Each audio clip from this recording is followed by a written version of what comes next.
54. Hello there. Welcome back to Beery Good Entertainment. This is episode 54. This is our special Paddy's Day episode. So if you're listening to this, you might be Paddy's Day for you already. It's a day before for us. We're doing this so that you know what to pick up, what beers and whiskeys, and what's going on, and what's the lowdown. And my co-host is here, Lola. Hi, Lola. How you doing on this fine, this fine green day? I am great. I'm on the YouTube chat, and I'm sharing it to Twitter. So hopefully, some people will come and join us. Of course, I got my trusty, lucky St. Patrick's Day hat, which I'm sure is very authentic toward the Irish experience. I'm quite sure lots of lassies and Paddies. Well, I definitely have plenty of beer, but I'd like to know what you got today. Did you go traditional? I did. Well, ideally, I would have gone to Total Wine and found something actually from Ireland that's totally different and, just unique or whatever. But in reality, I could only go to the grocery store. And what does the grocery store have that's Irish? Guinness. Which, nothing wrong with Guinness. Guinness is always a good, solid choice. And I wanted something different, but I'm not going to complain because it's good. It's stout. I love stout. Mm-hmm. Guinness. Now, I remember from experience, I don't like the one that they call draft. I don't know what the difference is. The draft with the cans with the little nitro ball in them? Yeah. I don't like those. I had one once. I didn't like it. It's really? Called draft. It's draft. Huh? Do you remember why you didn't like it? It was different. It was weird. I just remember I did not like it. I had it, actually it was in Dragon Con, and it was at the Hilton bar. Mm-hmm. And I'd never seen it, and I was like, well, I'll try that. And it was like, yeah. I don't know why. Mm-hmm. What you have there is the extra stout. Mm-hmm. I love that stuff. We used to get the ones that were made in Canada. I think they're all made in Dublin and in Dublin now. Oh, are they? I think that's made in St. James Gate. Okay, good. Because I remember them being made in Canada. I didn't know they switched back. I think they have. I have not seen a single bottle made in Canada here, but the extra stout is really delicious. Yeah, it is wonderful. I wish I could see this bottle. I just can't see it. Maybe we'll look it up online or something. But yeah, it's very good. It makes me happy. Yeah, the nitro actually, the little nitro ball inside the cans of draft make it like super smooth, but that can take away like a lot of the complex flavors. There's just something I did not like about it. I like Guinness though. Guinness, even though it's a major beer now, total commercial. Yeah. But it still has that lovely classic stout taste that, I remember tasting for the very first time. I know, before I knew what stout was. I think this was probably the first stout I ever had, and I was like, yeah. That was back when I didn't know stout. I just said dark beer. I like that dark beer. Yes. Yep. I'm going to ask my producer if he can bring out our stout. Ooh. Pretty please. I've had to keep it in the fridge. This stout is going to be from McMenamin's. Now, if you listen to this, McMenamin's is like the place to be in Corvallis, Oregon.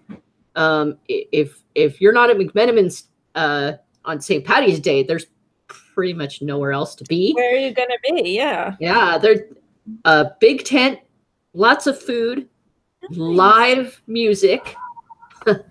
Sounds fun. The Noted is going to play from 3 to 6 p.m. Okay. The big one.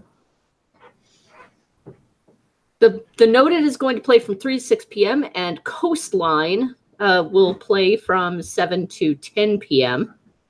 And they're going to have lamb stew, and a Reuben sandwich, and both of those will be available inside. But in the tent, they will also have an Irish Reuben burger and currywurst sausage rolls. How good! I wonder who's catering. I mean, did they hire? No, they make it themselves. It's amazing. Wow. McMenamins makes some of the best food ever. So it's a restaurant also? Yes, it's a restaurant. It's actually a chain of restaurants. They take over like old buildings, and then they turn them into different interesting pubs and sometimes hotels. Oh, interesting. And there's a passport you can get if you stamp, if you get stamps from every single McMenamins, then you get special treats. Neat. All right. You gonna do that? Yes, when we're getting ready to leave Corvallis, I'll go get a passport, and then we'll just start going, up and down the coast to, That could be, that could be your map. I mean, there are people who go to Walmarts all over the world. You could go to McMenamins. McMenamins definitely better than Walmart's. Definitely. Well, shout out to my friends from Portland Growler Works for this lovely gallon keg. These you can pressurize your beer with these. Never seen anything like that. That is fantastic. I'm hoping this pours really well. So this Irish stout is, and I'm going to get the ABV correct on this. This is 4.9% pouring out of McMenamins. So no fear. You can have pretty much, if you're used to drinking beer, you can probably drink this all night long. And you'll be fine. Now, what is it their brand, McMenamins, or is it McMenamins is the brand name. Uh-huh. So that's their own beer? This is their own beer, yes. They are definitely a brewery to contend with. Awesome. Now they're the ones that just did the chocolate beer that I really, really super loved. Yeah.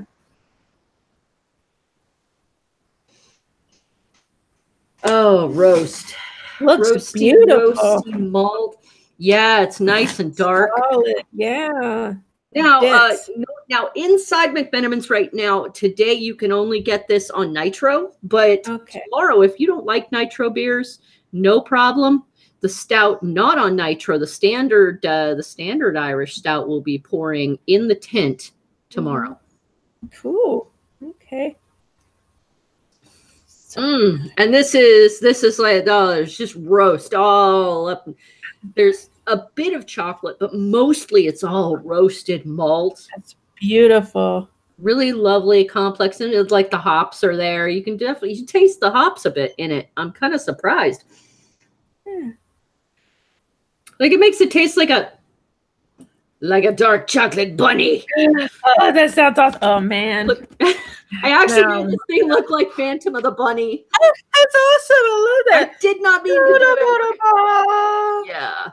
Phantom of the Opera. And oh man, the lamb stew from McMenamins really sounds good because I love lamb. I think I'm a hypocrite. If I think it's something is cute, I won't eat it. So I probably wouldn't eat the lamb. If you think what? I'm sorry, I didn't hear you. I'm a hypocrite. If I think an animal is cute, I won't eat it. Oh, and I think so you think lambs are cute? So it's a decent reason. I mean, it's as good a reason as other reasons. I mean, people say, "Well, you won't eat lamb, but you'll eat beef," and I'm like, beef just kind of sit there. Although they do have sweet eyes, and then I feel guilty, and then I go back and eat some beef anyways. So yeah, I'm a hypocrite. So are snakes cute to you, or are they just scary? No. Oh, they're not. Snake. No, I'm not eating snake. You're not eating snake, but it's not cute. Well, it doesn't work both ways. It doesn't mean if I don't think something's cute, I'm going to eat it. I mean, there are plenty of people that I think aren't cute. I'm not going to eat them. So yeah, it only works one way. If I think it's cute, I won't eat it. If I don't think it's cute, that doesn't mean I'm going to eat it. I don't think alligators are cute, and I'm not eating that clip. Oh, alligator's delicious. But only if they're not, only if it's not an endangered group of alligators, you know. Yeah. So yeah, I'm not eating alligator. Don't you guys grow those things in your backyard? They're everywhere. But I'll let someone else eat their gator jerky. I'm not eating it. I remember going to a cruise and we had to set off from Florida, like to the Caribbean. And like we got off the bus from the airport and we walked past a pond near a restaurant, and the pond is just filled with alligators. And I'm like, you people just let these things walk around? We don't really have much of a choice. They breed. Even the apartment complexes, some of the apartment complexes, you know how apartment complexes sometimes have fake lakes, like man-made lakes? Yes. They still manage to get alligators in them. Oh my goodness. Yeah, even in the fake lakes, there are alligators. It's really weird. Yeah. Well, you know, if we ever come to the apocalypse, then it's a ready source of food. It's right there in your, you know, right there in your pool. Yeah, I'll try to get the oranges. I'll eat the oranges. I'll get a ladder. Oh, that's another thing Florida has, oranges. We got oranges and pears and other things like that. So all the tropical fruits. Oh, yeah, I mean we can grow peaches here. But that's good. Peaches are good. Oranges don't grow very well up here. Although I have started to see people with pots of small, like tropical fruit trees on their porches. And that concerns me, because if they're growing this stuff on their porches, that means our environment is changing so dramatically that we're not getting enough cold here to grow the foods we need. Yeah. So, I mean, it's too warm. So, yeah, it's getting too warm up here, and people are starting to grow tropical fruits on their. I could see how that would be distressing. Yeah. It's like, well, you know, you have plenty of fruit. Yeah, that's true. That is very true. So how's the beer, huh? Oh, it's really good. You don't know of any place that has events in your area, do you? Events? Events. Like events for tomorrow. Yeah. Well, we have some. We have some Irish pubs. There's one called Lynch's, and I've been there a few times, but I don't know. I don't want to say anything bad, but I wouldn't call it. You know, it's not clean. And then there's another one, Finn McCool's, and I've been there a few times and I had fun. But I'm sure they'll be very crowded. Oh, but it's supposed to be, isn't it? Yeah, but parking would be a pain. I might ask Clint if he'll take me anywhere. See, I know he won't want to. Let me see. St. Patrick's Day, Jacksonville. Oh, I tried to look it up, and I got the one in Argentina. Oh, cool. I didn't realize there was an Irish bar in Argentina. Well, you know, Argentina has a lot of different ethnicities. I mean, they're most famous for the German, but we won't talk about that. I think I found it spelled Fionn. Yeah, McCool's. In an authentic Irish setting. It's good. I mean, it kind of seems like a chain type place, and I don't know if it is or not, but it's okay. They have live music and they have shepherd's pie and stuff. Now, I went on a website, visitjacksonville.com, said that King Street, which is like one of the beer capitals of Jacksonville, is having a block party. If this is from today, I just found this. I don't know if this is recent. I'm hoping it's recent. But so that says starting at 11 a.m. And you can visit 6 hotspots. So they have a lot of small breweries and beer pubs there. Stringfields is having a St. Patrick's Day block party. That's north of Jacksonville. Lynch's Irish Pub. Their celebration lasts 16 hours. Oh, here's another one. Culhaney's St. Patrick's Day Bash. That's a good pub. I've been there a few times. Well, the funny thing is, the reason that I know all these places is because Jacksonville has a pub crawl every February, and I've been a few times, although I'm probably banned. But you just have such a great drinking reputation. You're the rock. Well, what happened was, okay, I went for years without incident, and there's actually a double Dutch red bus, like an English type bus. Yeah. And it takes you to all the different pubs, and you go in, you get like an hour or whatever at each pub, and you drink, and then the pub takes you around, and that's the whole thing. And it's really fun. Well, the last time I went, which was in 2010, I got a fight with my then boyfriend. And let's say, okay, I was on some medication that made me, I realize that now, I didn't know that then, but the medication made me extremely volatile. So we got into a fight, and I just started bawling. I mean, like, ugly crying. Ugly crying. And all the way on and you got, think about this. The trip from the beach back to where it all started was probably 10 miles. Yeah. So the whole way back, I'm on the second floor of the bus going,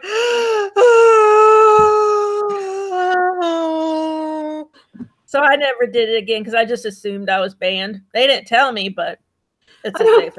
I don't think that's a bannable offense. I really don't.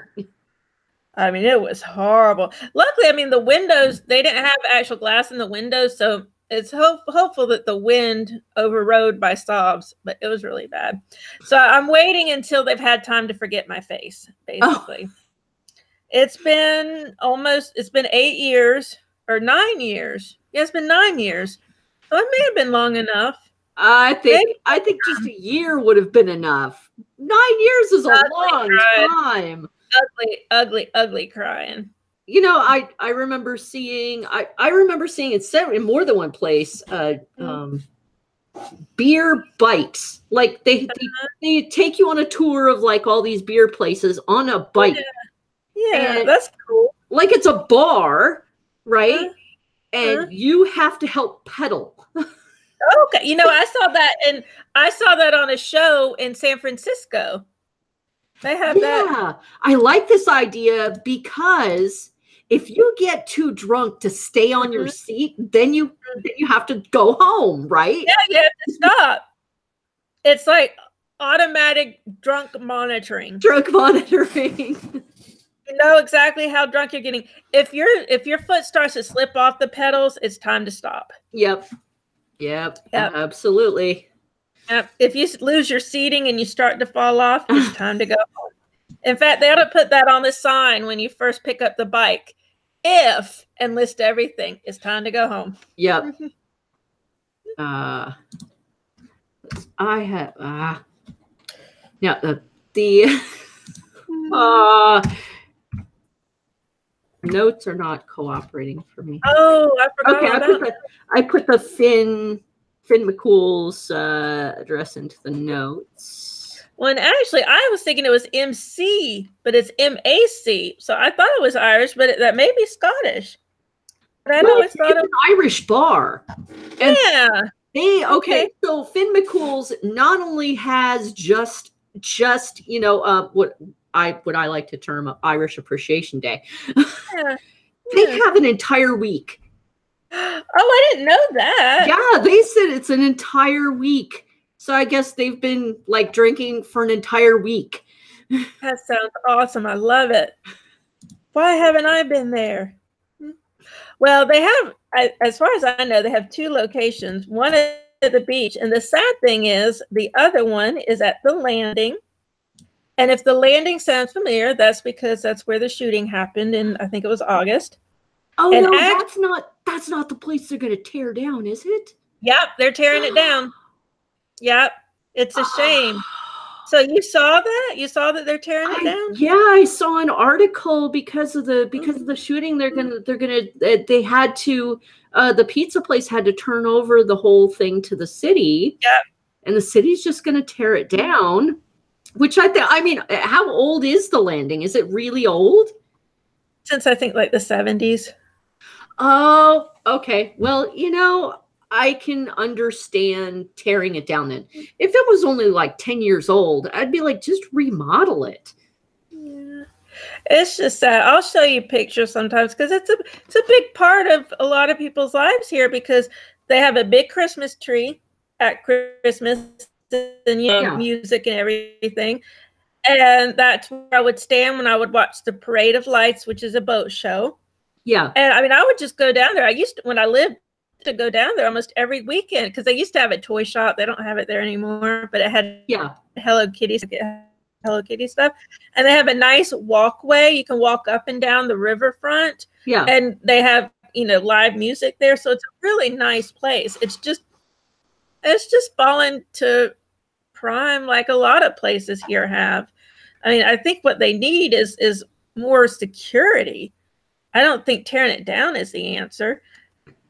Well, it's just sad. I kind of don't agree because I have seen many places upscale and the crime tends to go away when they rebuild the building. It tends to start to transform an area. So this could be the catalyst for kind of transforming that area from the inside out. Okay. All right. We can hope. We can hope. Yeah. Well, whatever they do, I hope it's public. I hope they don't build like a hotel there that's only available for guests, I hope it's public because that's one of the good things about the landing is it's public. You can go, you don't have to be there for a reason, which I guess is part of why the crime wave, but you just go, you hang out. They have little bars there, restaurants, and it's just always a nice place to go. That would be an excellent idea. Just remake it, but make it a little bit more upscale and kind of push the area into a better way of life. And don't kick those businesses out. Make sure those businesses can get back in. There are a lot of businesses there, and a lot of the businesses have been there probably since the 70s. Yeah. That's sad. One thing they could probably do is maybe they could make only 1 or 2 entry points because the way it is now, it's almost like an open air mall. You can, like the way the shooter came was a side, almost like alley that you come from the outside and you just come in. It's not even a door. It's just like a mall. You just kind of walk in. And then the other side has the walk in. And then, you can come in from the waterfront at any direction and come in. So, I mean, there are just so many doors that it's impossible to monitor them all. So maybe whatever they remake, they should make it so it only has a few entrances. Yeah, that might work. Well, there are a couple of, there are some other events going on around the United States today, or tomorrow. Goodness. Yeah, tomorrow. What day it is tomorrow. 1912 Brewing Company in Tucson, Arizona is having a corned beef and cabbage cook-off. And you can test your taste buds in a beer survey. If you get the styles right, you're going to take home a pack of Kinsale Irish Stout, which sounds fantastic. So if you have a decent sense of taste buds in your mouth, then go there and challenge them and perhaps come away with some free beer. Let's see. There's another one in Tucson. 1055 Brewing in Tucson, Arizona has their Coffee Stout Irish Slammers. That sounds nice. I did not actually get a response back as to what a Coffee Stout Irish Slammer is. I'm thinking it's maybe like one of those shot glasses filled with different flavors, maybe. And they have corned beef and cabbage. Everybody has corned beef and cabbage, except it's the thing. Well, and I got scolded at Harvey's supermarket because I bought Guinness, but no corned beef and hash or whatever it's called. What? Somebody I never scolded liked. you Yeah, for I not got buying corned scolded. beef. Yeah, and she also made fun of me because I bought so much chocolate stuff. I said to her, I said, "This is what happens when you go to the grocery store hungry." They had chocolate wine on sale, buy one, get one free. They had chocolate waffles on sale, buy one, get one free. Oh. I bought little Starbucks chocolate drinks. What else did I buy? Chocolate. I bought chocolate. And so she was making fun of me for all the chocolate. And then she asked if the beer was chocolate. I said, no, that's just Guinness. It's for St. Patrick's Day. And she said, no corned beef. And I was like, I'm not that kind of Irish person. I'm sorry.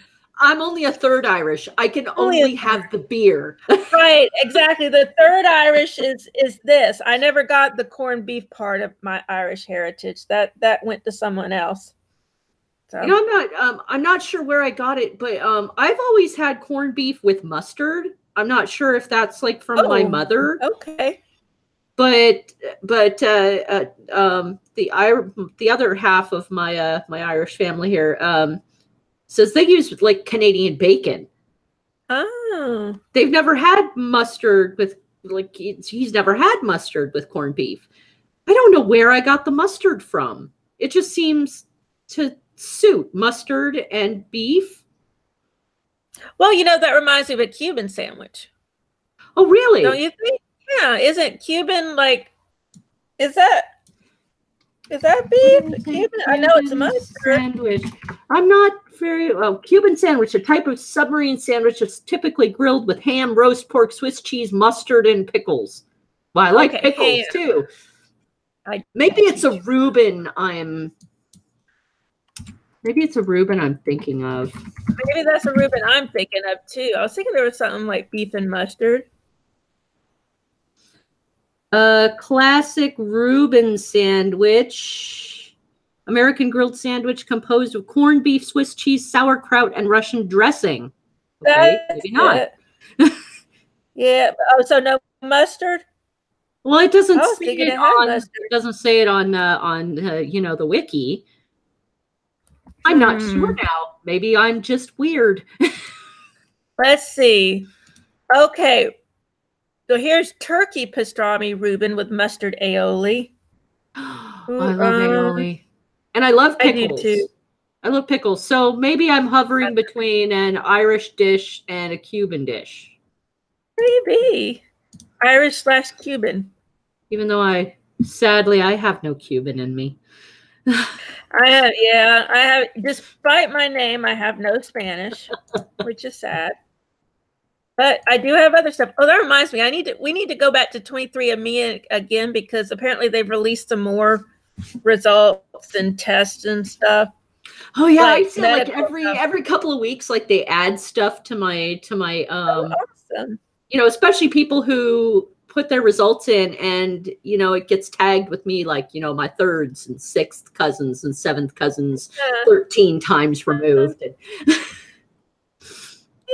I know. Well, let's see. Australia is having okay, this is the one thing I found from Ireland, but it's actually pouring in Australia. Okay. 8 Degrees Brewing from Ireland will be pouring their stout at the 5th province in St. Kilda, Australia. That's different. They went halfway around the world. Yeah, so if you're anywhere near St. Kilda, Australia, check out 8 Degrees Brewing from Ireland. Now I want to know, I wonder if they took it on boat or if they flew it there. Well, obviously it's a keg, so you can ship it. Okay. There are ways to get kegs to the, because we get kegs from other countries, especially from like Scotland and places like that. You just have to make sure that the carrier has temperature controlled places, doesn't get too hot, doesn't get too cold. Flying obviously is the best way to do it, so you're not waiting months and months for your beer to get there. Now I'm wondering, like, is it a cargo plane? Because I want to be there when it lands. I want to just be. Maybe they co-opt the FedEx planes. Maybe. Or the UPS planes. Maybe. It seems like it would be cheaper, though, for them all to get together and just have their own plane rather than doing FedEx or something. Maybe. Well, who was it that just took over an airline? Can't remember who it was. If I had the money, I would, and I would ship all the beer. Brewdog. It was Brewdog. Oh, I love Brewdog. Maybe Brewdog actually takes kegs from point A to point B across the pond. Cool. Now, I know they're Scottish, but I wonder. But I think they go to more places than just the United States. I think they might go. I know they were the most popular airline when they launched. I do remember hearing about that. When they launched their crowdsourcing, it was the most popular one for like 48 hours. Nobody could touch them.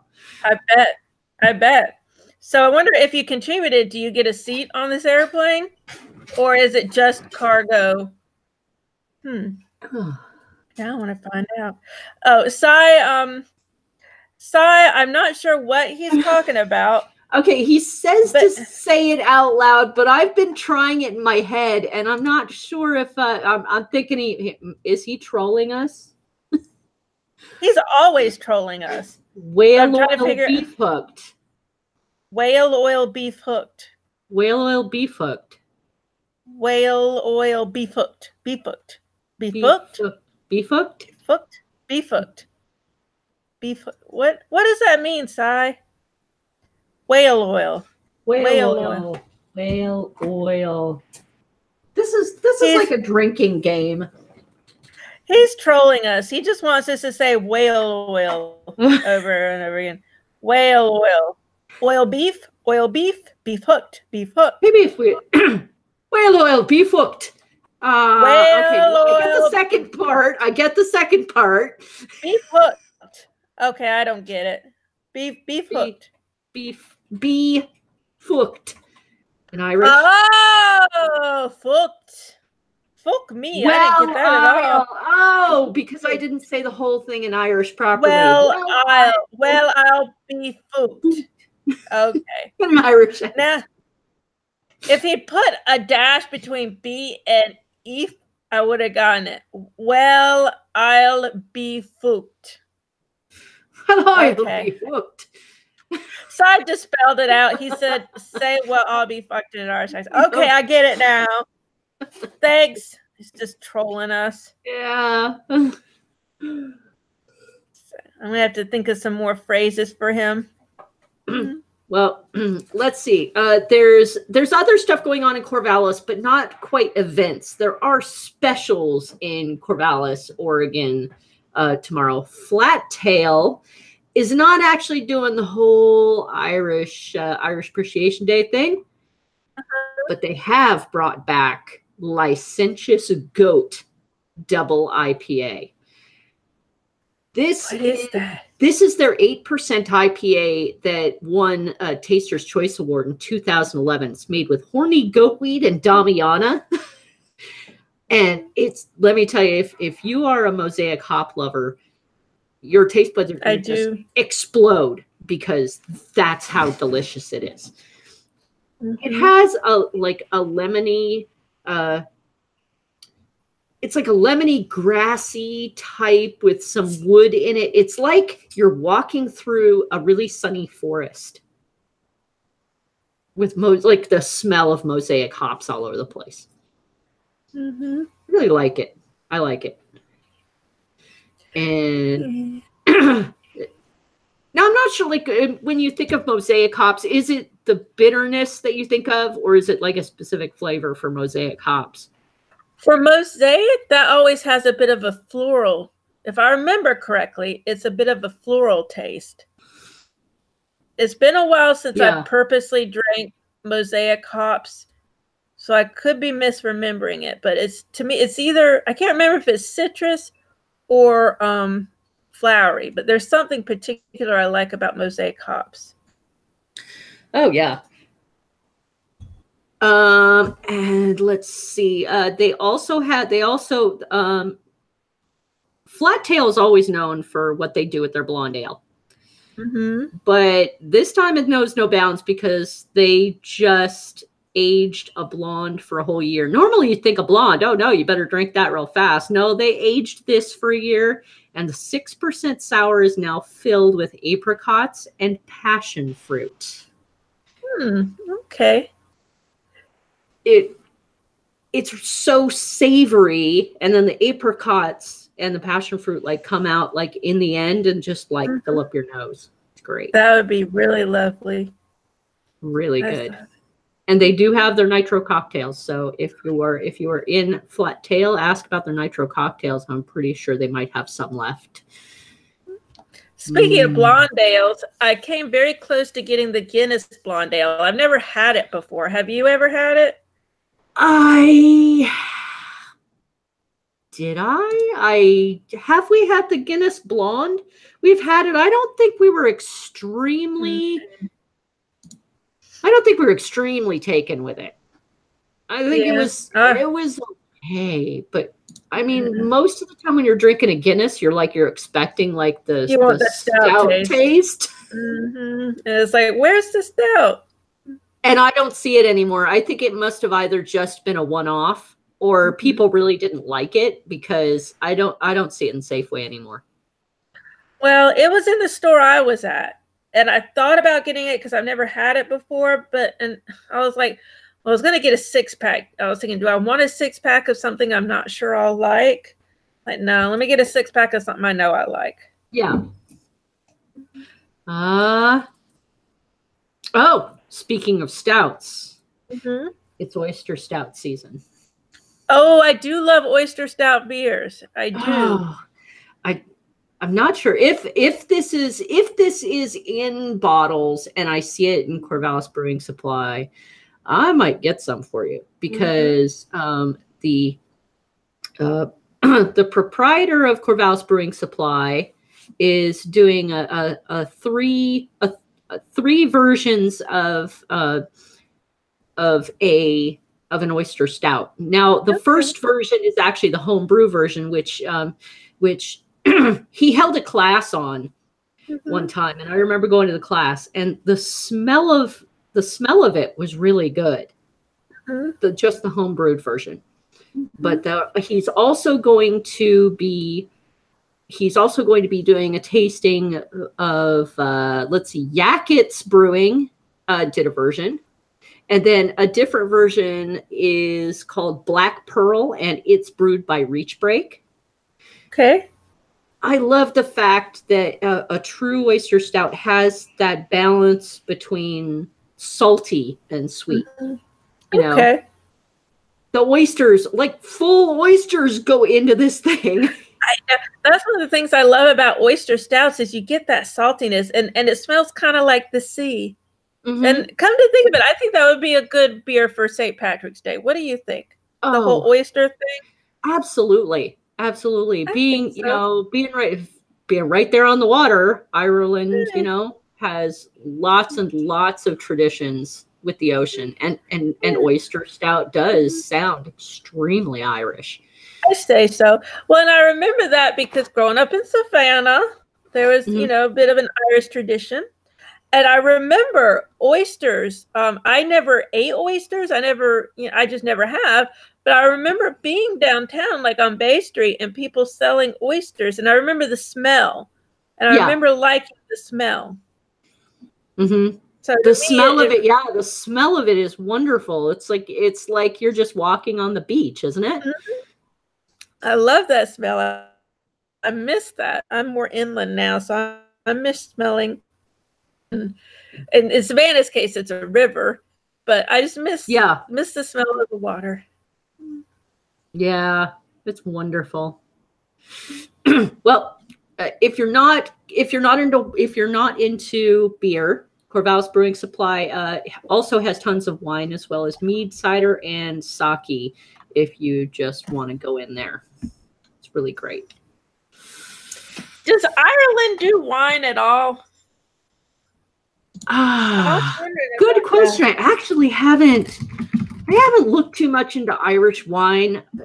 There are Irish wines. Let's see. Wines with an Irish influence.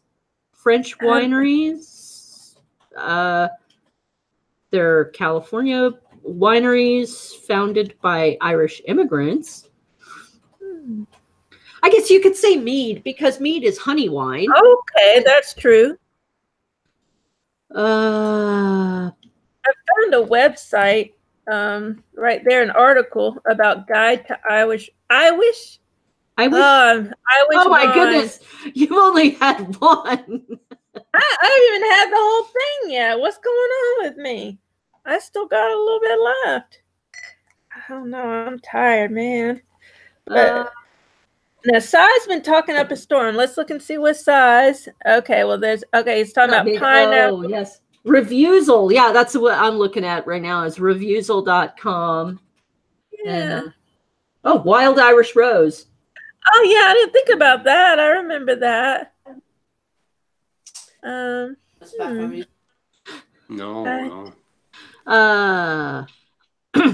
go. Aha! How's it going? Howdy. How you doing? Good. What's our life? Here is one of our guests. This is Adrian and Dee. These are actual Irish people. They're in Ireland right now. Yeah. Very exciting. We had to pull some strings. Mm-hmm. Pay these guys off. Really? Excellent. Now, we're still kind of setting up here. Okay. How's that? Is that okay? There you go. We can see you both. Cool. Looks You very hear it good. okay? Oh, yes. Groovy. Sweet. Yeah, we've just been talking out of our noses about things we know nothing about. What do they call it? Is it vaping? What do they call it when you do that? When you just talk to fill up time? Fast vaping? I think they call it vaping or something like that. I don't know. Don't listen to me. Vaping definitely means something different over here. Yeah. Well, I know you didn't meet her last year, but Adrian Dee, this is my co-host Lola. Lola, this are my good friends. I'm wearing my authentic Irish hat. I'm sure you're familiar with this being from Ireland. So Yes. Mine is in the laundry. Otherwise, I'm wearing one myself. Otherwise you'd be having. Well, you wear it every day. You needed a break. I'm sure. Yeah, I wanted to do something different today. Yeah. I got this in Savannah, Georgia, a few years ago, and I know it's so touristy, but I just wanted it. I needed it. I had to have it in my life. We were thinking about doing something kind of cheesy and green, but I don't have a lot of green. I got Aer Lingus green. Oh. Yeah. Do they require you to wear green on an Aer Lingus flight? Doesn't really do it justice. Do they just not let you in the flight if you're not wearing green? Yeah, see, we actually have green on. You can see it when you kind of. I do see it. I do. It's like the Aer Lingus air hostesses. That's Now. Really looks like yeah, I'll grab one. I'm gonna do a head-to-head Irish red ale tasting. Ooh. So, have you started already? Basically, we'll up yours. We've been around for a few minutes. Oh, West Cork. Is that Roaring Red? I can't imagine it would be an H. That's Roaring Red. Okay, Dark Red. Oh, nice. Roaring Ruby. Dark I haven't tried yes, most indeed. of the ones we have tonight, so it's very exciting for us. Yes, it is. Oh, nice. That's all new. Yeah. Oh, no, this is flat tail, sweetie.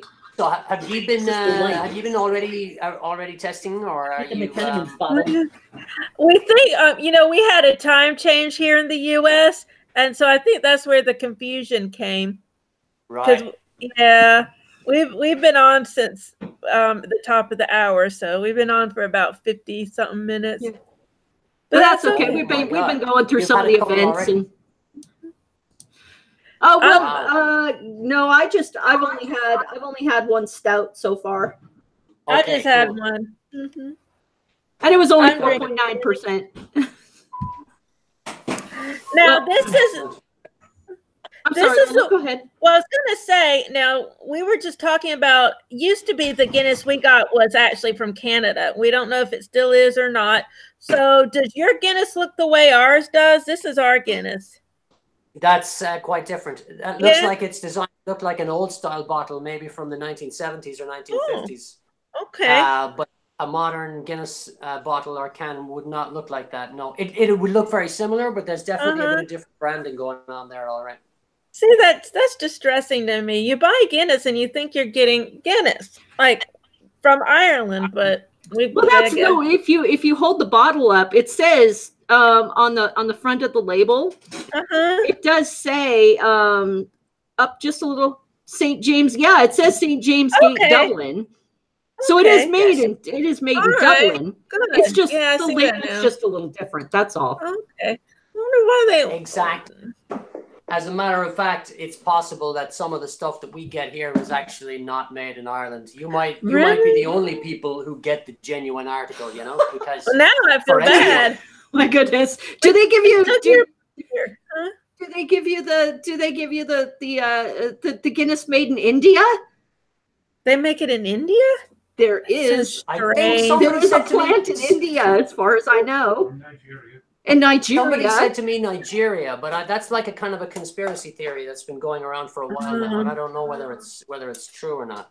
Well, I think they closed the plant in Canada, which is really kind of sad because I loved the extra stout from Canada. And it makes sense, really. I mean, to have it come from Canada, that seems a lot cheaper than flying it over the Atlantic Ocean. Yeah, this is our draft stout can with the little widget with the little nitro widget. That's interesting. Do y'all have that can over there? That's a big. Can I see the can again? There you go. That different. We don't have that can, but that is definitely an old style Guinness billboard advertisement from about 30 years ago here. They used to have this continual kind of series of ads that were like Guinness for strength, like it gives you more strength, and it was like cartoon images of all these guys doing feats of strength, like carrying a donkey around and stuff like that. Carrying a donkey. Yeah. They were very popular ads back in the day. Yeah. This says it's a special edition can. Our legendary Guinness draft stout in a collectible can celebrating the famed Guinness campaigns of the 1930s and 50s. Okay. Interesting. I would not be giving a bear my beer. No, I'm keeping my beer for myself. Well, unless it was attacking me and I wanted to placate it, then I might give it beer. Yeah. Well, we have your boats are trying out your Guinnesses now, are you? No, I'm going to do the head-to-head red. Okay. This one is for McMenamins. We've been talking about McMenamins. McMenamins actually has a really great event going on with live bands and lots of food. Yeah, we saw a Facebook post. It looks great. It looks like you got lots of good stuff going on. So this is the Irish red from McMenamins.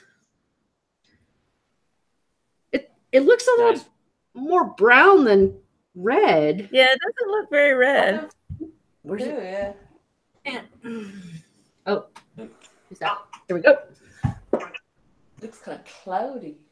That's cool. I think a red is usually pretty dark red, all right. So amber.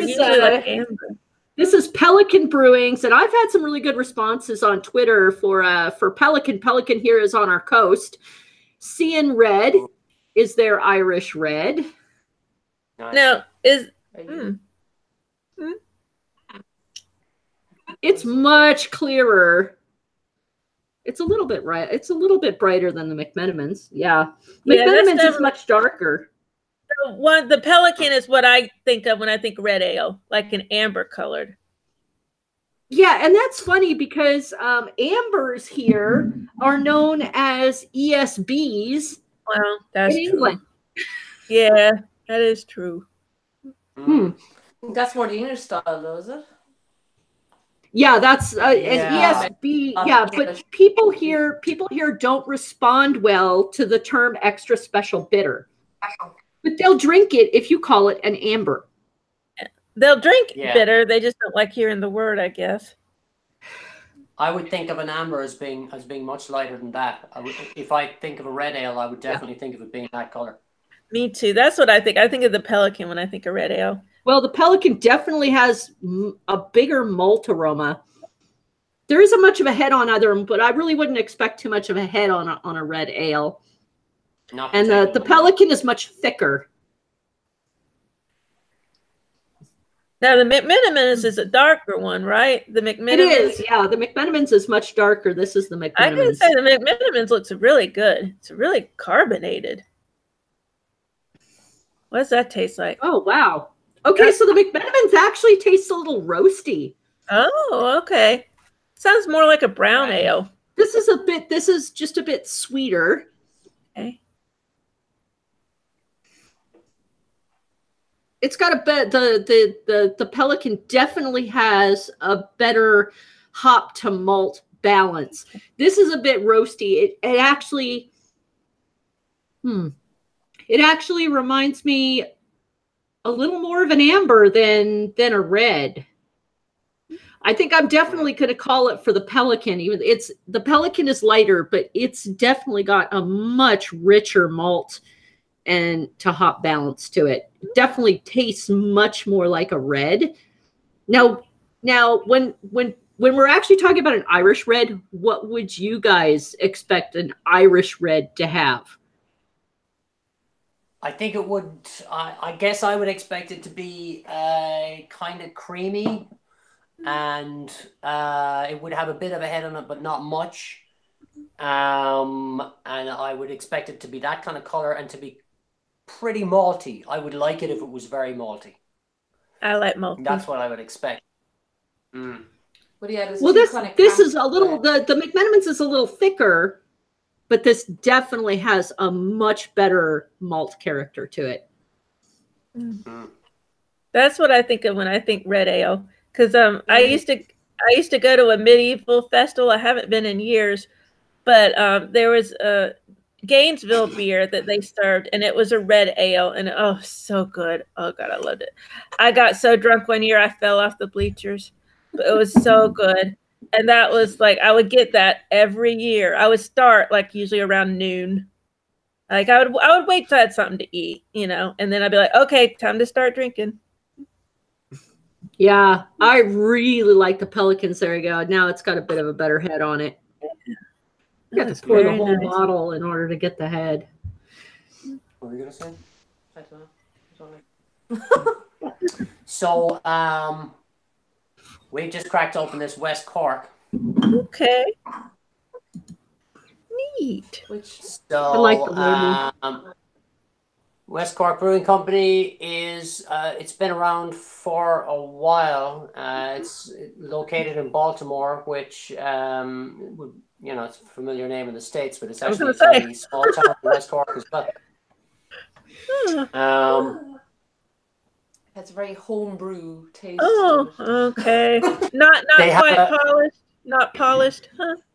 No, but it's claiming it's very pure and good and free of chemicals and preservatives. But I find a little bit too fermenty a flavor still left in it or something. Right.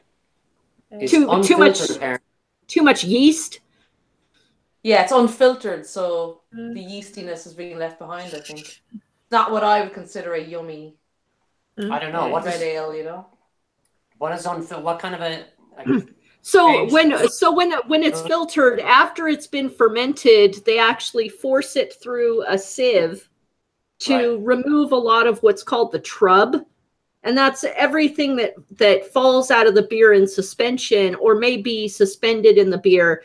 This one is definitely filtered. I definitely you can pretty much see through it. This definitely looks unfiltered because it's very cloudy still, Yeah, it does normally have a normally look to we'd it, call alright. that Oh yeah, it says unfiltered on Yeah. the bottle as well. normally we'd call It's got that a bit of Italian. haze. The haze is actually the haze is appreciated in some styles of beer. But Yeah. I don't associate a red with unfiltered beer. No, not No, usually. I wouldn't. This is either. unusual for anything we've had here before as well, you know. Now they may Yeah, have it done is that. actually- Does it say it's vegan? Yeah. It does. Okay, It actually that's does. because That now kind of there's fish filing something. yeah, they avoid using the fish findings to pull it out of suspension. So Okay. unfortunately, in this Okay. case, they didn't what's called cold crash it, which is make the beer cold enough to pull all of that trub out, and now you're tasting it. Yeah. Right. I So prefer the sometimes- fish filing myself. Sometimes it works. In a Hefeweizen, the haze actually tastes really good. In a red ale, Right. it Yeah, interferes with the malt. Mm. There you go. I mean, it's not bad, but I wouldn't be turning over to it. It does have this kind of a slightly odd sort of sweetness, which is a little bit. It's not a good kind. It's kind of unwelcome, I think. Like a sickly, I hate to a put them down. little bit too sweet. Uh-huh. It really just tastes like somebody's homebrew to me. Just not. Yeah. Oh, There's, I've a, there's a tasted- bit of vinegar in there as well. I've tasted some Exactly homebrew where- where you're like, I want to put that in the bucket and then start. Yeah. We're gonna see. We're gonna line them all up here gradually. Bad shells are good shells. Incidentally, our special guest tonight is this guy. oh, how cute. Yes. Oh His my name- goodness! It's Miggledy Giggles. Is that it?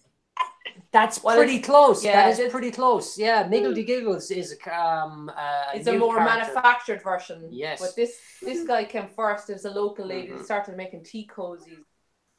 So, just in case you don't know who it is, Lola, this is a representation of the President of Ireland, a guy named Michael D. Higgins. He's Okay. an extremely popular guy. So somebody started making tea cozies that look like him, and we call him Michael T. A little tea cozy, look like our president. We love him. He's great. That is totally cool. See, that's But Miggledy that- Giggles is a new character that's been invented by some guy who's probably profiting on the fact that Michael D. Higgins is so popular, which is fine. Yes. that's funny. I love the tea cozy idea is really adorable. Mm. And you And know, the funny I've thing I've seen your president speak before, and you know, like the crazy hair, like Yeah. Yes. all the time, like just he's like he's like Bernie Sanders on crack. But that's yes. what That's right. that's He can't That's keep ha- control of his head. I mean, think about Albert Einstein. We associate that with smart. So that's good. Yes. Yes. You know, crazy gray hair, smart. Well, he is smart as well. He is. He's a very smart guy. He's a poet. He's extremely articulate. He's a very well-read gentleman. And Now, very- The opposite of our president. a little bit. I wasn't going to go there, but seeing as you did, Oh I'll say, no, yeah. please go there. The opposite of what we have. No, so- our president does us proud in terms of his vocabulary and how well-read he is. So here's a question for And you, also Adrian. What's Sure. the difference between your president and your prime minister? Yeah. That is a very good question. To be quite honest, I'm not sure why it works the way it does in this country, but our president doesn't really take much of a part in political affairs. He's more a figurehead who kind of represents the country in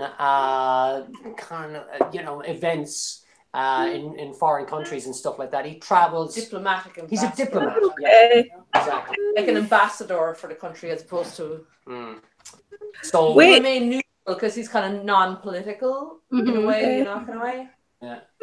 so he represents the people basically. He's As the people's opposed to representative. representing a party. Yeah. That's Whereas the prime minister is basically the head of state in terms of politics. okay. And I know, Lola, just before we started, Lola, you had mentioned that you had seen the Prime Minister. I just think it's cool. It's the first openly gay political person in Ireland, I think, right? Something like that. Yeah, that is correct. Yeah, Young and gay. It's cool. Young Yeah. and gay. And nobody's happy with him, but it sounds right. And the Prime Minister brought his boyfriend to the United States to meet our Vice President Pence. Oh, Who cool. is, I would have liked to have seen that. I'm not ashamed to go here. Pence is a rabid homophobe. And he's a punt. Pence is a punt. Yep. Damn. Oh. It was so offensive to Pence that Pence didn't bother to bring his wife. Pence brought his sister instead. Oh, so it's good enough for his sister. Wow. Well, it doesn't even make sense. And the rest of us are just cheering on the Irish Prime Minister, extremely loudly. Mm-hmm. Go, go, go. Good man. Good man. I would have liked to have seen Pence faint. It's too much. According to the Onion, Pence missed his event afterwards because he had to go for an eye bleaching. Oh. And I don't hear, you wouldn't hear much about Pence over here. We hear about Trump all the time, but Mike Pence doesn't really register. He doesn't come up on the radar. Really? Okay. Well, he's not a remarkable person. He's not a remarkable person. So right. Mm-hmm. He's not anybody that we're going to remember after he fades off into the distance. Hopefully. After we stamp homophobia into the dust. That's very optimistic. We're doing our best. We are. We're trying. Mm-hmm. Well, if I'm just waiting for the report to come out. It seems like every day, the report's going to come out. We've been waiting for months for the report to come out, and I want it to come out so that we can finally get this man impeached. Of course, then it'll be Pence as president, probably. So we'll hear more about. I don't think the impeachment will happen, but I think everybody inside the entire administration is going to have such a terrible reputation. They're never going to go anywhere in politics ever again. Thank goodness. I hope it's done. I hope after this year, when it gets to be 2020, I hope we never hear from Trump again. If I were the Republican Party, which I'm not, but if I were, I would not let him run again. I would just quietly find someone else. They have their opportunity now. Get rid of him. They should. That's my opinion. That can't happen though, can it? I mean, it's like they couldn't say, okay, we're not running him for a second term. It's happened before. I read it's happened a long time ago, huh? The Republican Party could refuse to run him. Yeah, he could run, but if the Republican Party doesn't get behind him at all, if they get behind a different candidate, then he's just not going to go anywhere. Right. Yeah. So it could happen. It's just I think they're too prideful. They don't want to admit that they made a mistake. But I think that would be the best thing for them to do, because he's just going to become more unhinged, and God only knows what would happen in a second term. I think they need to just admit they were horribly wrong and try to correct it. Well, speaking of horrors, something just came across my Twitter from Urban Chestnut Brewing in St. Louis, Missouri. Tomorrow, you should go and check out the Leprechaun Horror Film Fest. Cheers, Urban Chestnut Brewing, because that is definitely a different thing for. It sure is. Yeah.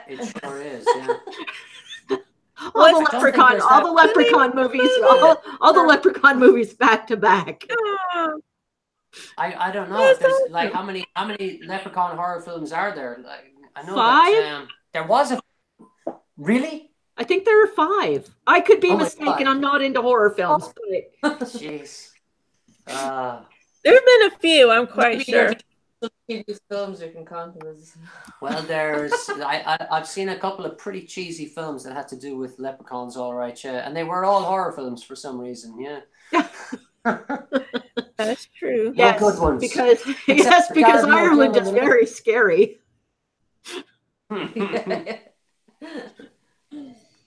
Let's see. All right, I looked up Leprechaun film series. Let's see. Leprechaun in the Hood? Leprechaun Back to the Hood. My goodness, I didn't know about all Okay, these. there's more than Okay, 5. there are 8. There are Different 8. time. 8. Yeah. Oh my God, there's actually a 8. leprechaun in space. Wow. Yes. Yeah, that's Leprechaun probably Returns was the most recent. That is terrible. Aye. I'm really surprised these people put their name. We've gone and leaped forward to another beer.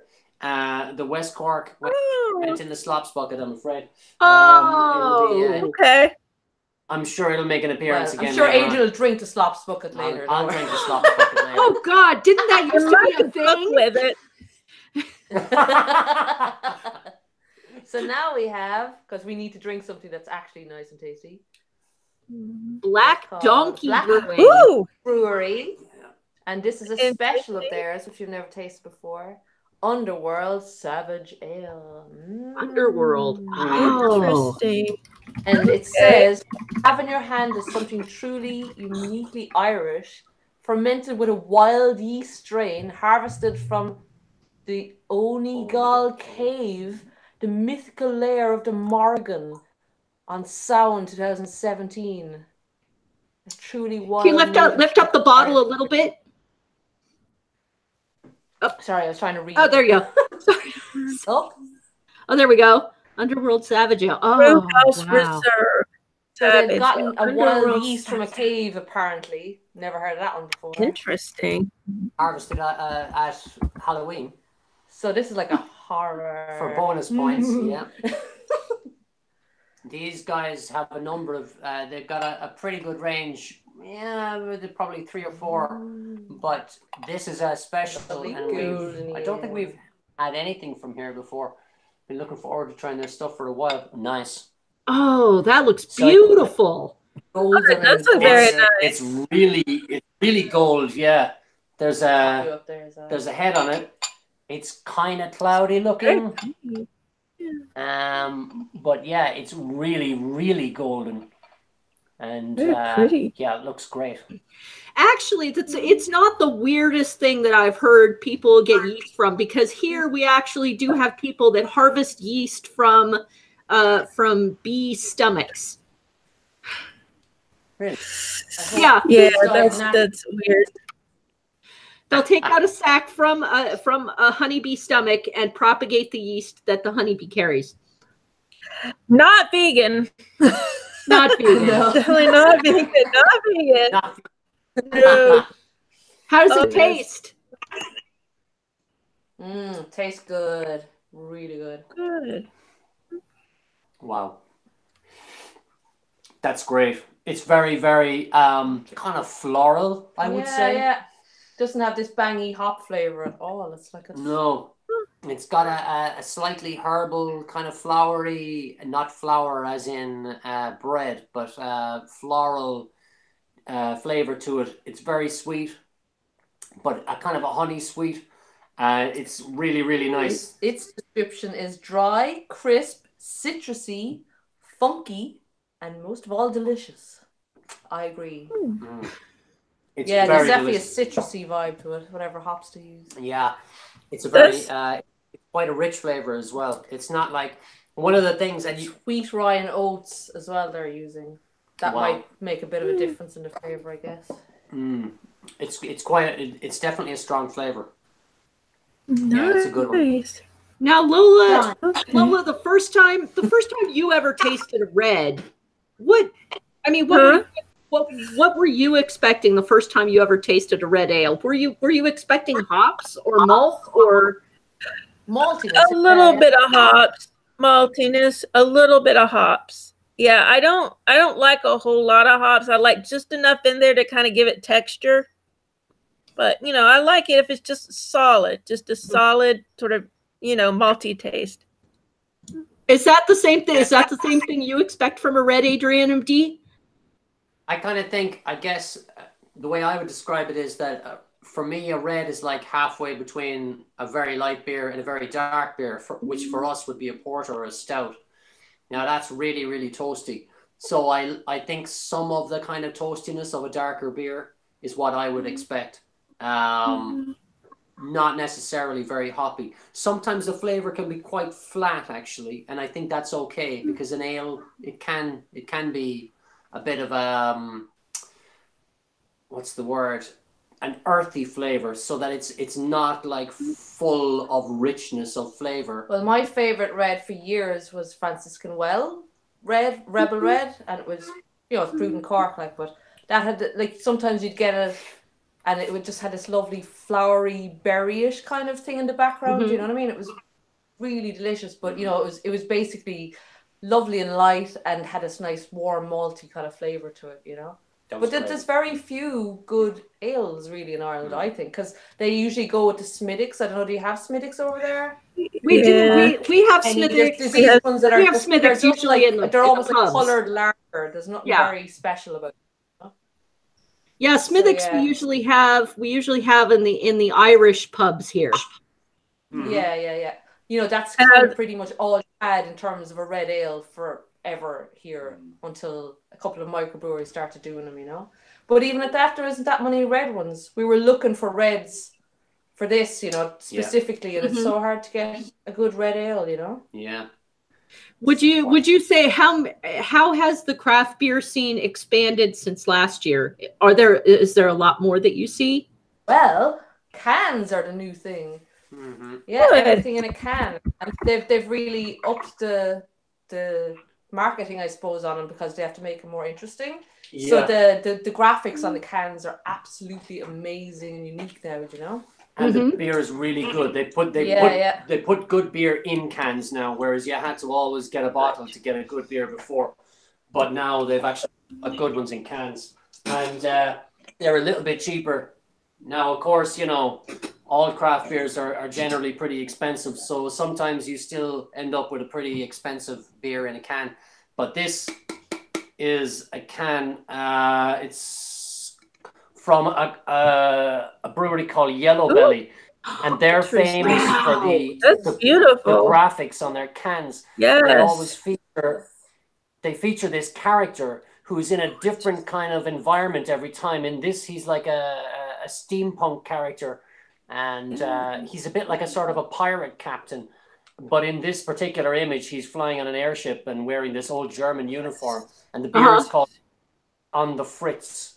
And it's just a kind of a slightly German style, but they've got these amazing graphics on all their products, and they're actually a really good brewery as well. We've got one of theirs for tonight. They're really good. So like a lot of the really good breweries are now starting to put their stuff in cans as well, like Kinnegar in Donegal. It was only ever bottles they ever had, And again, the graphics are amazing on them. But I'm not really I presume it's so that they can have more of an export market on them, you know what I mean? Because you'll be able to send cans cheaper and lighter than bottling and sending off big heavy weights abroad, So I assume that might mean there might be more beers coming to your shores because I hope so too, because I ask for it in my brewing supply place all the time. Anything from Ireland. Nothing yet. Campaign for Irish beer. Campaign for Irish beers. Pizza. That's small. Yeah, I know in the old days we used to always just think that the cheap beers were in cans, and it was always. They were. Yeah, so it used to be. I used to think that all beer in cans tasted of aluminium because of being in a can. Yeah. Until I actually tasted good beer out of a can and went, it was just beer was crap. Yes, there you go. That aluminum taste actually didn't come from the can itself. It came from the beer because of what they put into the beer. Yeah. Yeah, big time. Although Yeah. modern cans have different sprayed, they have different sprayed liners on the inside of the cans now they're much more ecologically friendly and much more taste bud friendly. Good. So it doesn't change plus- anything in the beer. It's a lot easier to get rid of a load of cans after a That's what I session of drinking said. as well than a load of bottles. So I'd rather we've a little recycle basket of cans. crushed cans to recycle now instead of giant boxes of bottles to bring to the bottle bank. So Well, it's all good. It's very painful when you're taking out the recycling and you hit back against your leg and it's a bunch of bottles. That's very painful. It's not painful with cans. See, here our recycling program now involves some breweries have what they call a refillable bottle, and you turn these refillable bottles into a place we call bottle drop, and they send those bottles back to the brewery. It has a little embossed code on the glass, and they send those bottles right back to their original brewery to be cleaned and refilled and sent out again. So their recycling program involves actually getting their own bottles back. That's a good idea. Right. And it's working. I mean, I have one of Beery Brewing's bottles, refillable bottles, and I'm keeping it because I'm home brew. Yeah, you need the bottle. You recycle them. Yeah, it's a good solid bottle. Those things don't break easily. You've tried. I banged it against a wall a couple of times. It didn't break. It's good. Come on, open. I can't get it open. I'm going to take a mini break to run to the restroom. I will be right back. Well, I'll stay here, but when you come back, I'm going to get another beer. Okay, sounds good. Okay. All right, you're up next. Cool. Well, I don't have another beer, but I can talk about how crazy I went into the grocery store. They say don't go to the store if you're hungry. Right. Well, I went hungry. And the lady in front of me was making fun of me because I got chocolate Eggos. They were on sale. Chocolate wine. It was on sale. Chocolate Starbucks drinks. They weren't on sale. I got and the Guinness. Well, and she said, "Well, is the beer chocolate too?" I said, "No, this is Guinness. This is for St. Patrick's Day." And she went, "Oh, you didn't get any corned beef?" And I said, "No, I don't like it." So I was chastised for getting too much chocolate and chastised for not getting corned beef.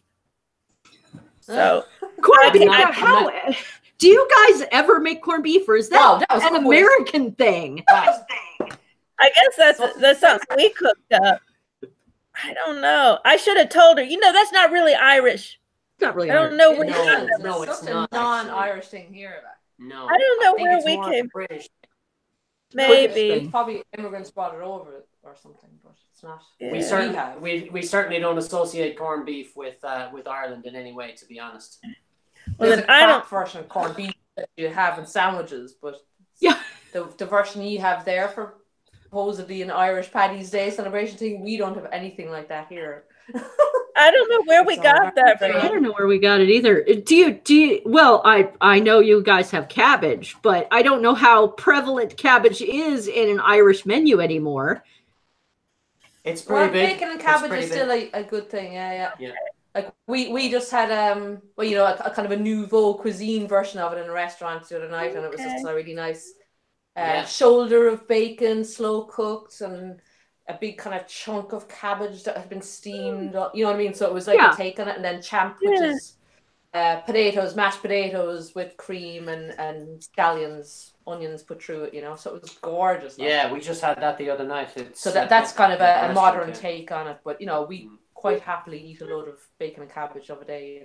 Oh, pardon me while I drool. It'd be kind of, and now I have to specify for our American listeners. What they're referring to as bacon is not bacon as you know it. What is it? Oh, bacon, like rashers. Yeah, what we think of bacon is what they call rashers. What they're referring to as bacon, we call Canadian bacon. Oh, I like Canadian bacon. I'll take it.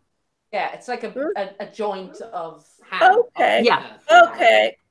Yeah. All right. Well, here's Like here's a the steak made out of pig. yes. Okay. Here's the refillable. Here's the refillable bottle. Cool. I don't even know if the embossing even shows up or not. Yeah, you see a little sort of Yeah, the codes are embossed there, and then the labels come off fairly easily, so they can just redo the labels and just refill it. But I keep these. If you're a home brewer, keep these and replace all those Miller bottles that you've been collecting for your home brew. Keep these instead. Go to Bowie, because Bowie's beer is awesome, and buy these by the case. They're wonderful. The Bowie beer itself is worth it, but the refillable bottles are fantastic for home brewing. Never seen it. Probably never will, unfortunately. You'll have to send us a couple of them. Although it looks very similar. We can attempt it, although the regulations are so difficult. I may wind up having to send you olive oil instead. Oh, yeah, sure. We're big fans. Big fans of olive oil. Yeah. Just send a big box and write olive oil on the side. Big box of olive oil. Yeah. sort of a selection box of olive oil. There's red olive oil and dark olive oil. Pale olive oil. Hoppy olive oil. Cloudy olive oil. That's what I send Lola to. I send Lola olive oil. Because even here between states, we're not supposed to send it. Wow. Really? You're not supposed to send. We're not supposed to. They actually came out, oddly enough, as craft brewing expanded. The federal regulations on moving beer through the post system clamped down. So now we're not even supposed to send our beer to competitions anymore. We're supposed to only hand carry it. But, everybody sends olive oil all over the place. Wow. Yeah. Wow, that's crazy. It's such a shame.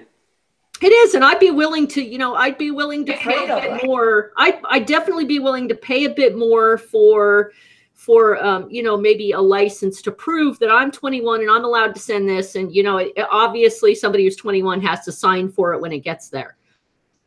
But it's difficult for me to send my competition. Having a limitation of how much you send surely means something. You know what I mean? As in, if you're selling one bottle to a competition, if there's some kid at home ordering online, he's not going to be ordering one bottle. Do you know what I mean? Yeah. So, if you send less than a certain amount, it should be fine.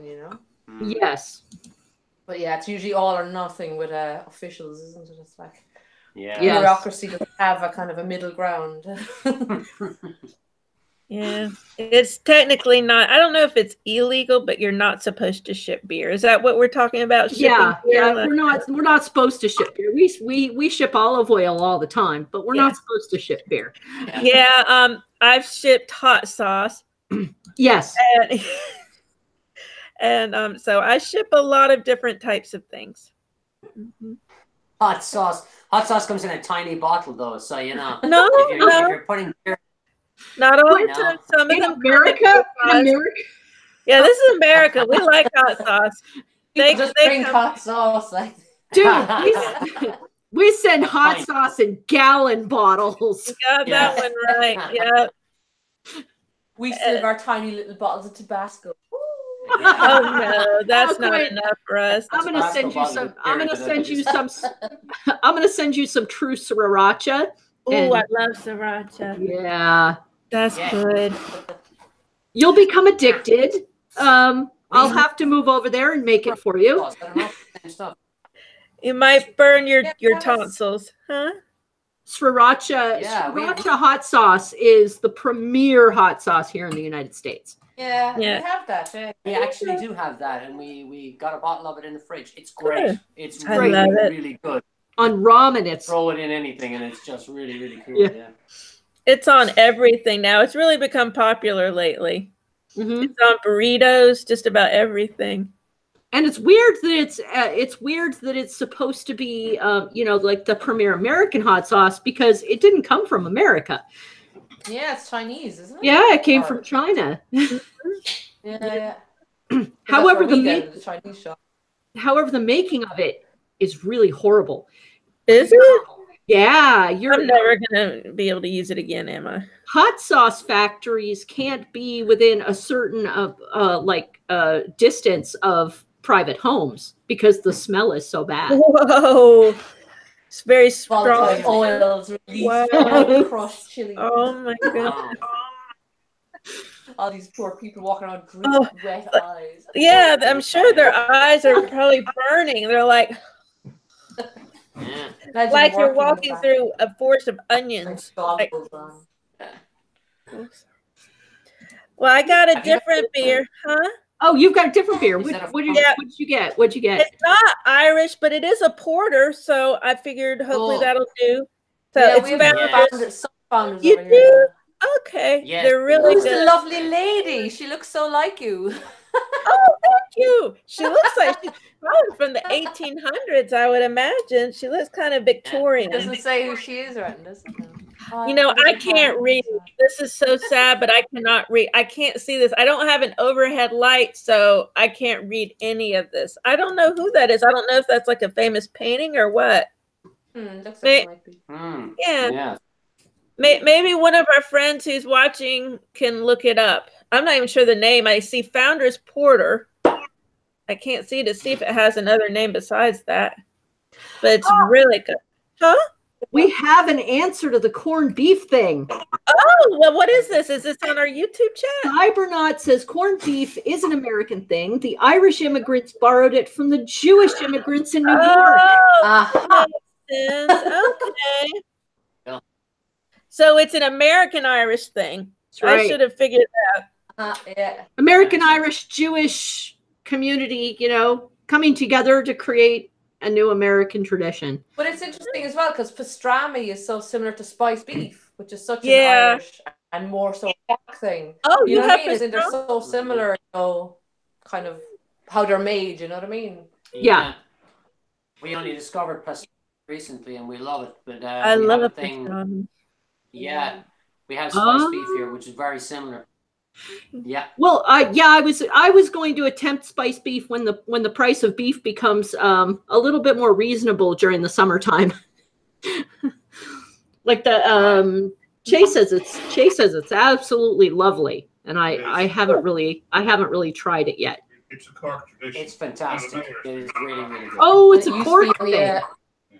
It's a Cork thing, yeah. And it used to be only a Christmas thing as well. It was a seasonal thing, and now it's available all year round because people love it so much. Yeah. So you have your spiced beef sandwiches all year round. We're moving on to a new beer as well. Okay. It's a little brewery down in the Gaeltacht of Kerry. Okay. So in West Kerry, it's a Irish-speaking area.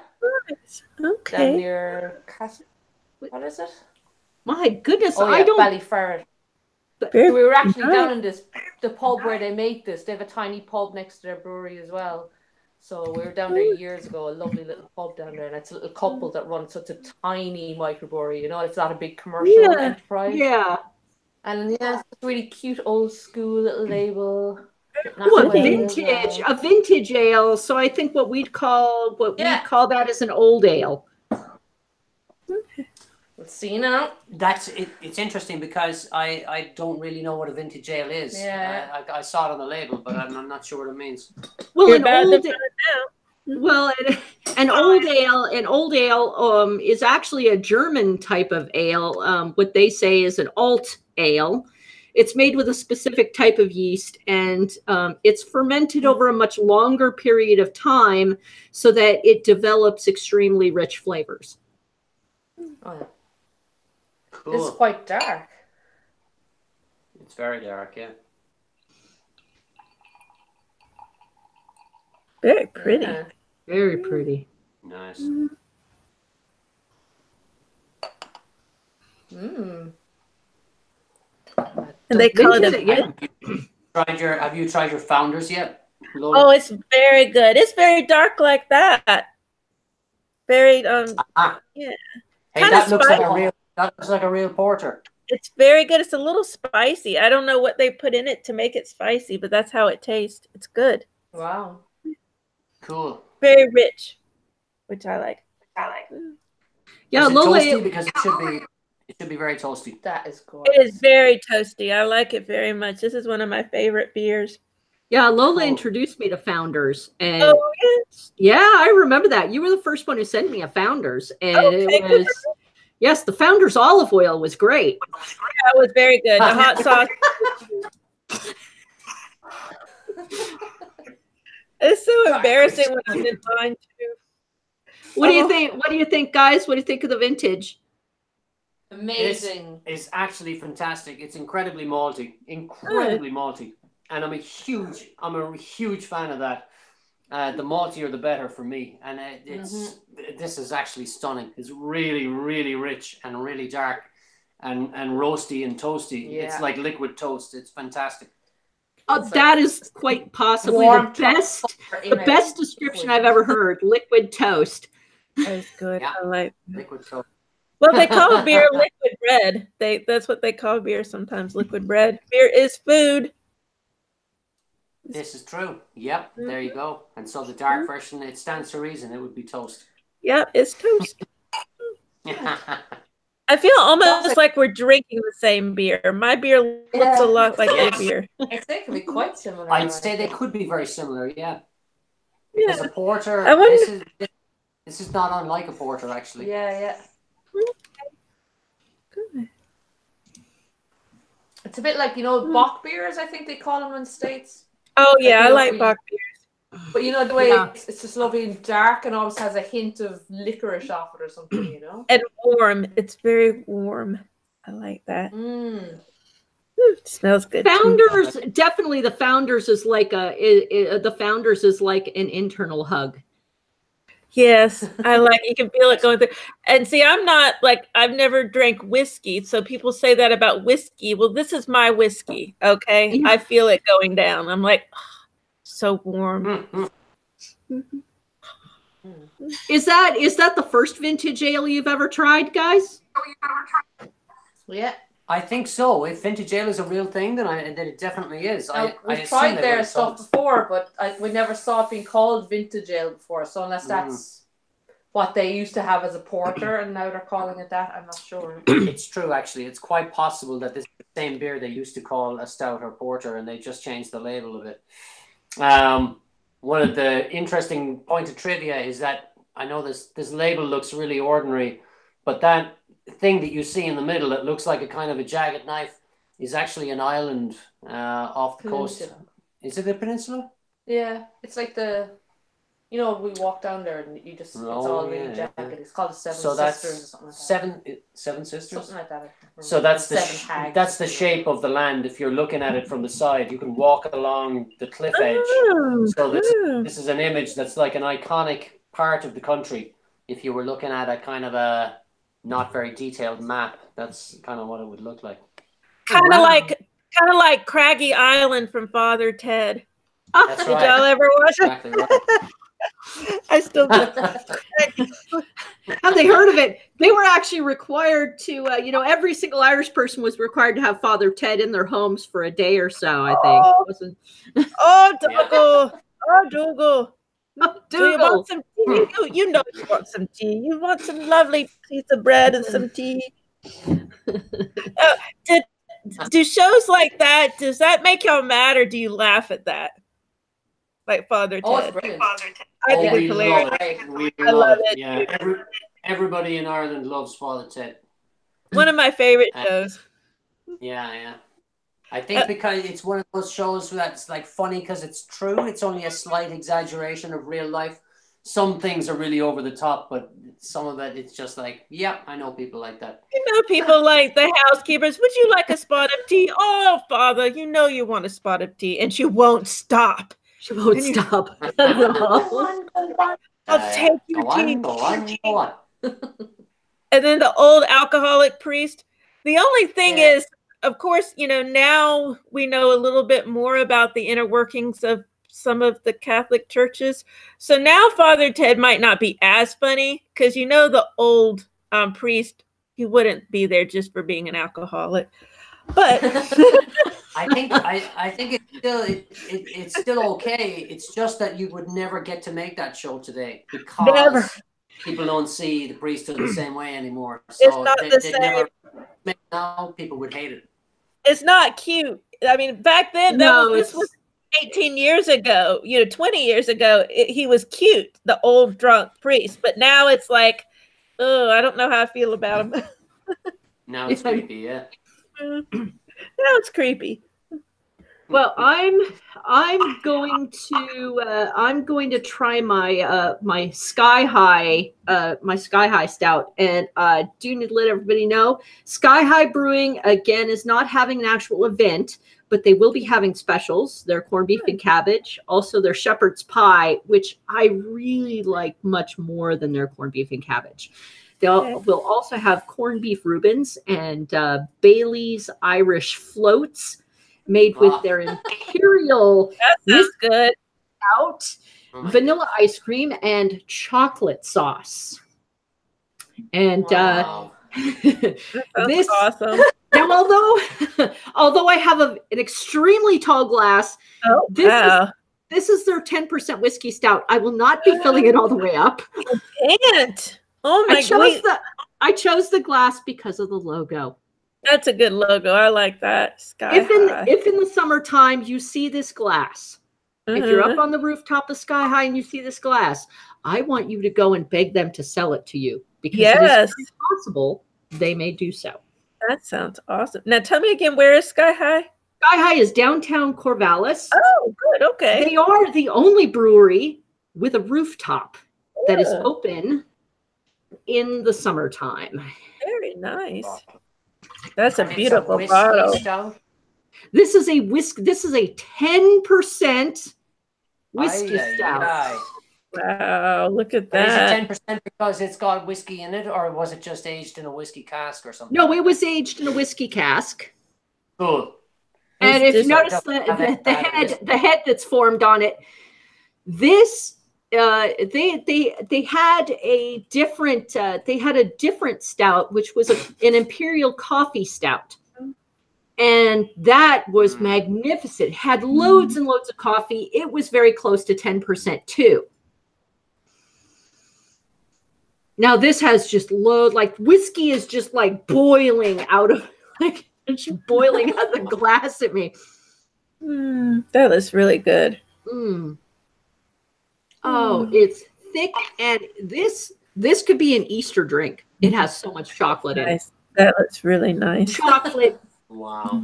Seriously, it's like a glass of liquid whiskey chocolate with like coconut raisin and lots and lots of whiskey flavor. Very whiskey. Super, super nice. Sky High, you have outdone yourselves with this. What? Everybody needs to go to Sky High tomorrow and try some of this. Take some home. And how much is in the bottle? Because it looks like a big bottle. That's got to be expensive. Oh, well, an actual 32 ounce. This is only 32 ounces. Cost me $12. You've been eclipsed by a cat. I know. She likes my keyboard. It's warm. Yeah, I recommended to Lola that she get a heating pad for the cat. Cats love warm. Good idea. Yeah. She showed her butt to the camera earlier. Luckily, Linda wasn't looking. But she's so cute that even her butt would be cute. It is cute. She likes to put it in my face, and I'm like, oh, not in my face. So definitely go to Sky High for the food, shepherd's pie, and the beer. Now, look, I think you got more effectively more patriotic St. Patrick's Day celebrations over there than we do here. I think so. Our stuff is very traditional, unimaginative. Yeah, we got no imagination when it comes to what we do here, They put on a parade, and then everybody goes to the pub and gets What drunk. we're doing tonight has probably got way more imagination to it than anybody else doing it for Paddy's Yeah. Day. You know, it's just go to the pub and get obliterated, and Yeah. that's it. You know, that kind of way. Okay, but when you guys go to the the only pub, thing that's interesting, you know. but when you guys go to the pub, you actually like talk, right? Like people talk to each other. Oh yeah. That doesn't really happen here. Really? Like we all go to the pub and we get smashed pub, individually just sitting next to each other. Right. No, well, I get in that sense, Patrick's Day is probably good for us because you do get all kinds of people in the same pub together, so they're probably all going to end up making friends and hanging out and all that sort of thing. But that's not our thing. We tend to stay away from it because, it gets way too disgusting. And the level of drinking is just crazy. Like, yeah. When we were younger, it was fine. You'd be like, well, hey, you'd be one of them. But well, I'm in a college. Corvallis is a college town, so you don't have to. You're kind of preaching to the choir here. Mm-hmm. But yeah, I would have felt something wrong with me if I hadn't been to a pub and had a session on Paddy's Day years ago. Now I'm kind of quite happy to steer clear of it, Yeah, that's what I was telling Linda. We have a lot of pubs here that are Irish pubs, and they're having events tomorrow. But I just remember, it's crowded. I remember standing huddled around the bar, and I'm like 4 people back from actually getting to the bar, and you're like, and I'm just. Don't look forward to that anymore. Yeah, here we claim that when we all go out, we all become Irish. But I tend to think of St. Paddy's Day more as Irish Appreciation Day. True, that's true. Yeah. I appreciate the people who really are Irish. I'm only like a third Irish. I know Lola's at least the third Irish. We can prove it because we have 23andMe. Yeah. I'm also Germanic, French, and 4% Neanderthal. Yeah, I have 0.4% Italian. I was like, where'd that come from? About that. I know. Italian. She even got into an Italian accent saying it. I'm Italian. I'm Italian. 0.4% there. It's been and gone there. I think one thing at a time. I think you get 0.4% Italian just by eating lasagna once in a while. I don't think it's anything you can really claim. So, Mom, about this 0.4% Italian. Where did that come? Well, someone went to Italy and they had a fun night, and your great grandfather was born. I don't know. I don't know how that happened. I'm gonna run out to the fridge and get a couple of more beers. Okay. Sounds good. Here we go. Ooh, do. Like a miss. Oh my goodness, I did not go through all my announcements. Go through some of your announcements.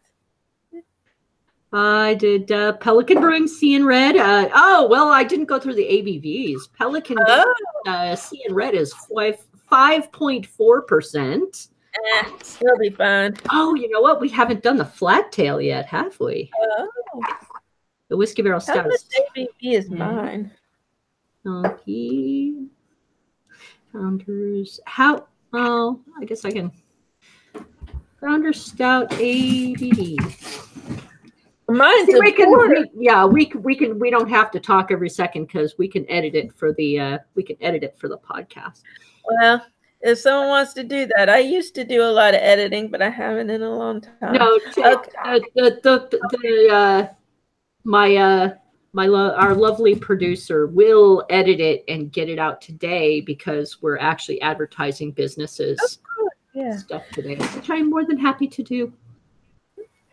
All right, so Untapped says my porter is 6.5% ABV, which is okay.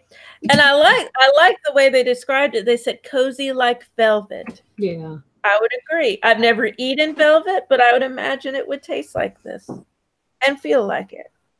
I'll be right back. Okay. All right. Well, Dee, it's just me and you, huh? Okay, quick. Tell me all the goss. Well, a bunch of actresses got in trouble here for doing really nasty things to get their children into college.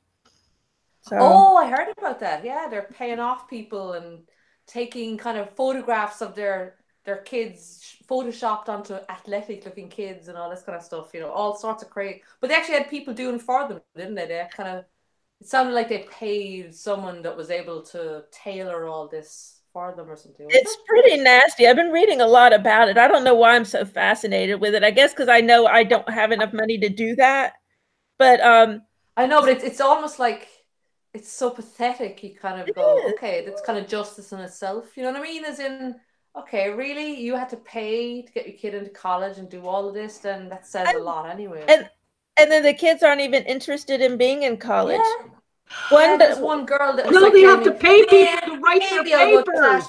She's going for the parties. It was like, that's what she said. She said, well, I want to go to games and parties. You know, I'm not really interested in education. It's like, that's pathetic. So after all of that money and trouble, it's like $500,000. Not only they paid $500,000, but they also, like you said, photoshopped her head onto a rower, you know, the crew club, so that she could be entered in college as part of the row team, even though she's never played the sport and probably never went to any club or whatever.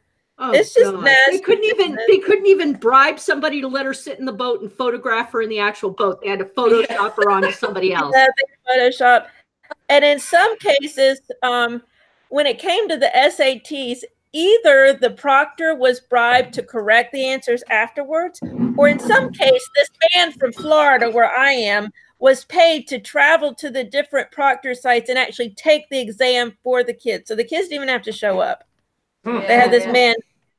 Yeah, it's nasty. It's nasty business. Yeah, and I know the whole paper stealing thing, you know, writing papers for students is a massive thing now. And it's horribly illegal in Oregon State University here in Corvallis. If you are caught writing papers for somebody else, you can go to jail for 2 years. You should. And if you're caught paying somebody to write your paper for you, they will toss you out of the university. Mm-hmm. Which I find odd because racists can come to our university and get reinstated, but you can't, you know, pay somebody to write your paper for you. Yeah. I kind of wonder what the point of it all is anyway. I mean, if somebody gets into college and then gets whatever, a doctorate or something, what are they going to do then if they haven't learned any of it? All this? Well, they already have. Still don't know any. Yeah, they already have mommy and daddy's money anyway, so they're never going to work. Why don't they just let them travel the world with a trust fund like the old days? You know what I mean? It's like, why do they have to go to college at all? You know? Yeah, they're not interested. Huh? Exactly. Let it be a trust fund, baby, and save MIT for the nerds. Well, in the case of the one daughter, she's a big YouTube star. She had contracts with Sephora and Amazon and a lot of other places, so she was probably getting money. She probably actually had her own on her own. She doesn't need to go to college. She doesn't need to go to college. She certainly doesn't need her mother to bribe her to get into University of Southern California. The sucky thing, I think what pisses me off the most is she did get accepted to a college, but her parents didn't deem it good enough. Yeah. It was Arizona State University, and that wasn't good enough. It's like trying to get him in, only to just turn around and go, nah, don't want it anyway. Don't want to go there. Mm-hmm. And Cybernaut is right. The worst part was that they made the bribes through a charitable organization, so it would be tax deductible. And now the IRS is part of it, because that really crossed the line when they. Mm-hmm. Yeah, so the IRS is involved, so they have tax fraud also. Huh? Mm-hmm. Okay. I'm not hearing. No, feedback. Well. That was feedback. Oh, that was feedback. Okay. Yeah. So that's really disturbing to me, because I saw a picture of the letter in one actress's case, and the letter said, "Thank you for your contribution of $15,000 to blah, blah, blah fund. This money will serve to give people in lower circumstances the education they deserve, something like that. And Yeah, it's except they can't get in because little Miss Know-It-All but that's not even true. That was the bribery money. That $15,000 was the bribery money. Yeah. It didn't go to any person, any lower, lower poverty person or anything. It didn't go to anyone but the bribers. So it's not only was it ironic that they sent this money in supposedly for lower income people to get education, but that was all a farce. It went straight to the bribes. It was the money for the bribes. So it's like it made it even worse. I'm like, oh, it's so gross. So how do you know approximately how much money it takes for a whole year of like college or university in Ireland? Oh, don't actually have a clue. But it's paid over here. So. Free. Funded, yeah. Free. I'm so jealous. Yeah. Oh, yeah. You don't get the whole kind of scenario where people come out of college with student loans of $30,000. That's good. Doesn't happen over there. I'm still paying 30,000. 20 years later. I'm still paying my student loan. My student. You don't get that. No. For I mean, me it's to- expensive to live while you're going to college, but college itself, you'd be talking about 5, maybe 10,000 for 3 years. You know, just For the me expense to- of going. For books and stuff, do you have to pay for books? Do you pay for books? Yeah. Yeah. Okay. That's the fees are covered. The college fees are paid for. Yeah. Technically, it's if you're an Irish citizen or EU citizen or whatever. But then that's where they get their money, is by luring foreign whatever out of the. Well, I knew that was Scotland. I read an article. Yeah. And actually, I have online friends in Scotland, and I knew in Scotland they have a lot of students from foreign countries, because I can't remember why they said, but there's a reason that they actually bring students in. I think it's neat. So they do that with Ireland too. You have a lot of foreign students. There are a lot of foreign students. Yeah, absolutely. That's cool. Okay. On the other hand, a lot of our graduates immediately leave the country and go abroad. You know, as soon as they finish college, they disappear to other countries where they can get paid more for doing the same job, and that's a big problem. But you know, it always has been. Yeah, for me to finish my last 2.5 classes would cost me $12,000. For 2.5 classes? For 2.5 classes, it would cost me $12,000. They're very upper level classes here at Oregon State University. I cannot get a bachelor's or a master's of science without them. But that's a lot of money. Are you talking about how much time would it approximately take to do that? Like 6 months, 2 years? 6 months. It would be about 6 months. So if you wanted to finish that off, it would take you 6 months in time, but it would cost you about $12,000. $12,000, and the Veterans Association will not pay for it. Because you're, which is ridiculous. Right. I mean, I could have a degree in 6 months, but they won't pay for it. Instead, they want to keep throwing money at me to go for computer science, which I can't finish. They wanted, I guess they want STEM. They're really big on STEM right now. Is that it? But well, I mean, my agricultural degree is a STEM degree. STEM. Yeah, I would say that they don't consider agricultural degrees to be sustainable. Well, agricultural is supposed to be sustainable. That's the whole point. It's sustainable. That's the whole point. But I can't afford that on my own, so I'll just have to deal with what I have, and keep on writing and podcasting. I'm happy to do that. And drinking whiskey.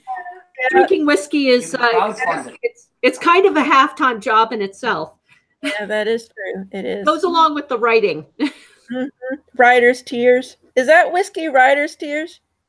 Good. Okay. Still, this one, the last entry I have for this is the 6th of March. Oh, I'm you write on actually it? marking the bottle with every time I take a drink. Oh, That's awesome. Okay. really? Oh, wow. How cool is that? That's something you can't do it here. I get an ounce for every 3,000 words. That's good. Oh, wow. Oh, That's very Yeah, smart. there you go. You give yourself a reward of whiskey. one shot. Yes. Oh, that's a good idea. That's a very good idea. It's like our Yeah, thing. When yeah. we started, we had really good whiskey that we got as a gift. So we're thinking, rather than drink it too fast, after our choir practice on a Monday, we are allowed 2 shots each Okay. of Yes. a really good, expensive whiskey. Good. It's a Well- really good way to do it, isn't it? Now, I mean, we could do a cross-Atlantic thing on this because we actually just by coincidence. No way! Wow, cool. Crazy. We love it. Crazy. We absolutely love it. Yeah, yeah. Okay. It's great. Writer's Tears is great. It's really, really nice. There have been a few times when I usually take my shower late at night when I'm ready to go to bed. Unfortunately, here's the problem. When I get in the shower, I start getting ideas. Oh, I get So like sometimes I have to get out of the shower and start writing again. And if I finish 3,000 words, then obviously I have to drink the whiskey. that. Definitely. Then you're in danger of falling over in the shower when you get back in. Then I'm really happy by the time I go to bed. Bet. You're ready for bed. You're like, okay, I'm gonna go straight out. But I did get a special whiskey. Besides the Writer's Tears, I got a special whiskey for today. Good. I got Kilbeggan. I've never heard of that. Kilbeggan single grain is matured in American oak casks. This Irish whiskey has notes of rich vanilla and toasted coconut for a smooth and slightly sweet finish. I think I'm expecting a lot from this whiskey. I paid Have it. you tried it yet? No? I haven't. I just opened it. Good. Oh, good stuff. Oh, Well- really? Yeah. While you're opening that, let me ask about kill. Now I know like MC means of. Does that mean of? Am I right about that? Like MC is of? And is So, it Gaelic? it's usually short for Mac, which be son of. Oh, son of. You Okay, mean the name. Yeah, and the name. So Yeah. that's son of. As in when it comes to names, it's like in Scotland and Ireland, Mac would be, how you spell son would be Mac, M-A-C. Uh-huh. So when you have McCarthy, it's the son of Carty Okay. or the son of, Yeah. But it's Okay. usually shortened to MC, Yeah. So And, the place you were talking about, Lola, would be son of Fiona. I guess so. Fiona McCool's is a restaurant around here. It's probably a made up name. It sounds like a made up name, McCool's. So, but McCool. McCool. I think Fionn McCool is a legend. Oh, The son of Cool, yeah. oh, all right, then it's not made up. I'm sorry. Okay. Son So of what's Cool. No, Fionn McCool is a very famous Irish legend, yeah. Oh, we have a He's restaurant. MC Cool man in the house. I was like, McCool sounds like a made up name. Like, It does, hey, yeah. As you said, if you call it MC Cool, it does sound very like a rapper vibe. But no, it's not. It's not. No, McCool. Fionn it's, McCool. it's not just a I would beatnik say thing, he existed, but he was a legend, I think so. Yeah, no, he was. Cool. he was Actually, around that before Cool. sounds like a really great name for a character in my Detroit book. McCool, yeah. Son of Johnny. Cool. Yeah. So what is the KIL in names? Does that mean anything? It's a small church, a kill. Uh-huh. It's usually CIL in Irish because we don't have K's, but Oh, I didn't know that. so a kill is a small church. Okay. I did not know Oh, So that. yeah. it's where like, somebody started a little church, which would have probably then extended into a village in the old days. So So there's a lot of kills around the place. Yeah, so the town would have been centered around the church. So Killarney and Kilkenny and things like that were all. But it was the British that made it into a K, because there's no K in the Irish alphabet, so it would have been a CILL. Okay. But then they started renaming everything and anglicising the names and kind of changing the spelling of them. Darn so English what we have people. now is the anglicised versions of them. The English side of me is like, sorry. The Irish side of me is like, dang those English people, dang them. I'm kicking myself.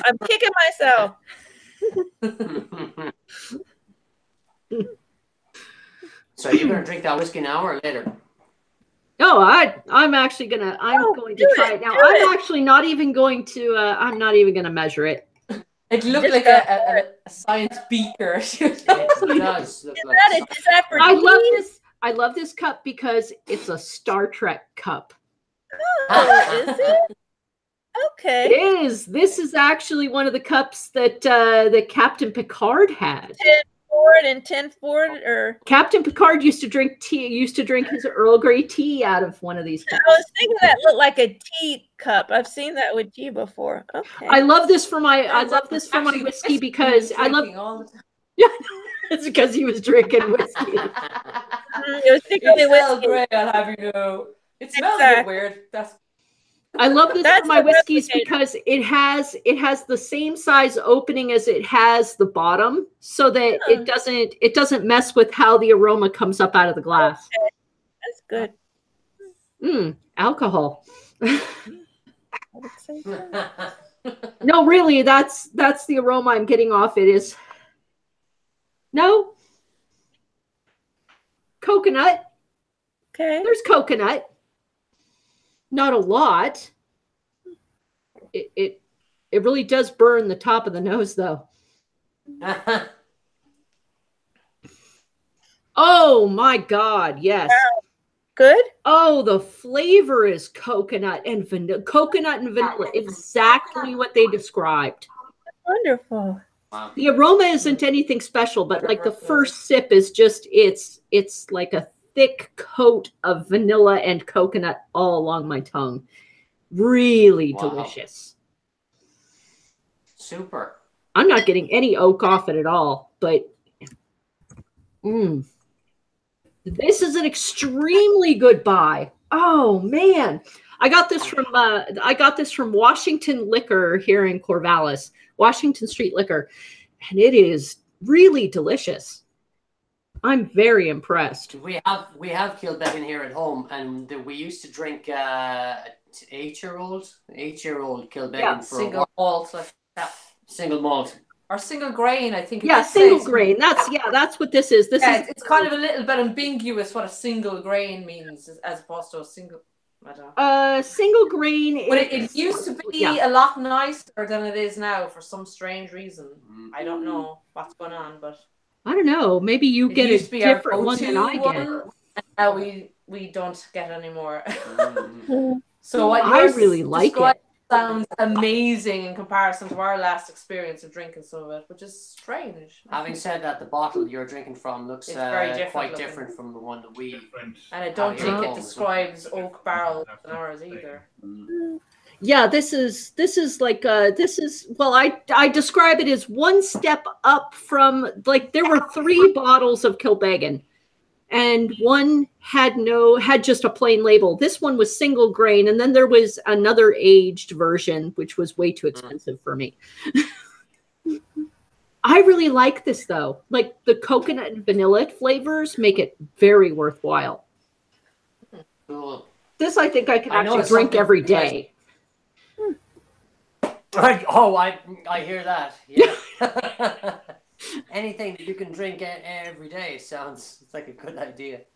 Well, I mean, I can drink the Writer's Tears every day because copper pot whiskeys to me are, I can taste the copper in it.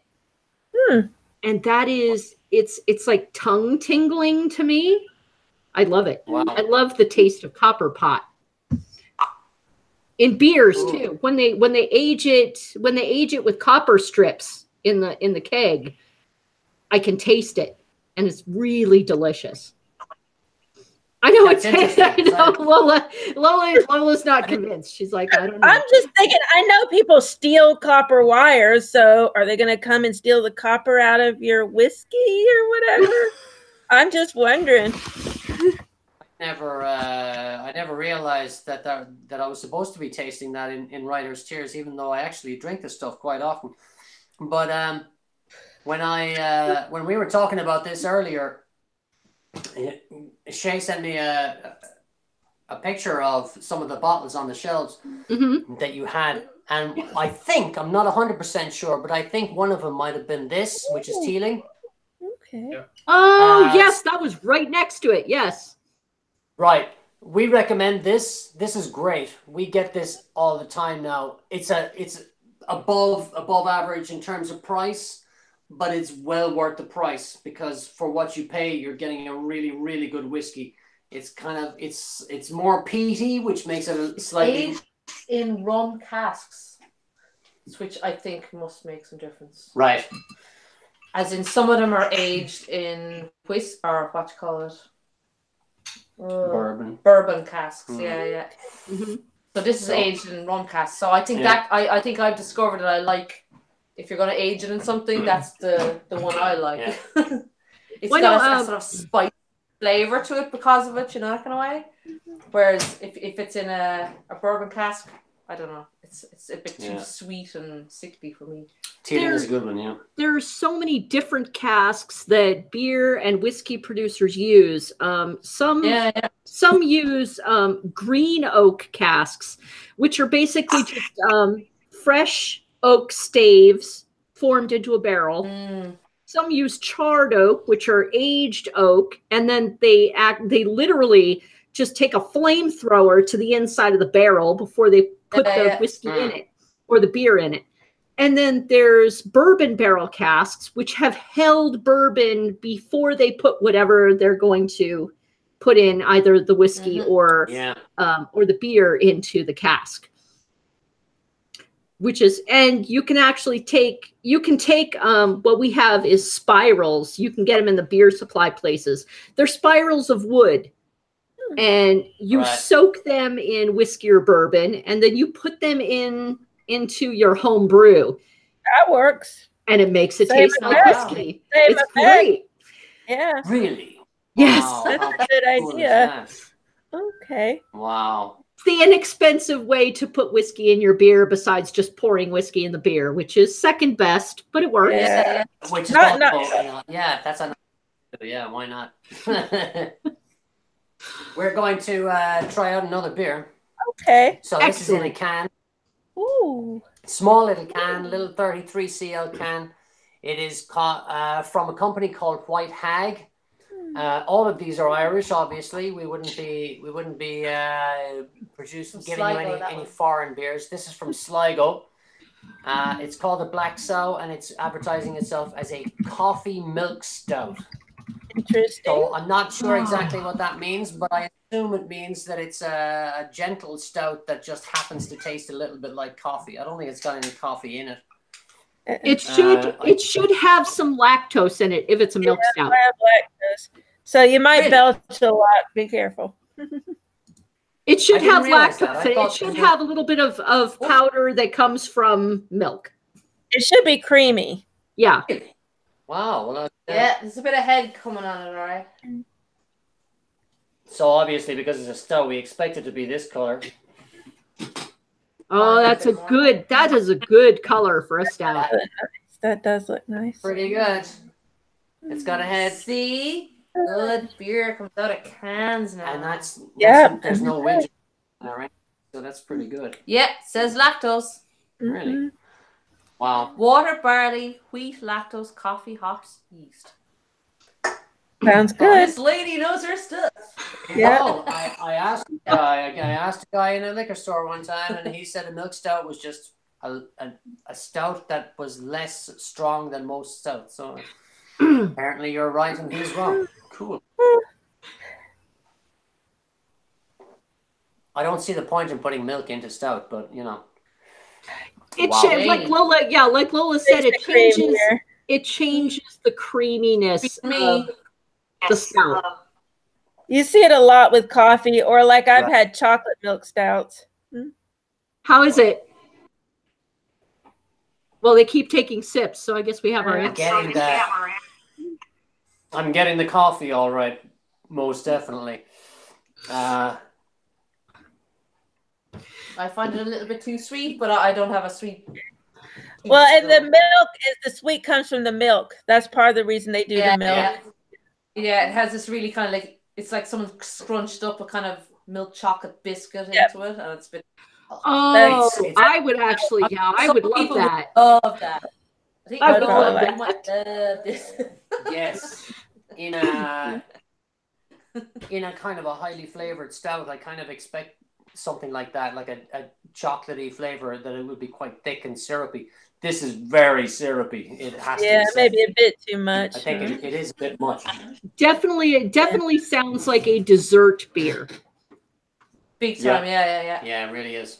It's like if you had one of them, as a dirty thing, it'd be grand. But Yeah. So not a session beer? Which is So in the morning times, what's your typical breakfast? I mean, do you have like coffee, biscuits? What is it for you? just cereal. Yeah. On a work day. Muesli, sometimes porridge. During the winter, we have porridge. And then at the weekends, we might fry up some sausages and eggs and toast. Ooh, that sounds nice. Yeah, it actually does. Yes. But then Puddings. sometimes black pudding. Puddings. We love black pudding. Black and white pudding. Oh. Oh my God. And I'm still looking. I mean, I can't get black or white pudding, and I can't get pig's blood either to make my own. Which is terrible. It's hard to get a good manufactured black or white pudding, even here. We had to search around for a really long time before we found one. There's a lot of different kinds, but we were never... Everybody has their favorite. We just took a while to get our favorite as well. Yeah, but there's plenty to choose. Good quality. I don't think saying that there isn't. Yeah. I mean, the ones that are kind of factory manufactured tend to be quite kind of sticky and flavorless and salty. Yeah. But you need some sort of an involvement from a butcher to get a really nice flavored one. But we found one that we really like, so that's cool. We have that all the time now. Yeah, I know. Here in Corvallis, we've actually we have a tradition for coffee stouts for breakfast. Really? Yes, from Flat Tail 6 a.m. stout to Block 15's Nebula stout. A lot of people have beer for breakfast. Actually, Founders has one called Breakfast Stout. Founders Breakfast Stout, and I really like that one too. I like Flat Tail 6 a.m. stout a little better, but Founders is smooth and delicious, and it's all coffee. Coffee is great, especially with the coffee stouts. I drank a coffee stout. What was it last week? It was the Modern Times. And it was a 16 ounce, and I wish I had drank it earlier in the day because I drank it at night, and it was so strong, and I ended up hyper because it was coffee, and I was like, yes. What's going on? It's 9 o'clock at night. It's 10 o'clock at night. It's 11 o'clock at night. I am a terrible influence on my friend. It's okay. It's all right. I chose it. I should have gotten something else. I should have known better. It was just too much coffee at night. Yeah, I know it seems weird to have beer for breakfast, but it can really kind of especially if you have early morning nerves. Yes, I certainly do. It kind of like it takes the very edge off the morning. Well, and I don't do it when I'm going to work, but sometimes, like if I'm on vacation, I will totally do that. Mm-hmm. If I'm on vacation and I wake up and I'm like, you know what? I don't want coffee. I want beer. Beer. Right. I want beer. And if I'm on vacation, I'll do it. I'm like, I want it. I'll do it. Wow. I love that. I love the idea that you could, like, if I did that, I would just be like, okay, now I'm drunk, and I would just keep drinking for the rest of the day. That is a problem. Like I said, I have to be on vacation and not really doing anything. Because I'll just want to lay here. I'll just be like, I ain't doing nothing. Yeah, well, I mean, writer, podcaster, I'll drink it any time of day or night. Yeah. Since you started talking about that, I was looking at the ingredients on this beer, and it doesn't have coffee in it. Yeah, I thought it was supposed to just taste like coffee, but it has actually got coffee. So I'll probably wait all night after. Yeah, it will have caffeine. And cold brew coffee makes the best beer. Does it? That makes sense. Because it doesn't have a whole lot of the you know, that tongue ripping bitterness that regular brewed coffee has. Cold brew coffee has the actual flavor of the coffee without the heat involved to bring out the bitter nature of coffee.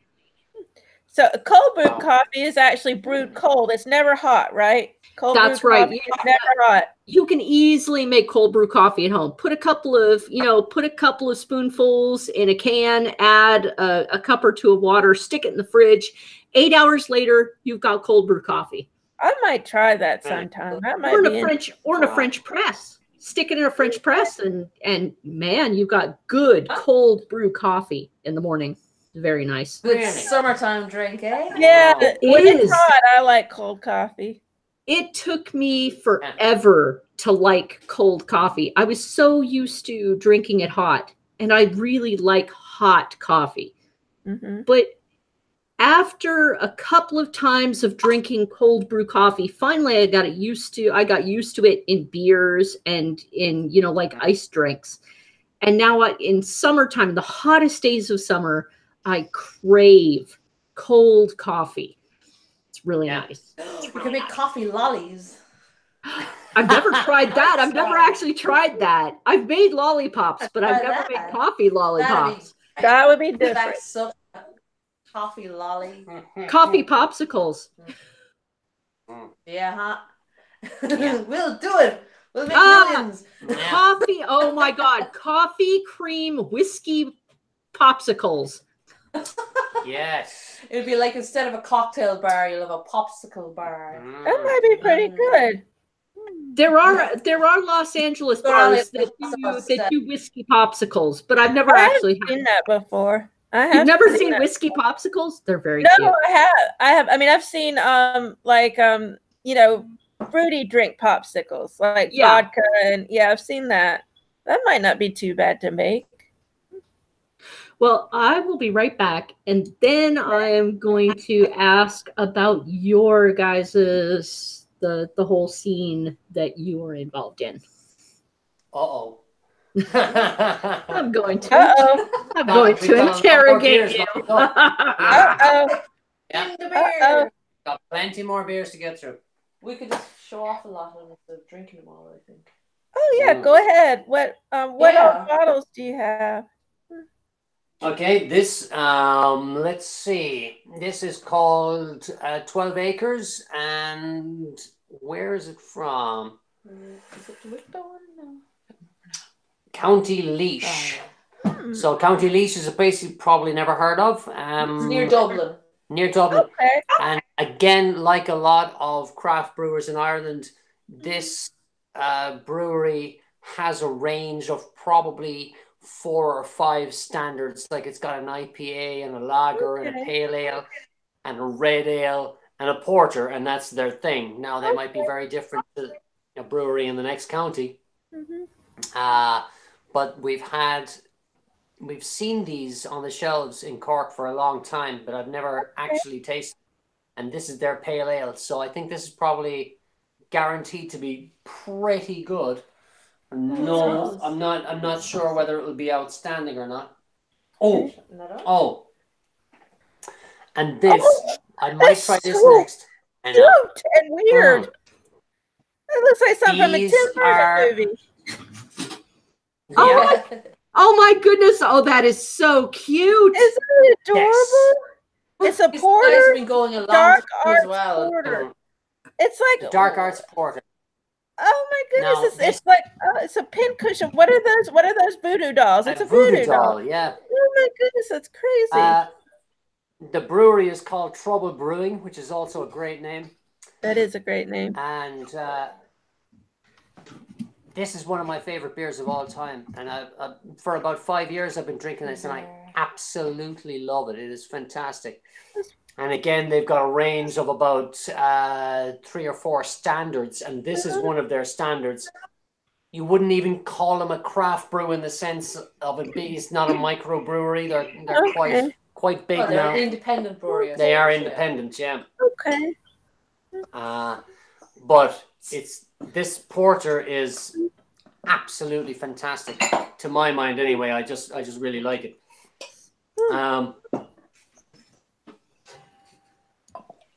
Well, now let me ask you: can you actually go and sit in their brewery and drink from the draft, or is it bottles only? Like, well, these guys are from Kildare, which is halfway up the country, so we've never been to their brewery, but they do have draft in some of the bars here in Cork. So I have had this on draft as well as in the bottle. Which one is better? That's a good question. Usually the draft is better. Yeah. In my mind. Even like this Kinsale Brewery as well, and they have this lovely black IPA. And when you taste that in draft, it's amazing. And then you can still get it in a bottle, but it's just that bit more like gassy in a bottle or something. Then when you get it on draft, it just has a fuller, sort of fresher going on. Yeah. It seems fresher when it's in draft. Yeah. Yeah. And it's got all the flavors. I think it's just got a little bit more flavor on draft always than in the bottle. So.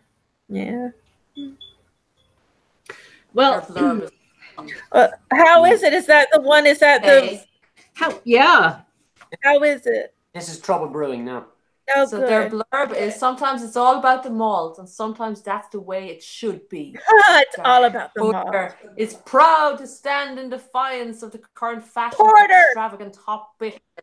Lola loves it. I love that. This beer, where the malt definitely takes the lead. It's rich, complex beer with chocolate, coffee, and caramel flavors. No. Do you agree? More coffee. Y'all gonna be up all night. Oh yeah. We've just had this one, which was all about like coffee and really, really rich. This is a much more accessible version of the same thing. It's still nice, but you could drink more than one of these. It's like a much easier drink. Good. It is. Okay. What's the ABV on it? Do you know? What's the percentage? 4.4. Yeah. On the dark arts one. And the last one was 5.4.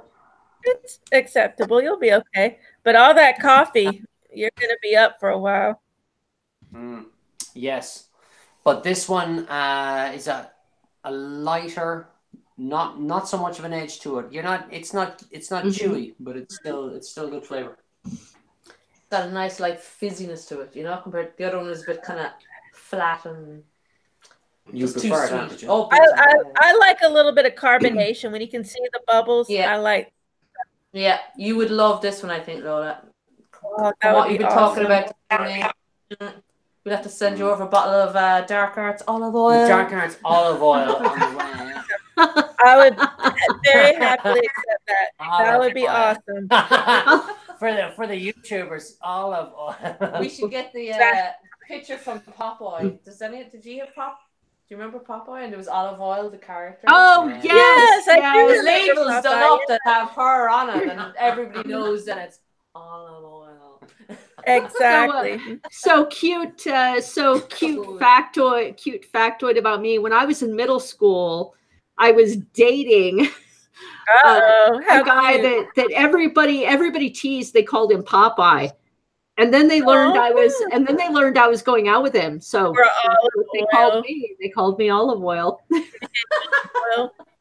That's good.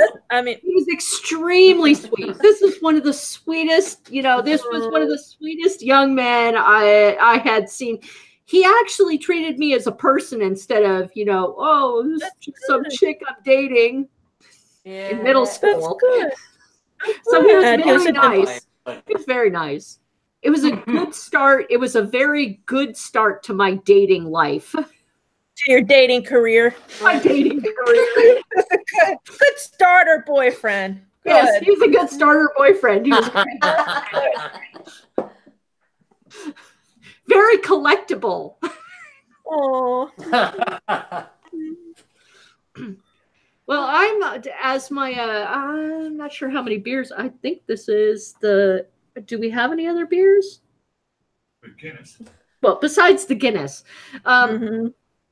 This one is from Flat Tail. Okay. Oh, cool. And as many of our listeners will attest to, I am always 100% of the time on the hunt for anything that can compare and beat the crap out of Coors, Budweiser, or any other lager that is out there. Definitely. And Flat Tail calls this literally light beer. No. This is, I'm sure it's good, but this is their 4% light beer. that's their lawnmower beer. It is their lawnmower beer. That's clear. Extremely clear. Too much head. Yeah. That's too much Very, very clear. That's what some people call piss beer. There's But you know, this is the beer that you're supposed to be able to take to sporting events and anywhere that you need to drink a beer constantly. I can't really recommend college students because not all college students are over the age of consent. Olive oil. Drinking game. Drink olive oil. Drinking parties, if you're over 21 and you need a drinking game beer, Yes. I totally suggest this instead of any crap you will buy in the store, even never having tasted it. If you need to go to the very last few games of the season, definitely a good one.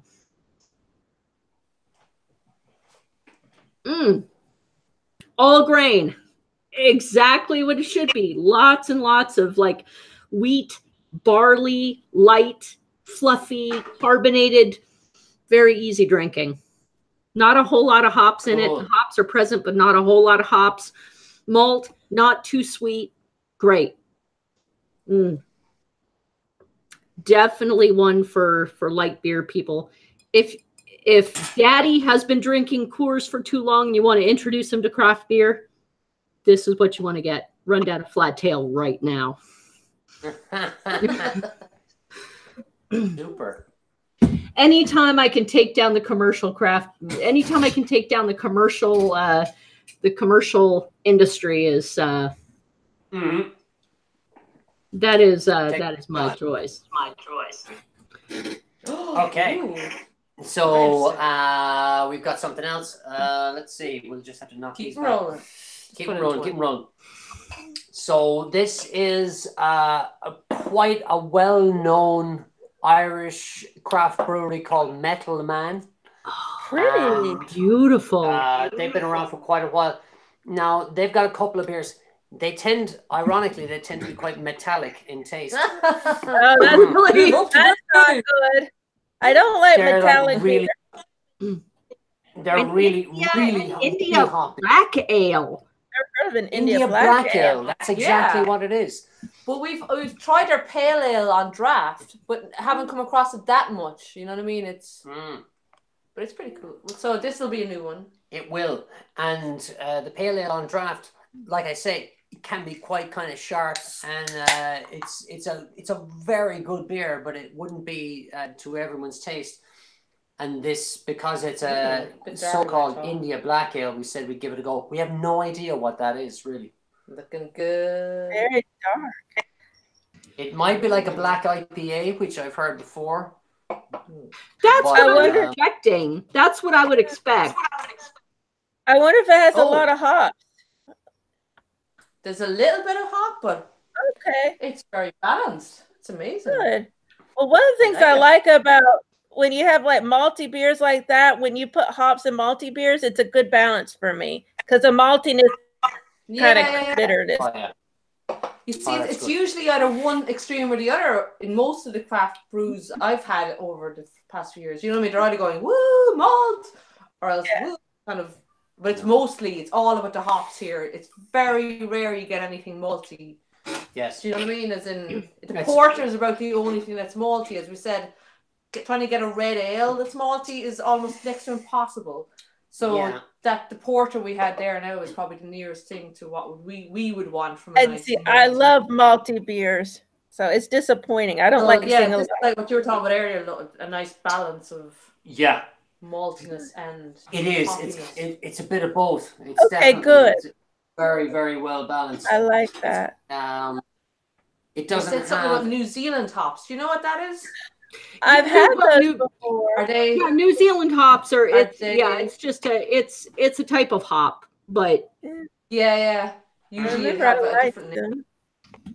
It is kind of sharp, all right, but it's not. It doesn't have any kind of a strong flavor of like florals or anything like that. Okay. It's just it's a very solid kind of down to earth malt. This also says it's vegan friendly. What does vegan friendly Not mean? pasteurized or finely filtered, so store in the fridge if possible. Okay. But don't store there for too long. As especially Okay. Vegan friendly usually means that they have not used any of the fish emulsifiers and clarifying. Well, that's good to know. If you're a vegan, you need to know that stuff. It looks like a really beautiful beer. Yeah. And on the West Coast, it is super hard to get anything like that is labeled India that is not just, like clawing your face off with hops. And it's just like bitter hops. Yeah, bitter hops. It's like that here. There's a tendency for things to be too hoppy here. Same here. I've heard that there's that putting a lot of hops into something is a way to cloak the fact that it's not actually a very good beer. So good observation. It can be. Yes. I'm always suspicious. There are times when if you screw up a beer, you can dry hop it after it's been fermented. You shove a bunch of hops in the secondary, and sometimes it will cover up the fact that you screwed it up. Still doesn't sound like a good tasting beer. It's not always a good tasting beer, but if you market it right, people will love it. Well, and if people really like hops, what is interesting is non-alcoholic beers or light beers like the session beer you're talking about. There's a Brewdog, they're a Scottish company, but they have a session beer and they have a completely non-alcoholic beer, but you can make them taste really umphy through the hops, that kind of way, which is kind of handy. I mean, it's not alcohol that's giving it the umphy flavor, it's the hops, and if you get that balance right, it's kind of cool. It makes drinking a non-alcoholic beer kind of interesting, Which is good. Yeah. So, very good brewer. The interrogation. Here we go. What have you been doing in Snatch comedy lately? I've been very into searching out a lot of comedy lately because our political, just exploded, and I get very depressed listening to our politics, so I need comedy. Why don't you just pretend that your politics is a circus? And then it would be hilarious. And you've got so much comedy. They're all improv artists. Oh my God. We do have Trevor Noah, and Trevor Noah makes a good, from Monday to Thursday, I can listen to Trevor Noah and believe that I'm a human being. Yeah, I like him. Making comedy out of politics. Yeah, that's the thing. That's what you've got to do. But there's almost too much of it. It's like saturation after a while. There's too much material. You can't do anything outside it. Yeah, the Snatch comedy is the same as it ever was. Just to explain to people who weren't familiar that it's not what it sounds like. It's an improv comedy group that I'm involved in. Taking something quickly. Yeah. As opposed to other versions. There are other kinds of Snatch. Yeah. Yeah. Grab comedy. It doesn't mean the same thing over here. Subtitle it as grab comedy. So it's cool. I mean, we're still going, and it's a different show every week, but we just turn up and do it. But improv sometimes other people don't turn up to watch them. Oh, that's too bad. Oh. How difficult is winter. it? How difficult is it to do improv every single week, though? Is it? I mean, it's got to be. I mean, obviously, it's improv, so you don't plan it. How do you do? It gets easier every time. The more you do it, the easier it gets. You know, I guess to a certain extent, I guess it's like doing a podcast. You know, in the beginning, you feel like you need to have like loads of notes and have everything prepared. Yeah. And after a while, you just kind of go, okay, there's a flow. Once I get into the flow, I'll be fine. I mean, you're improvising it's right like now. You know what I mean? But you probably don't, think you are. You know what I mean? As in everything you're doing is not scripted. So. But do you have a Do you have a type of theme every week? Like a basic? No, not at all. No, absolutely not. What you're just working off the games. So they're the framework you're working from, you know? Yeah. I mean, Name some of the games. Like Poet Translator. Do you know whose line is it anyway? We've probably had this conversation. I love whose line is it anyway. I love that show. Yeah, I've watched that. I love it. That's the same been on kind of stuff, probably 10 years here, if not more. So we do those kind of things like sound effects where, we're making sound effects for somebody who's improvising a scene, or we do like the sing song one where every player sings one line of a song. We have to try and make it rhyme and stuff like that. Or we do one called Fairy Tale where one person is a storyteller and another person is the actor who plays all the parts, and another person does all the dialogue in the scene, and we've got to make up a fairy tale on the spot, and that's really confusing and really difficult, and it's insane. Yeah. Oh my god, that sounds really great. It actually sounds like it's right up my alley. And we do a game called Murder, where one player is suspected of a murder, and they've got to leave the room. And while they're out of the room, we ask the audience, who did they murder? What was the murder weapon? And where did it happen? And then when the suspect comes back in, they get interrogated by two cops. And during the interrogation, they have to guess all the details based on what the cops are saying. So the cops have to kind of ask questions that are slightly leading, like the cop. But, it's quite interesting when you get close to it, and then it's like everyone's like, "Ooh!" So the audience come alive, kind of, as you're getting close. So that's kind of cool. The cops might ask, "So you like playing golf?" And then the guy might say, "Golf club," like that. Exactly. You were in the club last night, weren't you? That kind of thing. If you just filled with a club, yeah. That kind of stuff. Mm-hmm. So it's almost like the criminal is interrogating the cops because the criminal is the one who needs to find out the information. It's almost opposite. Yeah. That's pretty cool. I like that. Yeah. So you're going. So let me get this right. I killed a guy in with a.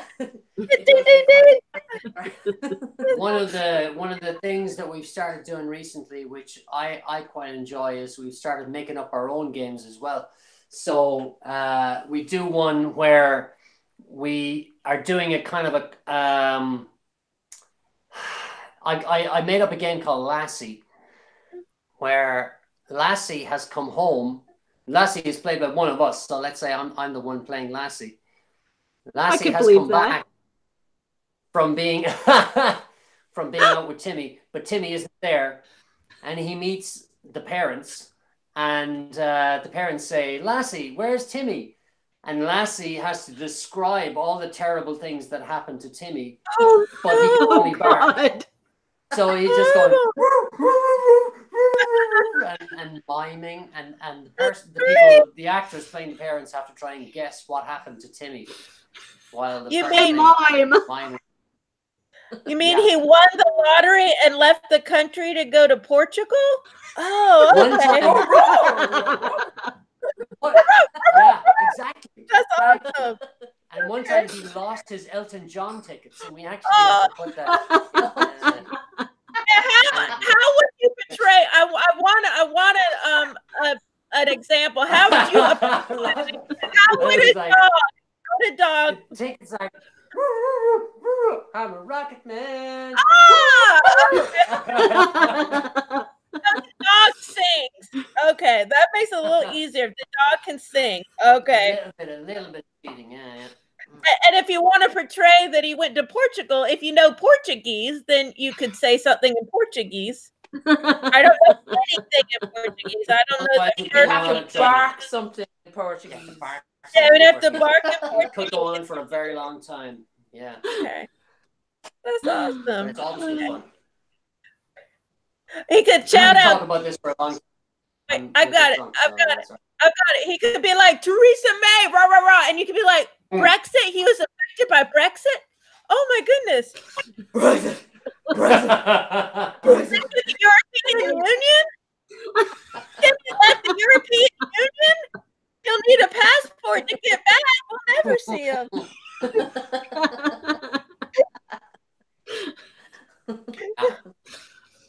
It would be fun to do like a hangout improv. Sometime we ought to do like hangout improv, and we could do improv. That would be fun. That'd be amazing. I actually like improv. I'm not great at it, but it's very fun. It's like fishing. I'm not very good at it, but it's very fun. You like to do it. That matters. That matters, Linda. That matters. Well, we have an improv troupe here. I haven't been to see them in a long time. I had a friend. They do workshops, and I had a friend who did the workshop, so I went to see her perform, and they're pretty good. I need to remember to go back. They perform every Friday at a pizza shop downtown. Do you remember what they're called? Mad Calford. Mad Calford. COWFORD. Mad That's Calford. really cute. Because the city where I am, Jacksonville, the name of the city used to be Calford. Yeah. That's where it comes from, Mad Calford. Really? The city of Jacksonville used to be called Calford? Yep, Calford. That was the name of it probably 100 years ago. Wow. Yep, long time ago. It was a lot smaller then. Reds. See, So, there's two more reds. And then there's... if you like, we would like to tell you about another beer. Oh, yes, please. So, let's see. Just to introduce you to a couple of the other ones. We had White Hag already, friend. Yeah. That's very pink. A White Hag earlier on. Look at that. Beautiful. Milk stout. Another one we got from them that we're not going to drink right now, called the Puka Dry Hopped Lemon Sour. Interesting. So they've got a couple of specials on as well. So looking forward to that, but we might have that another time. This is a very big craft brewery in Ireland called Wicklow Wolf. Nice. Wicklow Wolf have quite a wide range. And this is one, is that Sriracha? Wow. Yeah, it's called Sriracha, yeah. Sriracha. Sriracha is actually a type of hop. Oh, okay. I didn't know that. Okay. Yeah, Sriracha is a type of hop, and it should have a pretty bold, fruity flavor to it. Oh, cool. Well, that makes sense because it's talking about it earlier on. Well, it said it's a sour, so that makes sense that it's things I mentioned. Yeah, Sriracha hops are like a citrusy, almost a dill type of flavor to it. Oh, really? Oh, wow. Cool. Yeah, because it says touch of lemon rind and Finnish herbal is their thing. That yes. Sounds cool. Cool. I like what you're saying. I like sours. I have to be in the mood for a sour, though. If I'm in the mood for a beer, sometimes I don't want a sour, because to me, a sour is more like a drink almost. You know, sour is just different. Yeah, I can imagine it'd be better in summertime. I really like sours I really like sours in summertime, but flat tail brewing can make me eager for a sour pretty much at any time. Yeah, I just have to be in the mood for a sour. I have to know I'm drinking a sour. If you is that the Sriracha? Yeah, I've never smelt that, and that actually smelt like toffee. Whoa. All right. Oh. That might mean I like it, but I'm sure for some people they'll love it. So this Very is it. It looks a bit like the Irish red from before. So this is definitely, it's got the same kind of, in terms of the appearance, it's got the same character as the Irish reds that we saw earlier on. Very kind of a dark red, sort of caramelly more than a Oh light. no. That call did it- not look like a good response. No, coffee red ale is what I do not have a sweet tooth, so me is just like You would have to like sweet, I think. Yeah. Whoa. Wow. Is it very It sweet? really is like, you know, artificial toffee flavor or something. It's really strange. Okay. That is actually really weird. It's like having a Werther's original, I don't know. Ooh, You know, I some don't have that toffee sweet with That's something. too much. I think there's something more to it. I know what you mean about the dill. I'm getting that. Just a little bit. Wow. Yeah. Okay. It's a really odd herbal kind of flavor that I don't think I've ever got from anything else I've had in a beer. Sriracha Ace is an extremely difficult hop to try to brew with. And I can see why they put it in the red with so much sugar in there. The Sriracha would be their attempt to kind of balance it out and give it more of an authentic Irish feel to it. Right. You don't look very weird. Yes. Do you know, I have to say, it's almost kind of minty. Yes. There's something There you go. Yeah. very, like, unusual, extremely unusual about it. Herbal I wouldn't call it herbal flavors are actually associated here. Herbal flavors are associated with Irish beers. Really? What? I don't know why. It's just like the corned beef thing, I think. we have our own ideas. I like to think that Ireland is covered in heather and that's what it's all about. Yeah. Those lovely, quaint Irish country folk. Well, From pure shamrock. and your cereal has little stars and Lucky Lucky Charms. Have y'all huh? You don't have that there? The diaspora are into this stuff way more than we are. Like. Yeah. We don't have Lucky Charms. I've never seen Lucky Charms. That's probably for the best. Really? What do you like? Oh my God. Okay, that's it, Lola. Lola, I'm going to have to send him a box. I have to love send them a Lucky box. Charms. I like the marshmallows in Lucky I do. Charms. I They love have the marshmallows. stars. What all do they have? No, They have 7 you different want things. a box? Okay. Send me beer. Don't send me Okay. Charms. Send Well, me beer. A box. Our producer Chase says that Adrian is a Lucky Charm. that's awesome. Or is he saying you're the character from Lucky Charms? No, he's saying I'm a Lucky Charm. Like being around me makes everything go well. That's obviously what he's saying. Well, I guess that's for Dee to Oh, confirm. it's true. Mm-hmm. Sure haven't had not but luck since I've been around you. Right, Dee, if you would just pack Right. Dee, if you would just pack him in a box and label it olive oil. And put some beer in there too.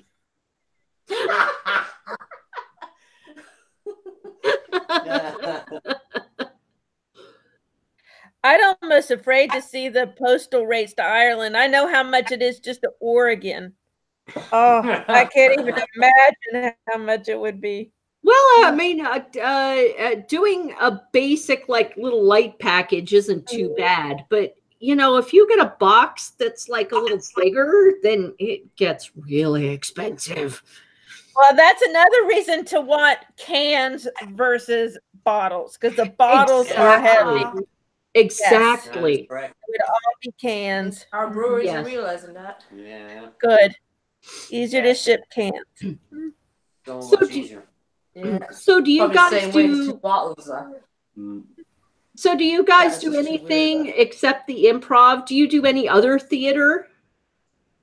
Well, in the last year, since we've spoken the last time, I started working for a theatre company called Kirkadurka here in Cork. I'm just doing admin with them, but it's cool because I get to see what they're doing and what productions they're working on. They have a big production coming up in the summer, which will be, you know, something that the whole city finds out about. More interesting because it's what I'm doing is that I work with a kind of a side project that they do called the Theatre Development Centre, which is anybody who has an idea for a show they want to do can apply, and we give them a space for a week to work. It's like a free space, basically, because it's very difficult to find a space to work on things anywhere. So we give people spaces for free, and they get to develop their new work for a while. It's like a kind of a residency. That's nice. So we do that.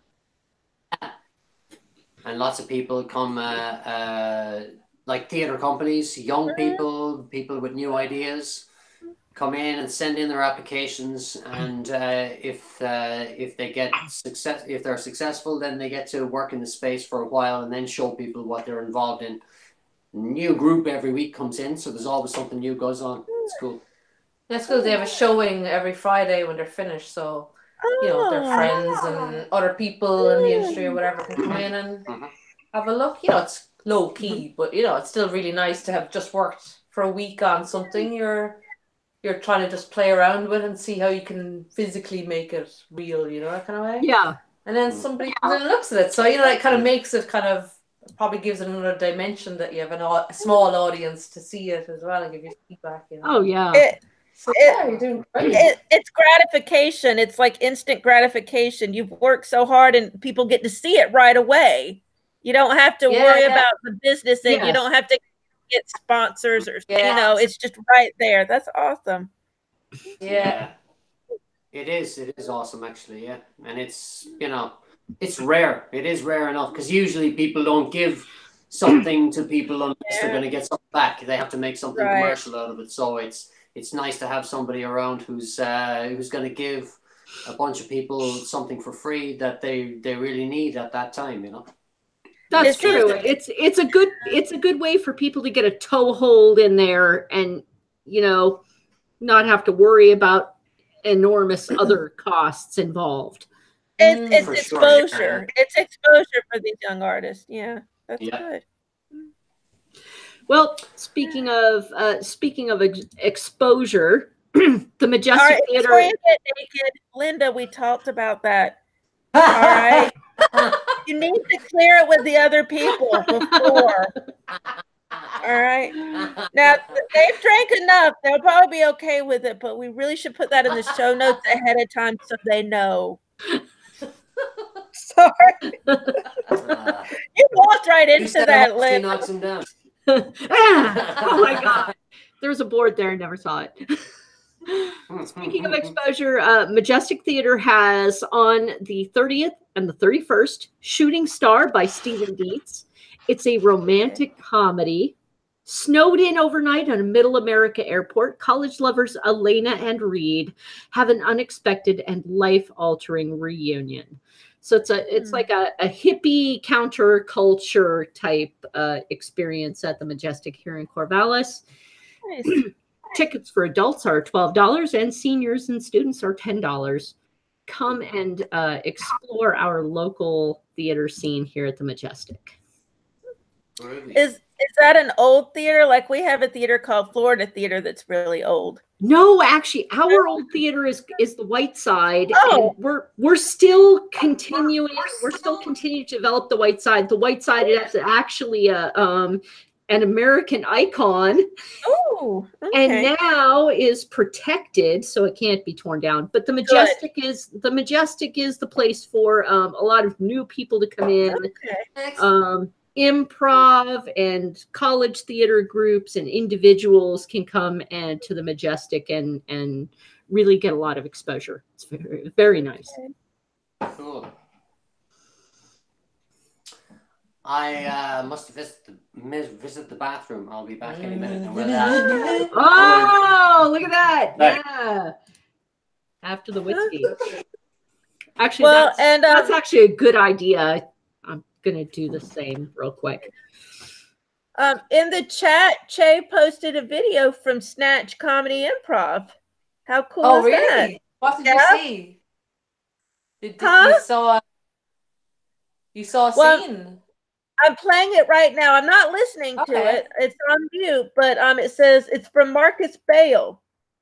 And it says, this is a video we put together to show what it is we do and explain about improv. It was filmed at the Spiegel Tent in Cork Midsummer Festival in 2007. So that's a little bit old. Long time ago. Is that, now, were y'all involved in it then, or was this before your time?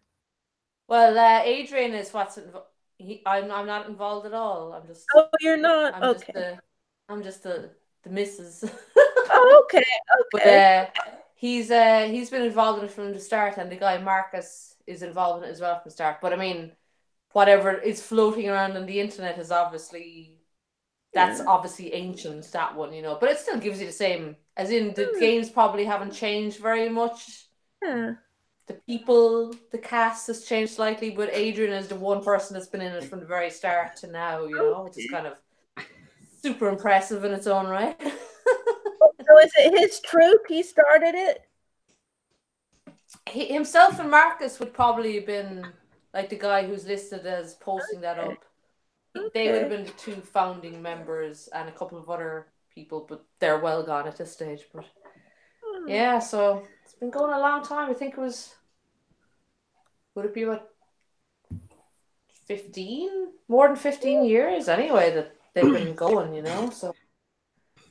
But yeah, it's, I don't know what way. They probably have to start doing more cabaret style shows or something just to change it up a little bit, I think.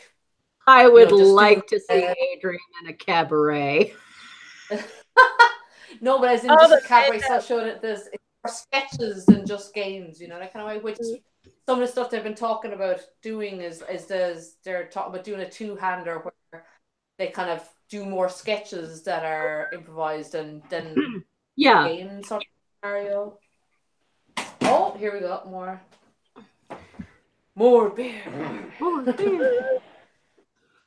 So I've got I didn't bring in the whiplash, should I? Yeah, I'll get that. Cool. This is an example of a boringly designed can. A boringly designed can, yeah. That's not boring. It's not called boring. It's classic. Yeah. It's minimalist. Minimalist. Yeah. There you go. It's kind of daring in a way to make a can this boring. They're called Larkins. Indescribable. I don't know much about them, but they have a kind of a special range that we've tried before that was really nice. So we said that we would give this one a go. Independent Irish brewery, light and refreshing pale ale. Sounds pretty standard. Larkins. Is it Larkins that did the whiplash as well? No. Oh, it's not. Body riddle is the whiplash. Body riddle is the. So this is new to us, and who knows? It might be very straightforward, or it might be spectacular. So boring can versus. Whoa! What the fuck is Psychedelic. It looks like it has a zebra. So this is wrapped around Whiplash. Is the name of the brewery. I just got whiplash from that. Oh my goodness. Body riddle. Body riddle, man. It's a riddle. It's a riddle of the white. Whoa. They're based in Wicklow as well. And this beer, the Body Riddle, is one of the best things that we've had in a really long time. And Whiplash are fantastic. They're really. We've only just discovered them. I don't know how long they've been going, but we got the cans and we had them in the fridge to try. We're like, maybe we'll save them for. And then we ended up having it in draft in a pub in town, and we're like, yay, it's in draft as well. So yeah. But just further, did you show them? Not yet, no. So this is just another example of funky illustrations on Whoa! Is that a dog or a bear? It's so cute.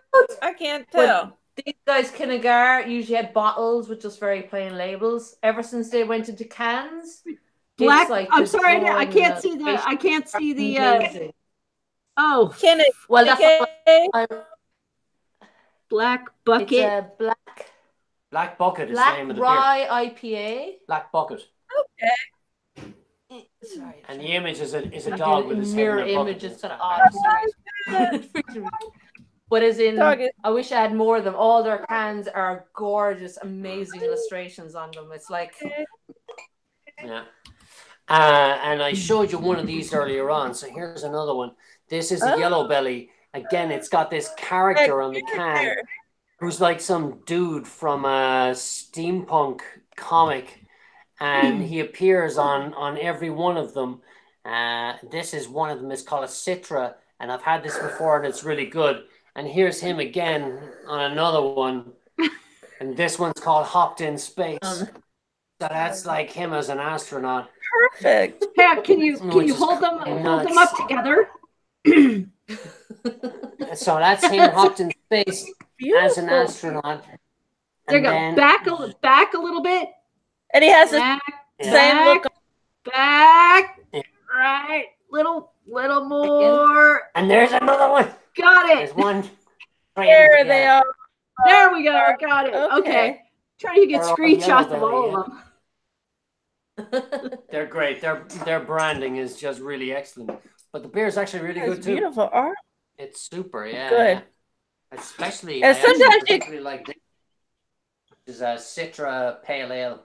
and you get that on draft a lot as well, Yeah. which is great. You can get it anywhere you want. And it's very citrusy as well. I didn't show you this one yet. This is called Boyne. Boyne Brew House Boyne. Irish Craft Amber Ale. Now, the Boyne being the Boyne Valley, which is, in obviously Newgrange. yeah, not far from Newgrange. I'm not sure how kind of true to the craft beer ethic this place is, or whether it's just a very kind of a commercial brewery. It's hard to tell. But we've never- Now I know. Now it is very apparent that is Irish because of the way flavor is spelled. Well, they could have put that on though. Yeah. Oh yeah. Well, you know it's Irish though, right? Huh? Oh yeah, but I mean, we never spell flavor with a U Unless we're trying to So, put yeah, on I think- airs. unless we're trying to put Yeah. on airs. Yeah. I mean, We're Irish and we're all flavorsome out here. Well, we also spell theater R-E or center R-E if we're putting on airs. If we're putting on airs, yes. Yeah. Exactly. So I'm just going to try this Boyne right now because I've never had it before. This is an amber ale, which pretty much makes it sound like it's kind of one of their standards. I'd imagine that they've, again, got probably a range of 3 or 4. They've probably got a lager and an IPA and a stout and a red ale and an amber. It's very amber. Very amber. That's what I think of. Yeah. So what is the difference between, to you, Like what is the fizzy. difference between an amber and an ESB? We don't have ESB. You don't have That's what I'm saying. ESBs at all. Very British. That's a very British thing for us. Like bitter, you do not ever see bitter in Ireland. But we- Ever. Oh, That's okay. good. Got a I weird don't like cask beer on, you know what I mean? It's just definitely not a thing. Like Yeah. bitter is usually very flat. Is that Yeah. They So the call odd- we'd have like a red ale, but usually the red ales would be quite kind of It'd still be fizzy. fizzy compared Yeah. to a British Yeah, yeah. bitter, yeah. But like when we had bitter when we were over in England, it was just like kind of, geez, we were expecting to drink something that was a bit fizzy, like just a red ale, like that, and it was just like flat. It was like, oh, warm, weird, flat. Well, here's another question. I know in England they tend to drink warm beer. Do you drink warm beer? No, we're no. more into our cool beer. We like absolutely cool beer. not. Yeah. We get our No, beer from the refrigerator. Yeah, a stout or a porter is supposed to be had at room temperature, but that's the only thing really. And most people would have that chilled anyway. But we have all beer chilled, yeah. Me too. Well, I know my dad, my dad, who's from Germany, actually went home one time, and he went to a place where they thought he was American, and they put ice in his beer. No, we don't put ice in our beer. He just about lost it. Nah. You're putting ice in. Take this away. No, we don't do this. Disgusting. Because they thought because Americans like their beer cold, they put ice in his beer. I'd be like, oh my God, yeah. It's like, what are you doing? That's crazy. Terrible. I've done that once or twice when if I had a beer that was I really needed it chilled. You needed an emergency chill in situation. desperation. Yeah. I put a couple of ice cubes. You see the kind of for their Coors Light with a glass of ice and then pouring their Coors Light on it, like you're like, oh no, oh, that'd be terrible. Some fizzy water. Well, you could do that with Coors Light, never know the difference. But yeah, that's true. It might make it better. Just water it down, and it doesn't taste like beer at all. Water it. It kind of tastes like fizzy soda. Yeah, and that's okay. Yeah. But here again, we now have hopped craft soda. That's kind of weird. Okay. Our producer says Chase says warm beer in England is a myth. It is the warming effect of hops, not the actual warm beer. Think Burr winter ale. Burr is actually very warm. It tastes very warm. But it's a red ale. Burr is a red ale too. But it's not physically warm. No, it's not physically warm. Yeah, it's the effect of the malts. Right. Okay, because I'd always heard that it was warm like room temperature. That's what I'd always heard. Okay. In Germany, there are some beers that are like darker browns, darker stouts that are served at a warmer temperature. But like it's Americans that seem to like all their beer ice cold. Well, I like it. I like it cold to start with. Now, if it is like a porter, it does, when it warms up a little bit, it does bring out the flavors. But I'm not going to drink a warm beer. I'm just not going to do it. Like, not in the refrigerator at all. No. Well, it's odd. I mean, a bit chilled, but not in between. I've had a couple of home brews that I would not mind drinking flat or warm. Because they actually did taste pretty good that way. Okay. But not many. Yeah, not many. Not many at all. Yeah. My brown could stand up cold or warm. And it would have to be a really good beer. It would have to be a really good beer to stand up when it's warm. Yeah. Well, my home brew. Yeah, your homebrew. My homebrew could stand up. Yeah, one of the few. Wow, it must be amazing. It is. It absolutely is. I call it expat. I like that. That's a good name. That's a good name. That's Che. That describes Che. Yes, I made it for my wonderful husband. That's good. I like that. Expat, really? Yes, actually, yeah, really. It's a really good brown ale. It actually is. Cool. Olive oil. Olive oil. We'll have to devise names for things. Yeah.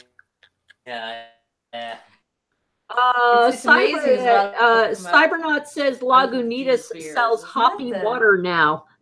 Imagination behind a lot, I can't see Dee and Adrian anymore. Okay. Oh, there we go.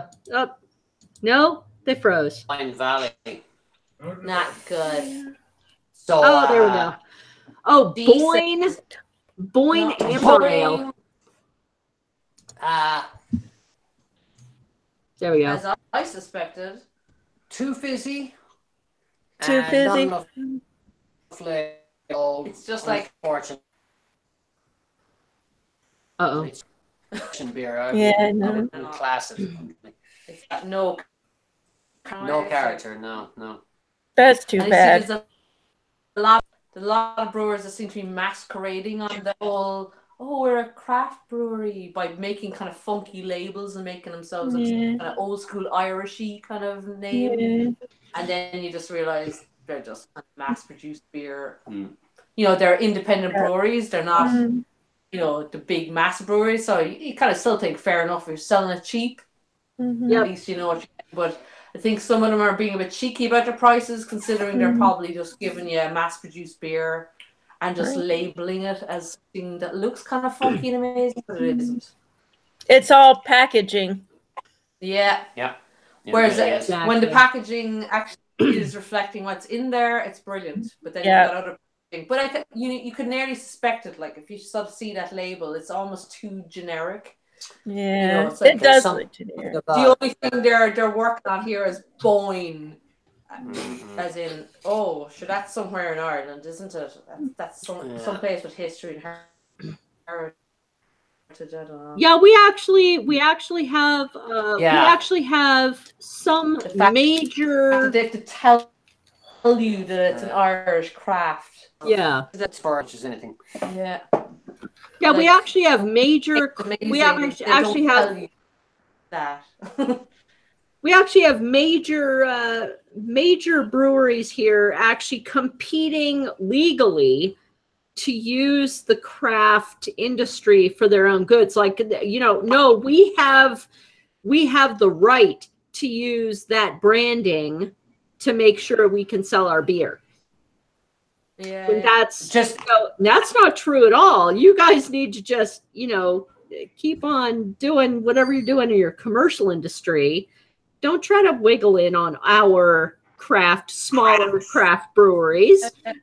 Yeah, because the like, whether something is craft or not, it's pretty easy for a commercial brewery to rob that label and just stick it on something, even if nothing that they do is really new or interesting or independent.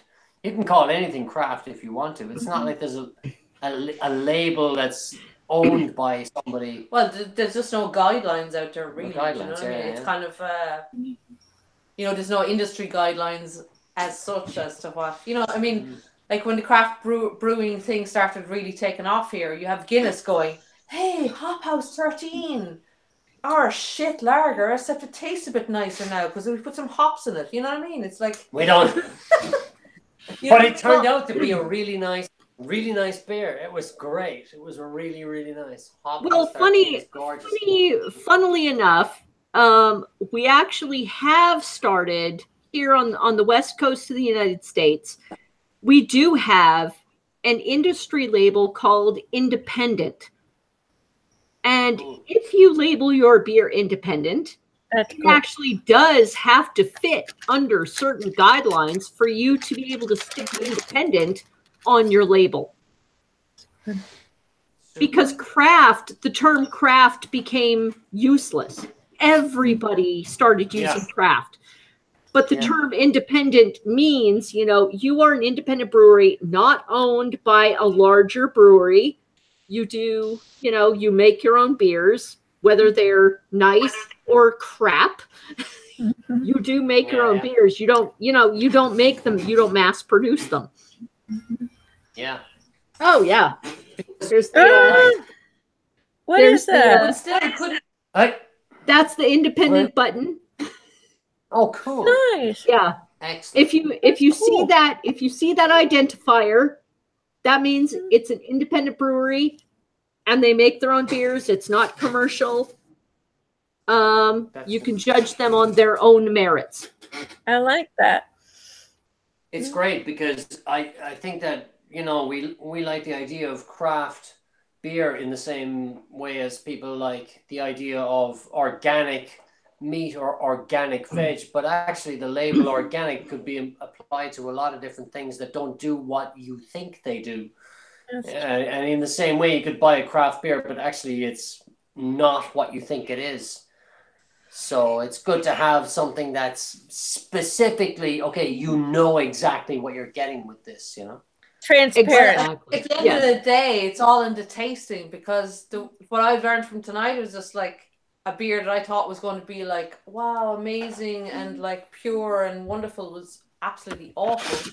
And yet like something that's like, you know, maybe not as declaring itself to be pure and amazing is like delicious. Like, and there's tons of stuff. So at the end of the day, there's tons of ones that are all independent. Some of them then are crafting beer, which is the different, you know what I mean? As in, you can have a lot of independent breweries, like that Boyne one might be independent. You know, a lot of them, they're not the big Diageo kind of commercial brewing houses, but yet they mightn't be doing anything that's amazingly craft orientated. You know what I mean? They're not putting interesting ingredients together and coming up with a different recipe every season to kind of tantalize people, you know? So I think that's the difference. If you're a craft brewer, you're putting a lot of thought and imagination into it. If you're just a Maroika brewery, you might still be independent, but you're still you've got your 4 things that you make, you just make them and you sell them, and that's it. You don't care less one way or the other, you know? So I think that's the difference for me, is that like someone that puts together different little special brews now and again is the crafter, you know, that kind of way. Yeah. You don't just Yeah. The nice thing is that when you guys don't like a specific flavor, the craft brewery or the independent brewery, the smaller brewery can take a look and say, okay, so that didn't work. I guess we better look again and try something else. A commercial brewery, unfortunately, has, oh my God, we have 3 million gallons of this crap. We have to sell it. Yeah. Absolutely. Let's market it a different way and hope that they buy it. Yeah. But we don't like the craft brew industry here in this country is still trying very, very hard to be commercial. I think a lot of the point of setting up a small brewery is to become a big brewery and to become an international seller. Whereas I think maybe in the States, there's a lot more people who set up a local brewery with the intent of staying that way, maybe, you know, that it's okay if you have a local area that you sell to. Very true. I'm sorry, Lola, go ahead. I was going to say, yeah, there are a lot of microbreweries that are only in a neighborhood and they don't bottle. They don't sell to grocery stores or anything. You have to go to their brewery to get it. And unfortunately, I'll probably never have them. But, you know, I think it's good because it's a way for people to get their beer out and they don't have to worry about marketing. They don't have to worry about promotion or bottling or anything. They can just do what they love. Yeah. That's very true. And in Boise, Idaho, I went to 2 or 3 places that probably will never bottle. And that's okay. 1 or 2 of each of their beers were so amazing. I wish I could have sent them across the world. But you have to come to them to taste it. So, and guaranteed a week later, they'd be gone.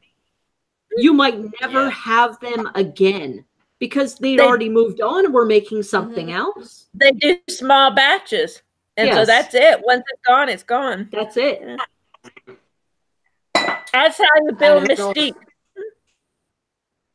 And those guys might become so famous that they actually do start selling internationally. But if they do, it'll be because they've got such incredible stuff that people are coming to them from all over the country. Because they built up a following.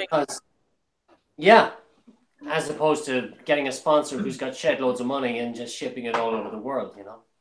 Yeah. Well, there we go. I mean, Goose Island's wheat beer was absolutely fantastic until they started bottling it. And then it went right down the toilet.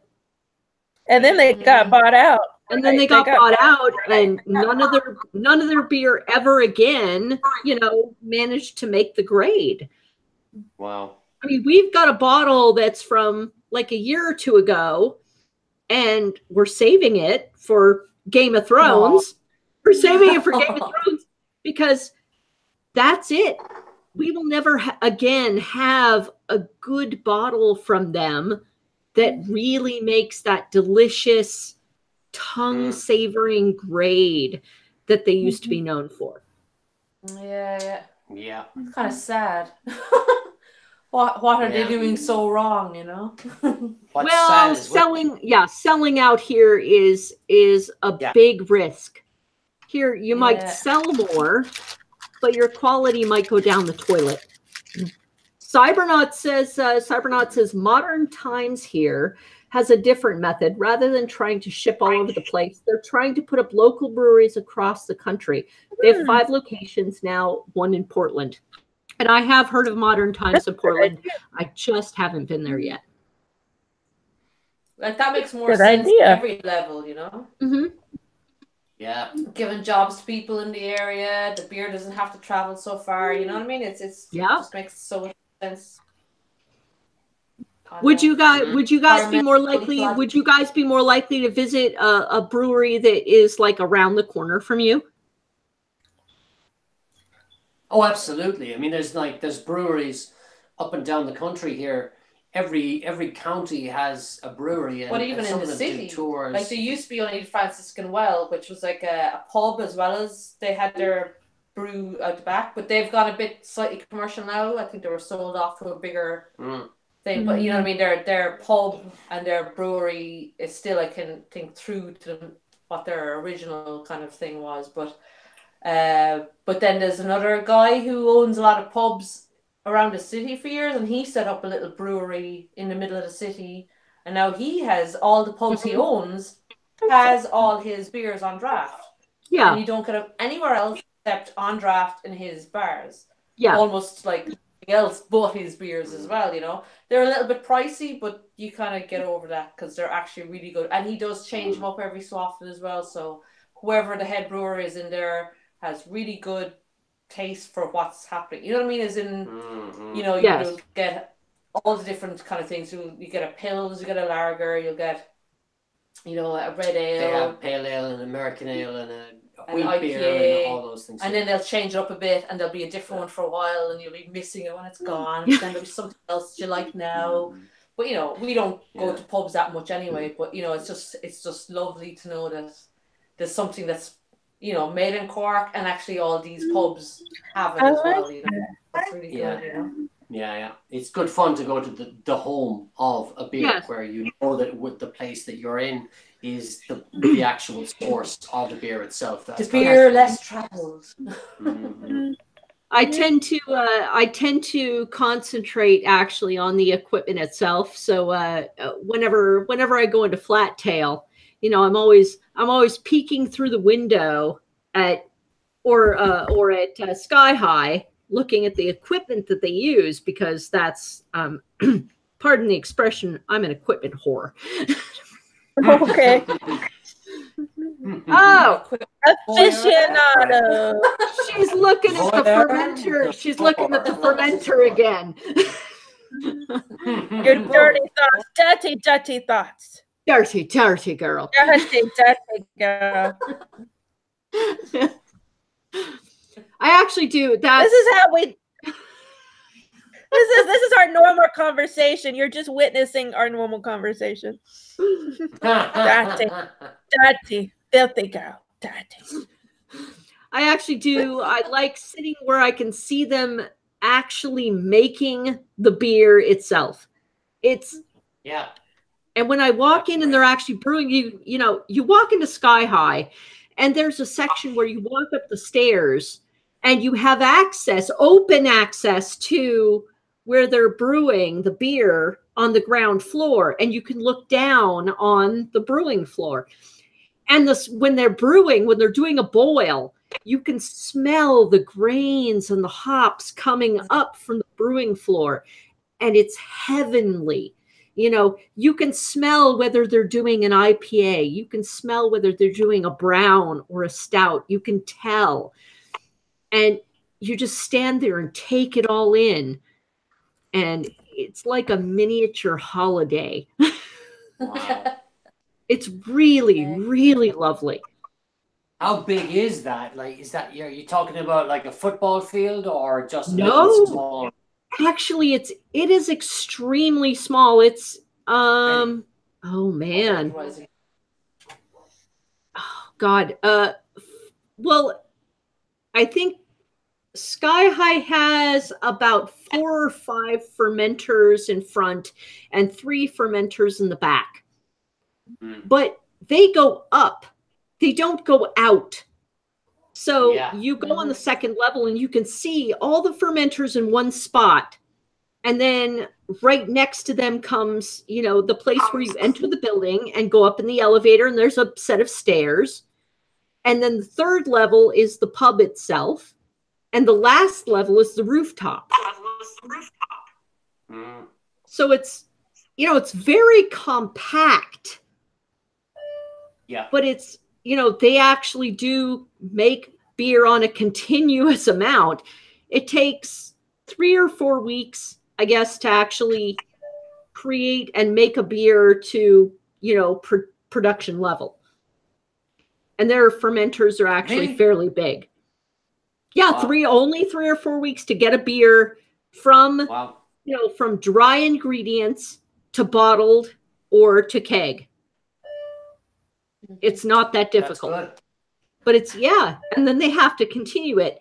They have I believe they have a separate space for all their kegged barrel aging. Most breweries around here do their barrel aging in separate facilities. They stick in a warehouse, forget about it, leave it alone until it's done. Is it what brewery is it that they put their cask in caves? I want to say it's Sam Adams. I could be wrong. Good question. Yeah, there's one in the United States that puts their beer in caves. I am tempted to say Deschutes. I feel like we should Google that. I'm trying, Beer in caves. Google. Beer in caves.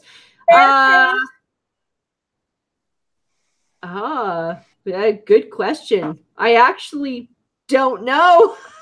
I can't find it. There probably is such a thing as beer in caves. I remember the caves are really old. I remember just reading a whole thing on it. Oh, Founders. Maybe it's Founders. Oh, it is Founders.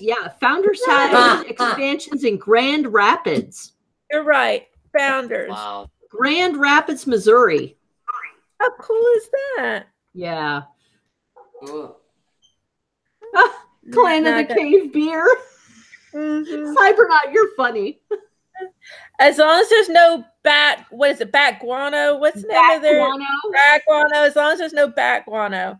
Well, they're all in kegs anyway. Bat guano sells for a whole lot of money. I don't want it anywhere near my beer. I just don't. So that's what that weird taste is in my beer. Bat guano. For those mining. For those of you who are interested in beer, tasting beer, we're gonna try out this 12 acres that we mentioned. Our Irish listeners can pay attention to this. It is a pale ale, and this is again. I think you were out of the room when we were talking about this before, Linda. But 12 Acres are one of the bigger craft brewers. Of course, we don't really know what a craft brew is, but it's an independent, and they've got about... They're independent, we'll tell you if we're crafty or not. 5 main beers. They don't really produce that many specials. So these are all pretty Which might be a straightforward. bad thing. We never, We don't know yet. again, It looks nice. It looks very much like a classic pale ale. it does. It does. And we're big fans of a kind of an American style pale ale, and we haven't had many of those tonight. So Yeah. this will be interesting here. And we looked up a website called Brewers, which is just the Irish beer here.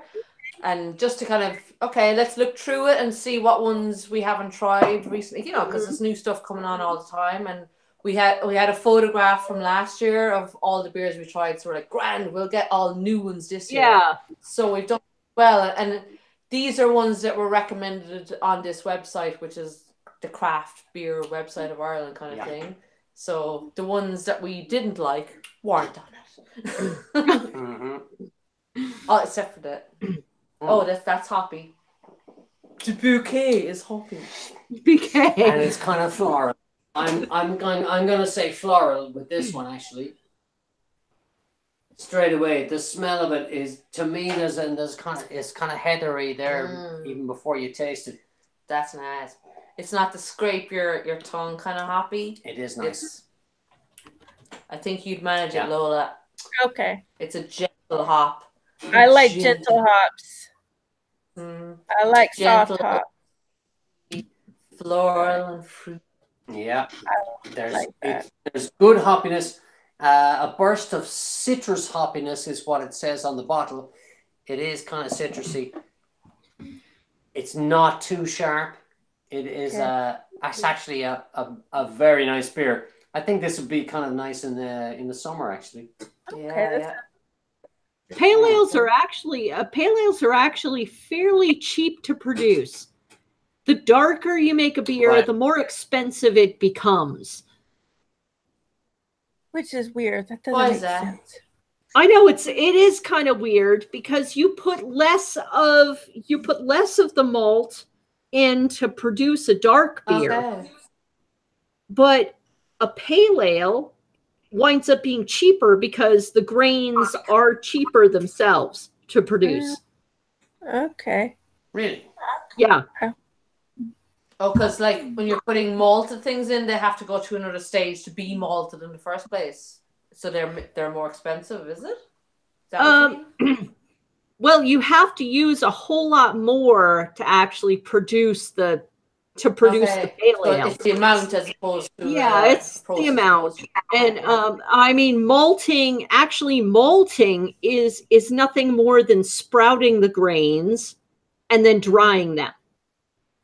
And you only sprout them very briefly. You can't even see anything come out of the seed. It basically just it starts the process, produces the enzymes, and then you halt the process immediately and dry them out. And then you use them to make nothing beer. to do with roasting? Roasting comes roasting comes after malting.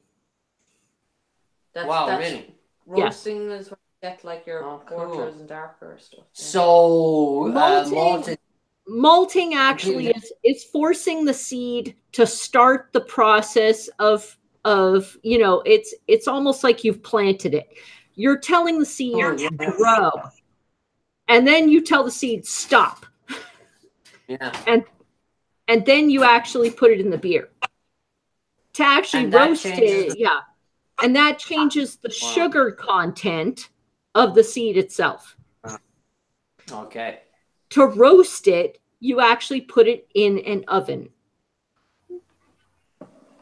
Wow. And that changes the darkness of the seed. That changes the actual roastiness of it.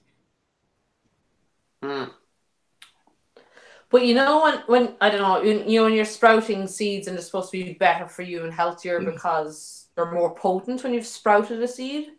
Is there anything to that when you're doing beer that like you've sprouted something so therefore it's well, then I suppose that actually malting, it doesn't have the same effect when you're actually doing a beer, because when you're malting a seed, you've only begun the process just barely.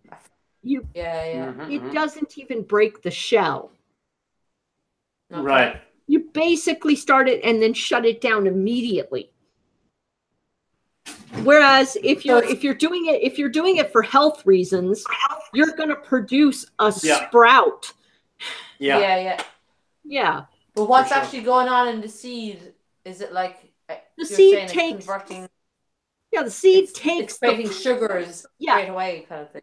It takes the proteins that takes the basic proteins that are in the DNA, and it changes them so that it turns into those sugars, the ATP, that will eventually form a plant. But before it actually forms the plant, you shut it down, you stop it, you dry it and stop it. Wow. And those sugars become the malt that you taste in the beer.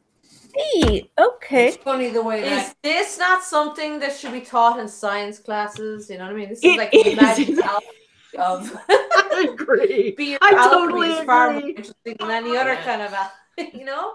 This is so amazing. Lola, shouldn't we have learned this in science class? Probably, but I guess that's why they have agriculture school. That's why you are getting a bachelor's degree in agriculture.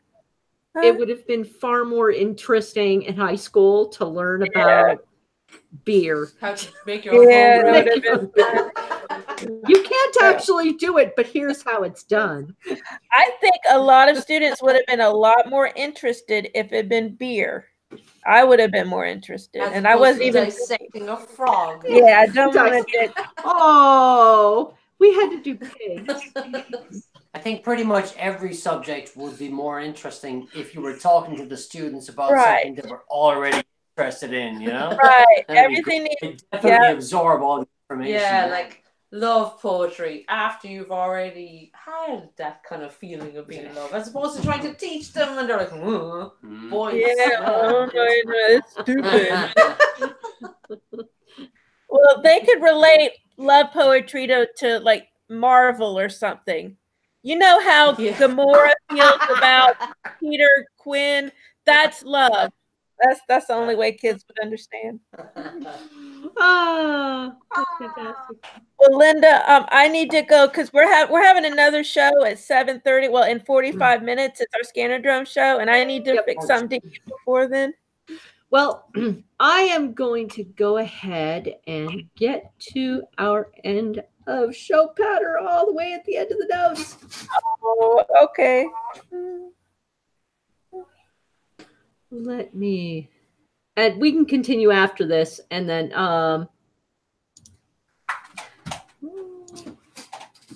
where did it go? Well, here we go. Very Good Entertainment, yeah! If you like our content, supporting Very Good Entertainment's continued production is as easy as a click. Please visit beeryge.com and click on any of our affiliate links. From Amazon products to Humble Bundle games, we have plenty of ways for you to save. Please check us out on Twitter and Facebook as @BeeryGE and share your favorite beers with us on our Very Good Entertainment on MeWe. Please be on the lookout for my new steampunk adventure, Hunchback, on lindentepler.com. It will come out on Amazon in ebook and Audible as an audiobook. Lola, where can we find you? Twitter.com/Lola Laracy, LARISCY. I've let my website go to pot, but that's lolalaracy.com. I have a Facebook, but I've let that go to pot. So basically Twitter until I get my act together and start updating other stuff. Aren't I reliable? Well, Adrian and Dee, is there any place that we can find you, Snatch Comedy, anything that you would like to announce? I've got to tell you that our show is on every week here in Cork, in Ireland, but we don't have a tremendous online presence, so you're gonna have to come over here to find us. That's all you can do. we don't broadcast the show every week or anything like that. So unfortunately, it's an offline thing, pretty much. Excellent. Well, thank you so much, Lola, for joining us today, and I will do my best to move along, and we will continue this after I take an extremely well. And one more thing. I mean, if you're late to Scannerdome, I understand. But Dee and Adrian, if you want to watch our show, it's YouTube Scannerdome. We start around 7:30, and we can go. I know that'll be late for you. It's in 45 minutes, so that'll be like what 12:30 for y'all. Yes. So it'll be late for y'all. But if you have insomnia, That's about right. if you can't sleep or whatever, you're welcome to watch our show. Oh, thank you. You're welcome. All right, it was nice to meet y'all. Okay, thank you, Lola. Ruby, Happy good show. Paddy's Day. Good show. Hey. And I will be right back. I'm just gonna go take a brief restroom break. Yeah.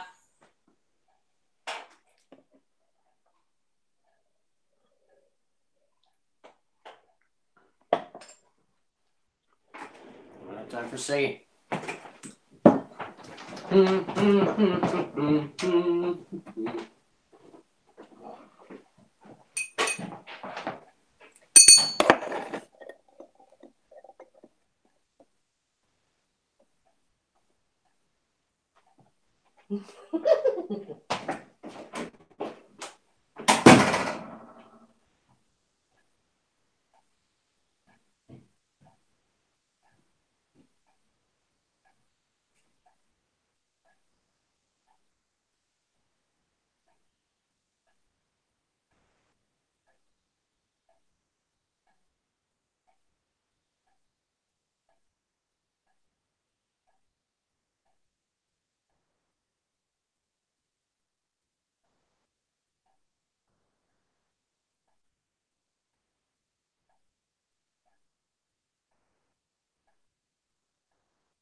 Look.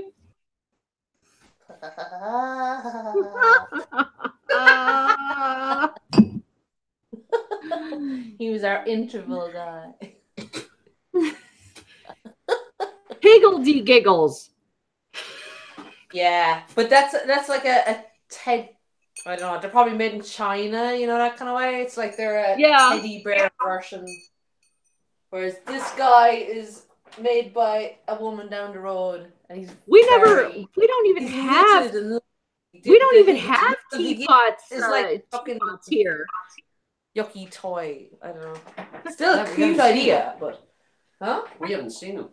well, I haven't seen the actual. We haven't toy, seen but- Miggledy Giggles. No? Oh, the actual Miggledy Giggles. You know, Carol's fucking what do you call it, tourist shop. It's probably on YouTube. But Miggledy Giggles is Yeah. I know, yeah. But Oh, it's like yeah. teddy Some of the Miggledy Giggles goes to bear. charity. Kinda horrible jokes.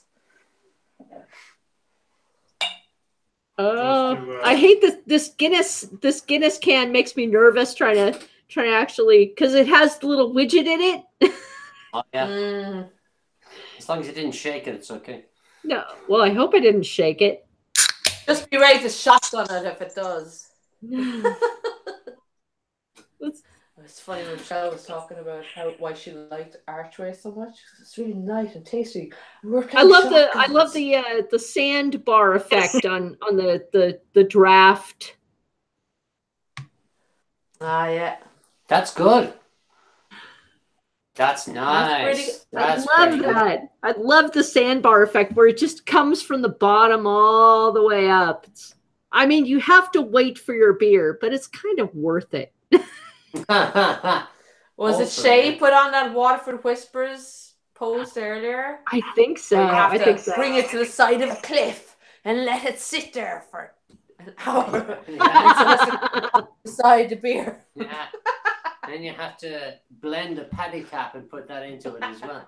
If it was just bringing it to the cliff, it would have been enough, actually, I think, to take the piss out of the waiting time.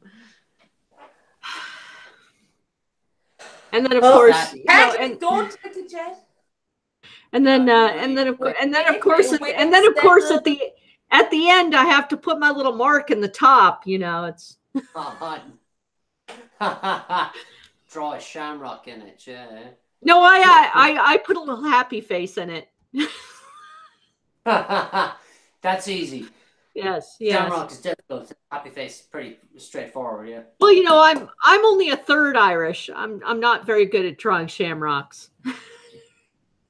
The weirdest thing was the first time I ever went to Belfast was the first time I saw a shamrock drawn in a pint. Really? They just do it by rote inside in the bar. They just go blah, blah, blah. You know, they'll hold the glass and move it around, and there you go. You have a shamrock on your. Now it was one beer or one bar in Belfast, but I just thought there's a certain irony to going to Belfast and seeing this for the first time, as in nobody in the Republic of Ireland gave a shit about putting shamrocks on everyone's beer, you know.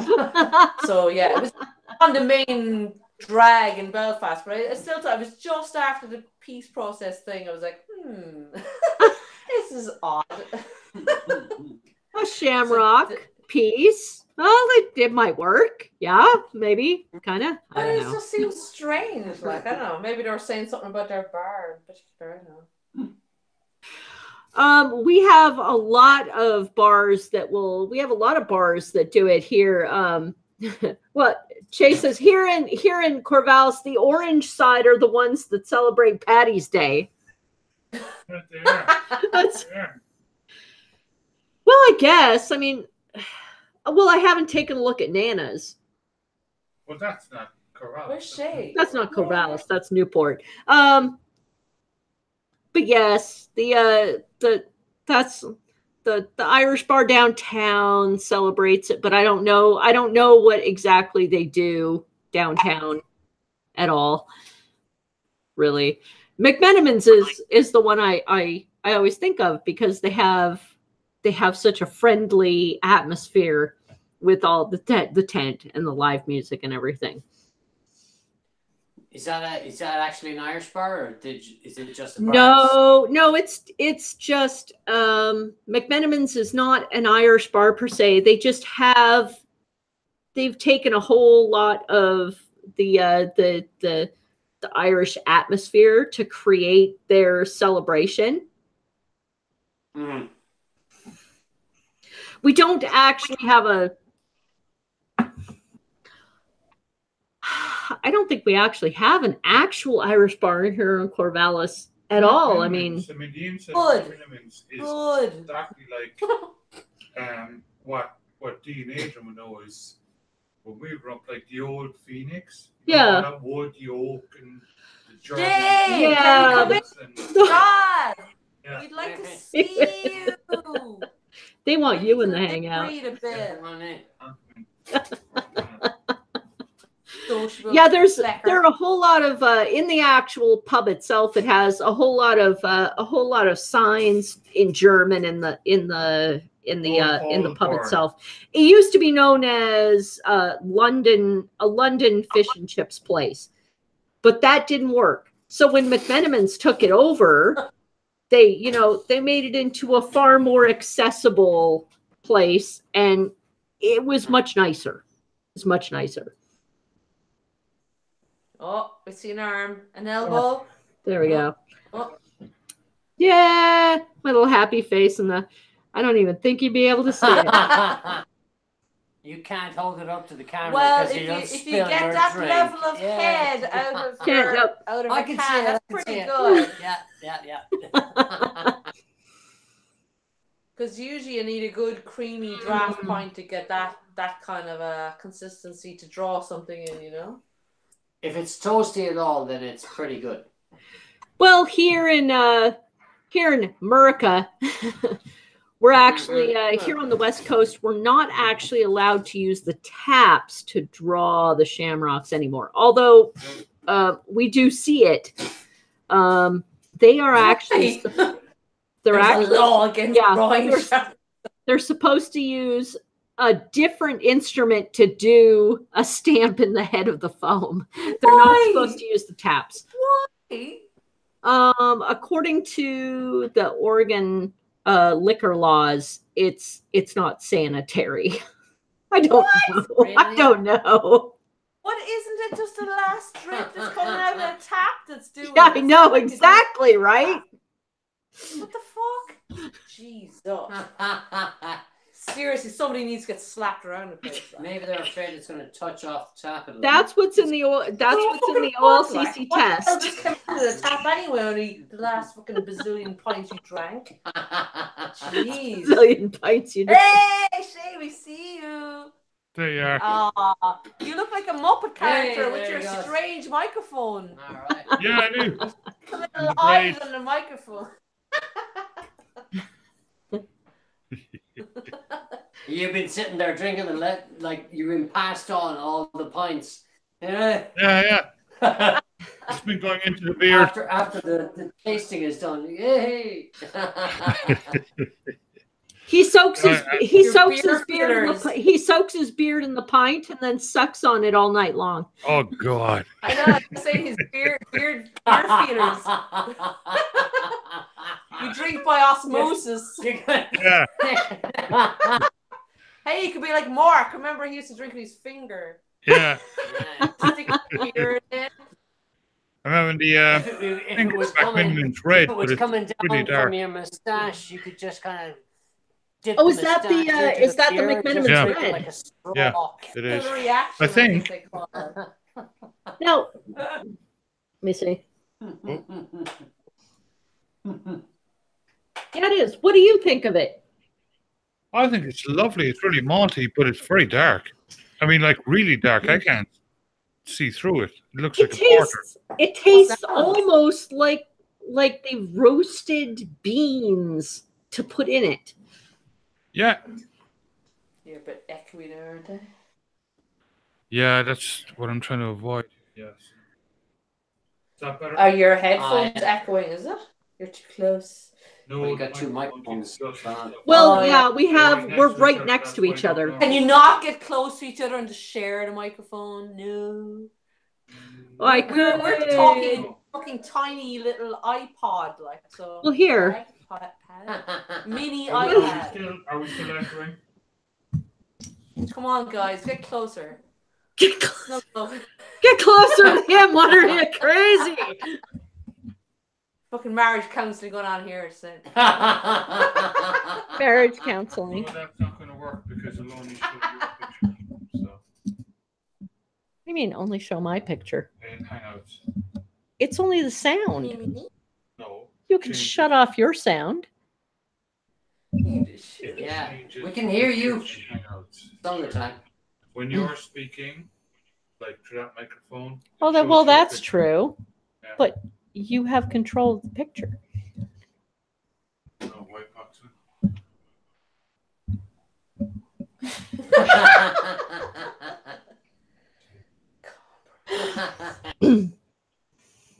Well, they can hear me through it already, I think. All right. I'll put it right here. I'll just turn down the volume of your microphone. I turn down the volume of mine. I can do that. Maybe a little. I can Yeah. still hear you. That's cool. Sounds good. Yeah. There we go. Yeah, it's a pain in the All ass right. when we're both in the same room, you know. But when we're off of here, it's a pain in the ass then because we're in separate rooms and we don't want to be. I hate to be separated from him. Games and whatnot. You know? We're the same. We're the same. That's why we're always together in the same Yeah. picture. I tend to be a more direct. I use handcuffs. So Adrian, you were mentioning during the show, you know, when you need to go and get stitches, it's a lot cheaper, right? Say again? You were mentioning during the show when you need to go and get stitches, it's a lot cheaper, right? You know, when you've been bottled. Something about stitches cheaper. Stitches? You know, when you're so close that you knock heads. Yeah. Oh, we'll knock heads and something about stitches will be cheaper. Okay, either we need more drink or Shove he it in does. there. I think you left Linda's microphone on and you turned your own off. Oh, you got the whiskey going. Yes. I'm a two-fisted drinker. We've got all kinds Whiskey of stout, whiskey stout. How much Irish did you say was on you? Apparently, We it's want only a it. third, but you know. The turd is taken over. We were hoping to show off our drinks cabinet. We didn't, because it wasn't kind of look. beer based. Careful. Nice. Well, we're still live. Right. So Oh, look. It's more of a. So we're still It's more Bailey's, of a, Well, there's not much going on there, really. a spirit. Bailey's and a Hennessy spirit cabinet. and oh, Hennessy. We got Cointreau. We got what's that, tequila. Cuervo? There's a bit of rum. There's a bit of port. My old wild berry Absolute. brandy. There's some Baileys. Yeah. Oh, and there's this. some vodka. Oh yeah, this is good. Cardew, which if you ever get to have Scotch whiskey, don't mind. Well, I don't know. Yeah. We discovered that the Space Side is the one to go for. It's a lovely blend of smoky. And we've got And- our personal favorite of Irish whiskey, which is a Redbreast 12-year-old, which is absolutely fucking stunning. It's Okay, really now amazing. we have seen that in Washington Liquor. Unfortunately, it is horrifically expensive. It As is in very what, expensive. like? Very It's about expensive. 60 quid over here, like. What is it over there? Lord, you guys seem to have it lucky. It's like $85 here. Yeah. They're probably throwing an extra fucking 20 quid to ship them. Well, we got that in as a kind of a special one, and we just have a tiny bit every now and again. So Yeah. it's probably about the same. You know, that bottle's been there for about 6 months. which And is there's this gift I got, oh yes, which because it has no label, you can imagine what it is. Puccini. Yeah. yes, it is real poutine, really, really good poutine actually as well. Would knock the socks off you. What is it? Great. It's usually potato mash, I think. Really? Different forms of, it's the same as brewing vodka or whatever, but there's still more of a tangy flavor left than you would in vodka. I suppose it's a bit more like rum. Maybe. Poachine is basically moonshine, but it could be good or bad in the same way that moonshine can be good or bad. But that's actually particularly good. Yeah. Yeah. But like poachine, you could drink 2 or 3 sips of it and it will burn out your fucking throat, or you could drink it all night. It will be really, really nice, depending on which one you get. So, do you guys ever drink gin? Yeah. Well, you're not a gin drinker, but you know what I mean? Generally, over in Ireland, there's a mad craze for gin, like, as there probably is. I don't know, I think years ago it started in Spain, because a friend of mine was saying that there was, like, gin bars exclusively for gin over there. But, there's a load of places that are starting to be whiskey breweries in Ireland, whiskey distilleries, should I say, that are doing gin because it's a quick turnover, and they're letting their whiskey sit in the background, brew away. So in the meantime, they're making gin. Dingle is one of them, and they actually won some award for their gin.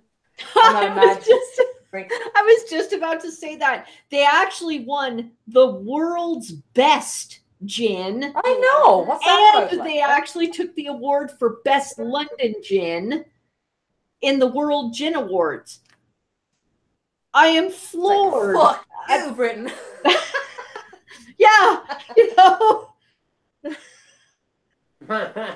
So like they're actually brewing whiskey. That's their thing. We actually made the books, these big visitor books, for people that were going to be sponsors. Yeah. Like not sponsors, but we'll say investors in the whiskey casks. So they got people to buy at $5,000 or something a pop or something like that.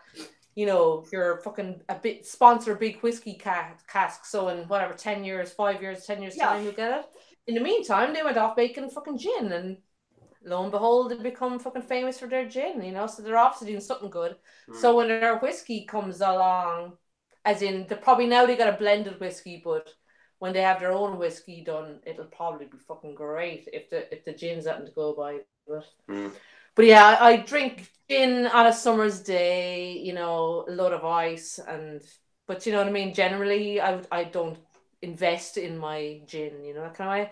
I mean, you could be spending 50 quid on a bottle of gin, and to me, I'm like, I don't really get the difference, because you end up putting tonic water in it and lime, so I don't know what I'm tasting anymore, really. You'd have to be drinking it straight, whereas with a whiskey, you kind of drink it straight or with a bit of water, so you know what you're tasting, Well, I don't know. I mean, I've done gin both straight and with water, and apparently,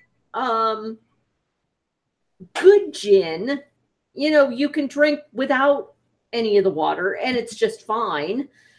And apparently, County Kerry is just smacking America around now, because like all the good gin is coming from Ireland. Really? Yeah, wow.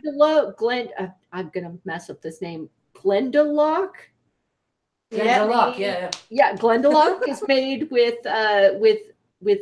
wild botanicals. Wow.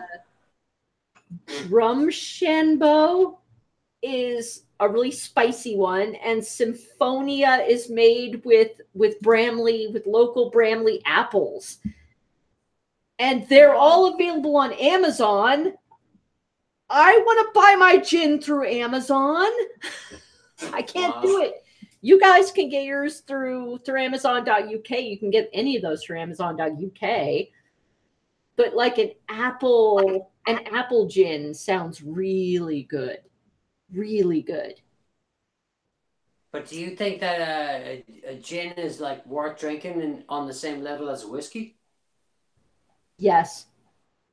Really? Absolutely. Wow. But this is it, you see, because there have the increase in craft distilleries here. has brought what we think of as low-class alcohol to a brand new level. So I used to think of vodka just as a total peasant's drink. Yeah. It's like No, the ultimate white spirit of alcohol. Exactly. The second they came out with the cinnamon vodka, I was there. Like, I will buy it every month and I will drink it consistently because I love the taste of cinnamon in a good, clean vodka. Gin is very, you can make it very quickly and it can taste extremely good with all these different flavors in it. So yeah, I'm going to buy that consistently. That's really good. But the thing is, my point is that how people drink it traditionally here is like a G&T. So you have usually you had Corkroy Gin or Gordon's or whatever, Bombay Sapphire. You had, about 3 gins to choose from. And you basically put quinine tonic water in it. Yeah. And lime or lemon, whatever slice. And that's it. It's like, where was the gin in that? If you know what I mean? As in, I will drink a little bottle of quinine tonic and it'll taste like a gin to me almost without the alcohol. You know what I mean? As in, the flavor, I think the quinine is actually completely negating the flavor of the gin. So if you're drinking a beautiful, handcrafted, botanical, gin, I think how people drink it traditionally is killing it. You know what I mean? As in, if you drank it with fizzy water as opposed to quinine tonic water, it probably make all the difference. Like, a lot of people have elderflower tonic waters, but still that's another flavor again. I don't get it. I don't get how nobody is drinking it to taste the actual flavor of all these herbs and botanicals that are supposed to be in the gin. It's like, it makes no sense to me. They put every fucking thing other than tasting the actual gin. You know what I mean? You get these big globular glasses with like pomegranates floating around and grapefruits, and it's like, what is going on? You know what I mean? It's like everything about what's in it as opposed to what it is itself. Do you know what I mean? That's true. And gin is made with juniper. Juniper berries are supposed to what is made, gin is made of. And juniper has a wonderful taste of its own. So you don't really want to, sometimes you don't want to adulterate it with everything else. Yeah. But because because gin is so easy to make, you can add other flavors to it to consistently sell it to other people's tastes. Oh, see, that bottle looks delightful. See, this is one, and this is cheap and cheerful. Yeah. And it's called Boyle's Gin. But apparently it's the same guy that makes Blackwater Gin, who have also got a very good reputation. And only just started it about, I don't know, 2 or 3 years ago, maybe. Yeah. And they're a London dry gin. And Cybernaut. We're going to have one tiny taste. And Cybernaut just put up aldemusspirits.com, which has pink pepper gin. Now, pepper actually, like pink peppers have a very complementary taste to juniper itself. Well, I mean, if the other flavors in it are doing something complementary, fair enough. But to me, it's just drowning something that's absolutely full of gorgeous flavors and subtlety with a load of quinine tonic water from Schweppes is like, what the fuck point is that? Adrian. Well, that's pretty sharp on its own. But I just think there's like a the flavor, like the thing that gin has is something that some Juniper, people like really, exactly. Just have a tonic, just wet your lips with it there. I mean, as opposed to smelling it. Now, I've had a GNC that I like, but it's not that thing is like a specific flavor that it's just not my bag, personally, gin reminds me specifically of orange seeds. Right. Like when you crack an orange seed and it flows over your tongue, that's what it tastes like to me. But It's bitter. I like it's not just bitter, it's its own flavor. That's what gin tastes like to me. I like it.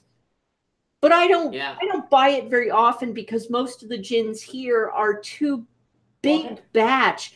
A small batch gin is extremely, to me, it's extremely attractive. Small batch, like Four Spirits here makes a gin. You know, I don't mind buying that. But a larger gin, like Beefeater, I won't buy Beefeater because it's too big. It's too mass market. It's too commercial. I'm not interested. I want the smaller, more flavorful liquors that I can really taste different flavors in. And sometimes from batch to batch, it will change. I like that. Yeah, yeah. And you drink it straight or with a little bit of water? It depends on how they recommend it for each batch. Now, some batches they'll tell me just over ice. And I know when I looked at this whole article on gins, the Symphonia, they say straight over ice because it has the Brantley apples in it and it's supposed to be good on its own. Yeah. But like Beefeater, don't do Beefeater on its own. Just do not. You need to dilute that with something. Exactly. It's probably unless you don't care about your stomach ulcers. Yeah. But the other thing here is there's a whole on the crest of the wave of the craft gins. There's craft tonics now being made. So you Fever Tree making feckin' whatever elderflower and here is Four Spirits. Here's a bottle from Four Spirits, and they made Jesus Christ, amazing. And they're 4 ghosts. You literally get a dog tag with each and every bottle. Wow, that's amazing. Wow. This is extremely small batch. So every bottle you have really means something to you. And their bourbon whiskey is just about as smooth as silk. They know how to make a bourbon whiskey that is more drinkable than water. You know, it's smooth, it's soft, but it has a lovely bourbon flavor to it with all the grains that you want. That's a bourbon. That's what I want from a small batch. That's what I want from a small batch liquor. I want something drinkable, but with lots of different flavors in it. And if one batch is different from the next, so be it. I don't mind. That's exactly what you guys should have. Because you're using things that are you're using ingredients that are never going to be the same from one time to the next. It's just fine for me. Or just the temperature that very day might be slightly different, you know? It's like, I'm sure making beer, you know, because you're kind of making a beer to bring it to a distillery kind of process. So whatever happens that day in the, what would you call it, a mash or something? I don't know what the mash might occur with, especially so much going on with distilling, you know? Another process again, like. Well, funny enough, distilling does start on the same process as beer. You take the same mashing process, the same fermenting process, but afterwards, you actually you make it into steam, and then you collect that steam into another vessel, and that's distilling. Yeah, I had someone doing it on my cooker with an old pressure cooker. Copper coil going down through a big freaking old plastic bucket. Apparently, his dad showed him how to do it. Cahill, you remember that? Yeah. I wasn't there for that. It was like his very own poutine or whatever. We only did it once or twice, but it's still amazing. Yeah, he's dead now. Well, his dad is. No, actually, yeah, it's true. He's not dead, but his dad was pretty staunch. His dad alcoholic, died happy. Yeah. He was happy when he died, but he drank a lot.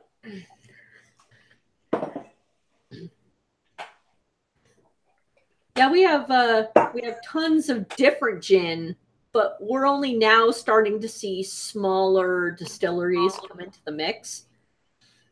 And smaller distilleries like vodka, gin, things that are far more easier for them to make. And I love it. I love all these smaller places. They're fantastic. I mean, they may not be able to do it within like 3 weeks, but I'm happy to pay the higher price for a decent liquor. Yeah. Well, I mean, you appreciate it more, then you're not guzzling it. Yeah.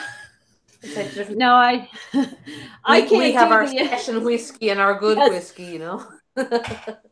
I can't be. I am not a good writer when I am absolutely smashed beyond belief. So I have to reserve it for the times after I've written the words.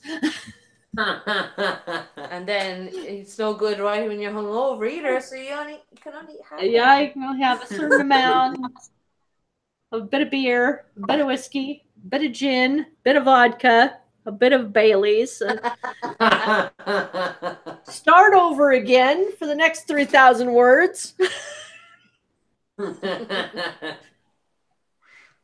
And that's how a book gets written, ladies and gentlemen. Yes. Work for Stephen King.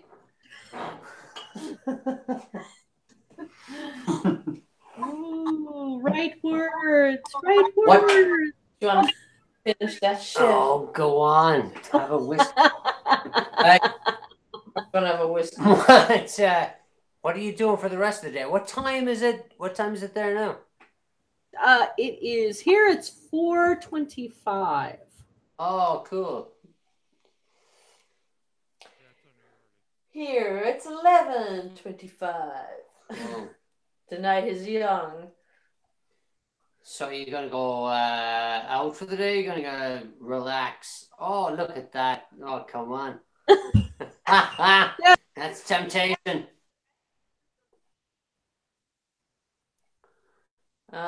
You've been muted. We lost your sound. You're muted. I unmuted myself. You keep muting me. God. Oh, snap, dude. Thing. The producer's playing tricks on me. I said the night is young. I said the night is young and the tears are fresh. Yeah.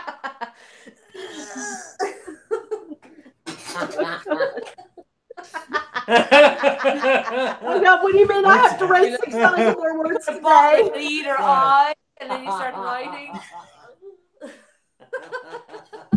Actually, the tears actually don't start until I have to record. Recording an audiobook is, how should I put this? Hell. Yes. You record like what you do entire books? Yes, I'm doing my entire book of Hunchback audio recorded. Yes, we're almost done. We're like this. Yeah. We're like this close away, but I have recorded it since, oh God, for 3 months now we've been working on this thing. Wow. 3 months. Yeah. And it's just, we record it and then we either get better equipment, we get better software, and then we decide, oh no, we have to record this all again. Record it all again, and then I screw up on some parts, or some parts just happen to have clicks or bangs or something from the outside world, and I have to record a sentence here, a sentence there, a sentence there, or a couple of words here, all over again and again and again and again. It is very painful. Well, like if you're after doing like 3/4 of the thing with certain equipment and then you get new equipment in, then the first 75% that you've done is going to sound different. So you got to start again. Like that's exactly. I started with a snowball microphone, which is actually a pretty good microphone. But then we got the Blue Yeti microphone, and it is so much better. It is ridiculous how much better the sound sounded. So we just decided we should just do it all again. really. So we did it all again. Is that the one you got at the moment? Is that thing? Yeah, this is right. Which got in front of you. Cool. This one right here. Wow. That is the Snowball? Yeti microphone. That's the Yeti microphone. Cool. Is The that snowball- self-powered or is it? The snowball microphone has gone goodbye. It's been packaged up. Right.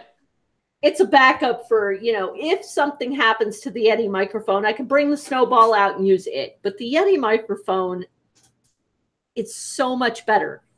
It's really beautiful. Mm. And how did you find out about that? Did you go like researching sound equipment and shit like that? I just received it as a present. I know not yet. That's all the producer. That's what you got a producer for. He's brilliant. Not even joking. He knows how to find good equipment. It's the #1 podcasting microphone at the moment, and it is actually really good. Really? Under Cool. right circumstances. You got to be in a very quiet environment. You got to have the microphone close to you. You got to have a good pop filter on there. But it'll do you. I mean, it's not $300. I think it's $125, which is How much? $125, which is about 125. That's okay. That's okay. yeah. I thought you said 625. No. That's cool. It's about €95 or something like that. For the price, it's amazing. Really amazing. It's up there with the Sennheiser. So Wow. yeah. And you don't have to kind of soundproof the room or anything like that? No, I do. I mean, obviously, when I'm editing, I remove the background noise. I use software to remove all the background noise, and I clean up the audio a lot. I add bass and treble and all that. I do my best to record. Early in the morning when after all the cars have left for work. And then I close all the windows and I wait until like most of the people are gone, and then I'll record my chapter. If I hear things, like slamming doors or anything like that, I will wait a second and then just re-record the sentence that I was just saying. Yeah. But there are some things that even I can't hear that the microphone can hear that Chase says that I have to re-record. Yeah. It's weird. That'll kill it. Yeah. Nobody, if it's only supposed to be your voice and there's a tiny little click in the background, then that just sounds really weird. Yes. Hence, your producer is watching the little. Yes. What would you call that? The time. The waveform. Yeah. Yes. That'll tell you more than anything that everything's running smooth. Like. Yeah, I mean, when for example, we have a Google Home speaker here, smart speaker thing, and that's very forgiving. When you're playing a podcast or an audiobook or something, it's just like Amazon Echo. It's very forgiving, But for the folks that are listening with earbuds in or a headphone in, like I do for editing, they're going to hear every single little click, everything, every breath, everything, and it's going to drive them absolutely insane. So my job is to like there could be a dog barking in the neighborhood outside outside the window somewhere, or a fly going around the room. But those things don't. We listen to them on, for example, on Linda's PC speakers. They don't show up. You don't hear them because they're so low. But on headsets, you can hear them. So for all the folks that are commuting to work and they're heading from Offaly up to Dublin to work or whatever, and they're listening, that's going to drive them insane. So my job is to get in there and take all those little things out and just make sure the sound is clean and crisp and drive them insane. Yeah, it does.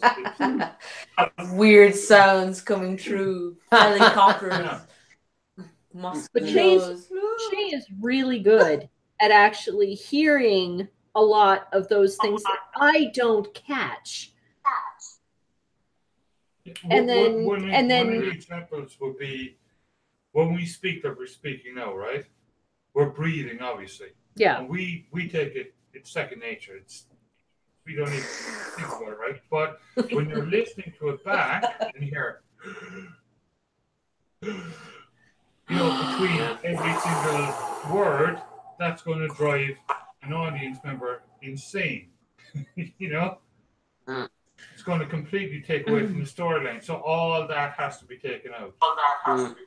That's true. I don't want Darth Vader in my book. Darth Vader has nothing to do with my book. He doesn't need to be there. Or any random person breathing in the background. No. Yeah.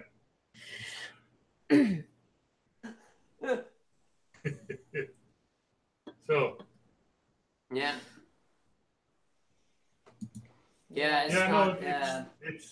It takes a lot of work to get it together, but it's fun, and it's worth it in the end, Cool. Yeah.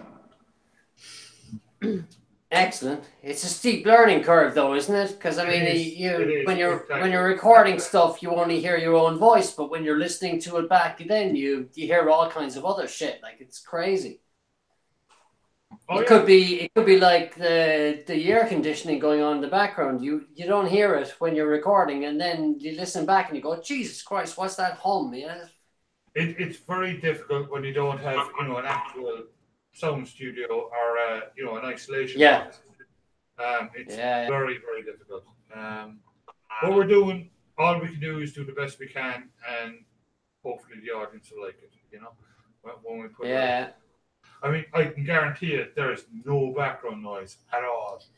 So, I mean, I'm pretty sure the audiophiles out there, the sound engineers of the world go, well, I don't know. Well, there are hugely professional sound engineers that have been doing this for, dozens of years. Yeah. But at least we're not sitting here doing this with no editing at all, which some people actually do. Yeah. And Audible doesn't care that you do it with no background noise. They only care that you do it within a certain decibel level, that you have certain amount of time between chapters, between the time you start the chapter and the time you start talking, that you have specific parts to your book. That's what Audible cares about. They don't care that your book is done really well, but the listener will care. The listener will care whether you're, sucking in a breath before every chapter. And then,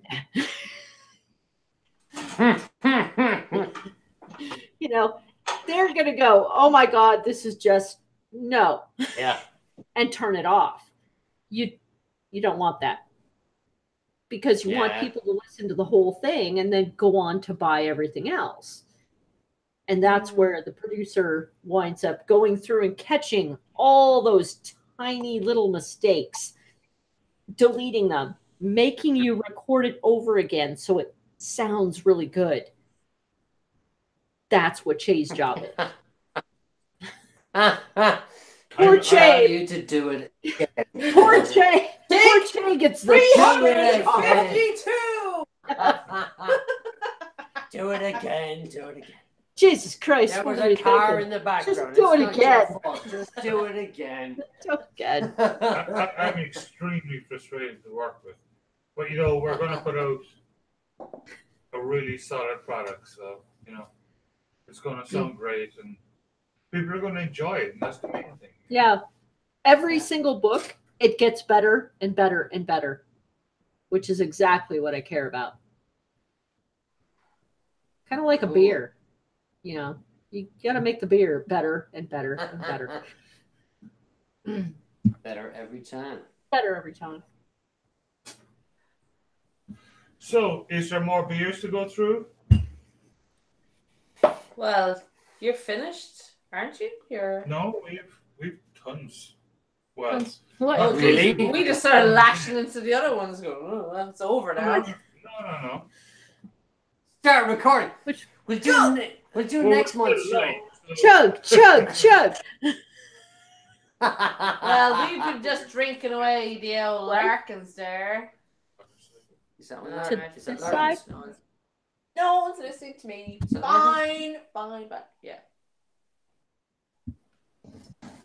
Is that is? And so that is disaster. Yeah, I was like, when Dee was doing the review there, I was like, oh, Christ, this is pure talk there or something. God.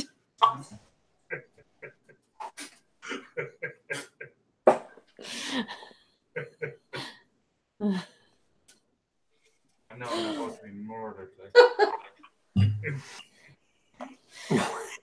This is what we're You drinking. know, okay.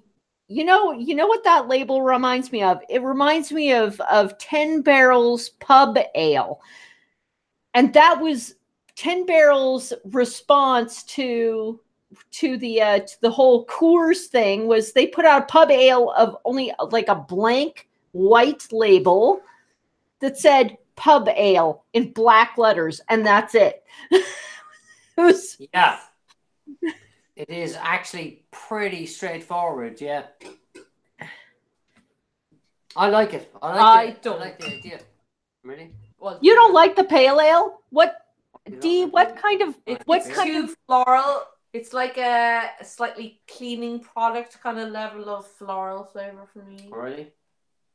What kind of beers Obviously, do you like? what kind of hops Yeah. might be Vienna malt, whirlpool hopped, lemon drop, and cascade for dry hopping again with the same varieties. See, I'm a bit kind of hop sensitive as well. I'd be with Lola on the whole. Something kind of balanced is my thing, but So You so like what the kind kind of what kind of beers do you like best, Dee? I don't know how to describe them. Lightly hopped, I guess. Citrusy without, I don't know. I'm not sure what Citrusy, hop it yeah. is that does that thing where you just want to scrape your tongue because it's kind of got this horrible kind of thing. I don't like this hideous bitter hop. I prefer it to be a little bit lighter. But this is just a bit too florally. It's like, it really is bordering It's on very perfumey. floral, Do yeah. you know that kind of way? Mm. Whatever it is, I don't know. Is it you'd know maybe more about the hop that's being used? We've only started discovering recently the fact that like Lemon different drop, maybe? different varieties of hops produce a different flavor. That's like, what the fuck? I thought hops was hops, and then I realized, No, like, and- whoa, oh, there's a And cascade. then and to Well, I've make it never heard of lemon drop hop. So and that's then to make it definitely something and, that tastes like lemon sherbet in here, but it's just again, it's like and then to make it more complicated, it depends on where in the process you put the hops. yeah. So if they've Right. dry hopped it, So- you're probably getting more of the flavor, aren't you? You If think? if you want the bitterness from the hops or what's called the alpha acid from the hops, you put it in right when you start boiling the actual, the wort, what we call the wort. So you take all the malts and you put them in there and you boil it for 60 minutes. If you put the hops in at the very beginning and boil it for whole 60 minutes, all you're going to get is bitter. The less time you put in the boil, the less bitterness you're going to get, and the more of the actual flavor from the hops you will get. So if you want like a lemony flavor, you would use Citra hops right like during 5 minutes at the very end of the boil. If you want a floral, if you want a super floral aroma and flavor, you wouldn't put it in the boil at all. You'd wait. And then after the beer is done fermenting, you'd put it in what's called the secondary. After it's all the alcohol is developed, you'd shove all those hops in there and dry hop it in the secondary. And all you'd get is the aroma and a little bit of flavor.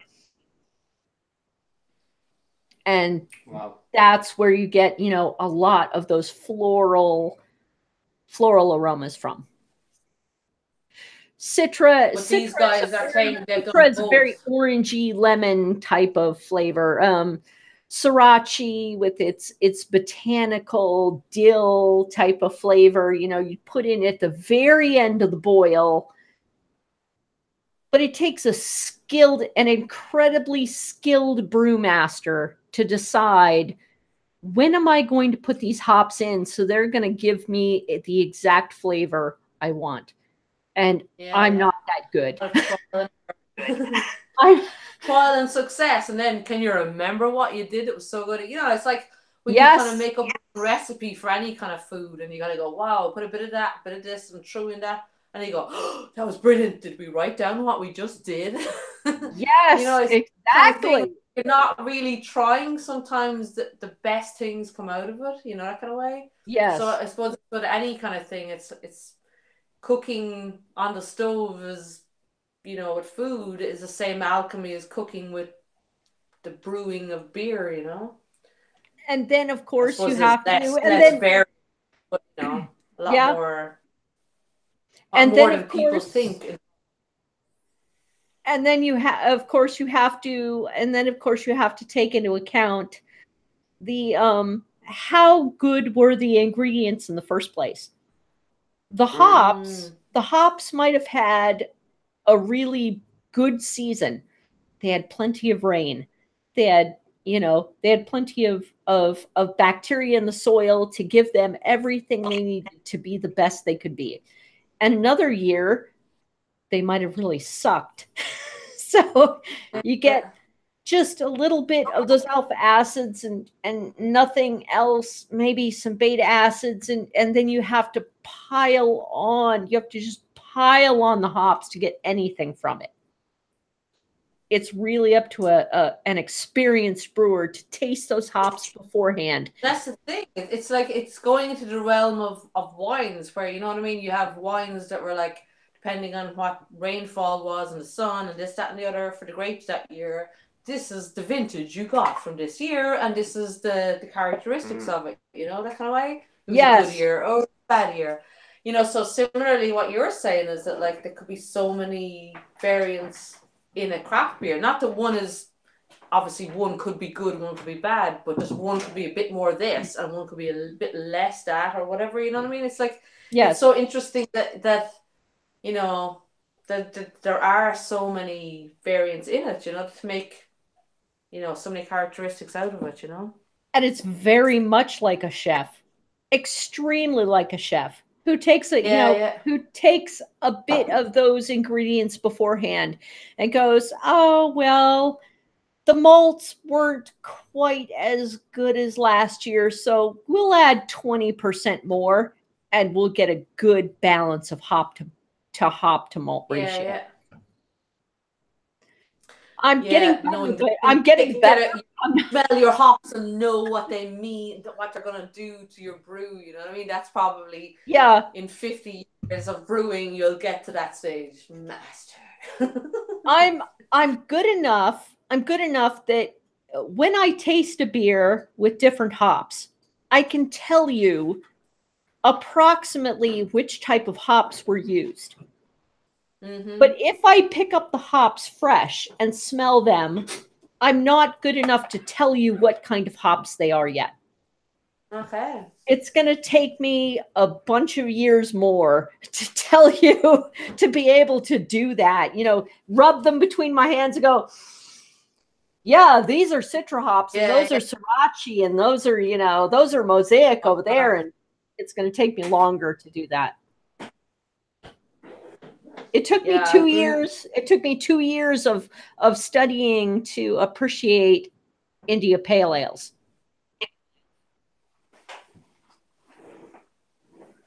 Why? Because As in, IPAs. When I started drinking IPAs, the very first one I drank was just, oh God, bitter, and that's all I got off it. Wow.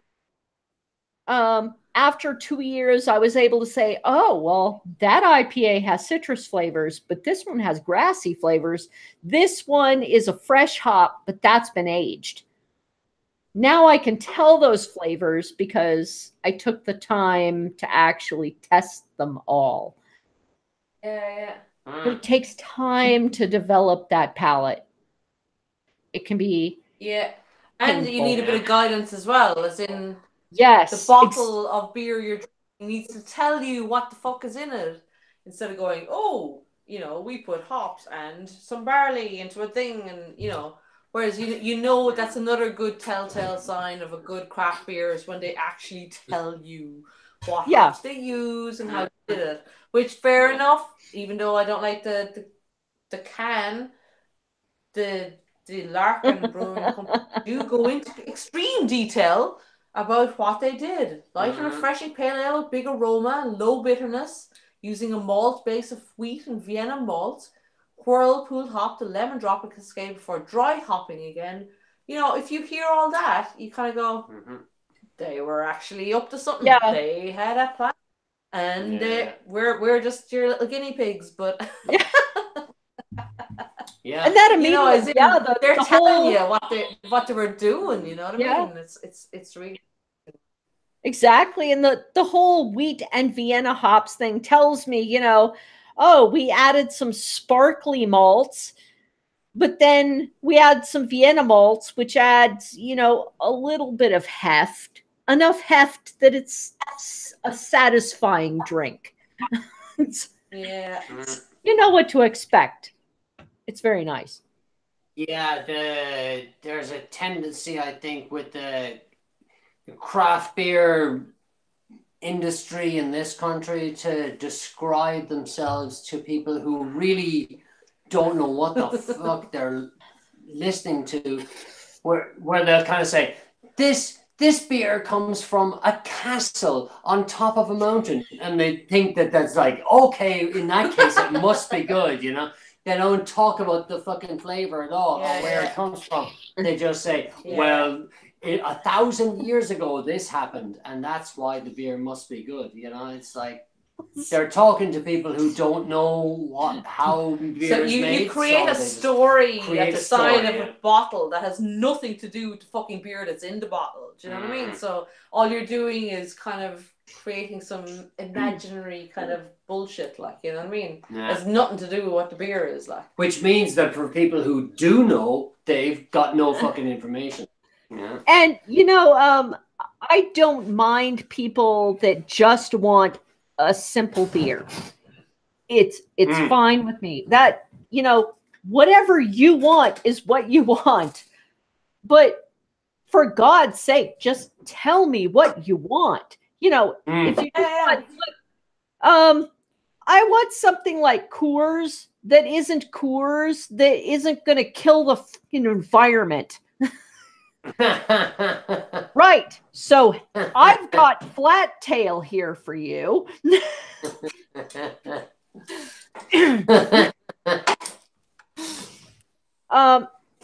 obviously love Flat Tail. You keep talking about it. I do love flat tail. They are absolutely fantastic. Flat tail and every once in a while Sky High makes a good beer. Block 15 will make a good beer. I tend to concentrate a lot on my local beers. Yeah. Because they support us. You know, they're very easy to get to. Right. When it comes to lighter beers, light beers don't last long. So it's best to get a light beer from as close to home as humanly possible. You know, that's why I don't like Coors and Budweiser and all that.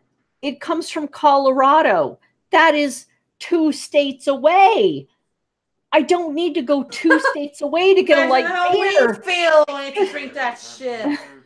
Excuse me, I don't need half a planet away. I don't need preservatives in my beer. I've got enough in my food.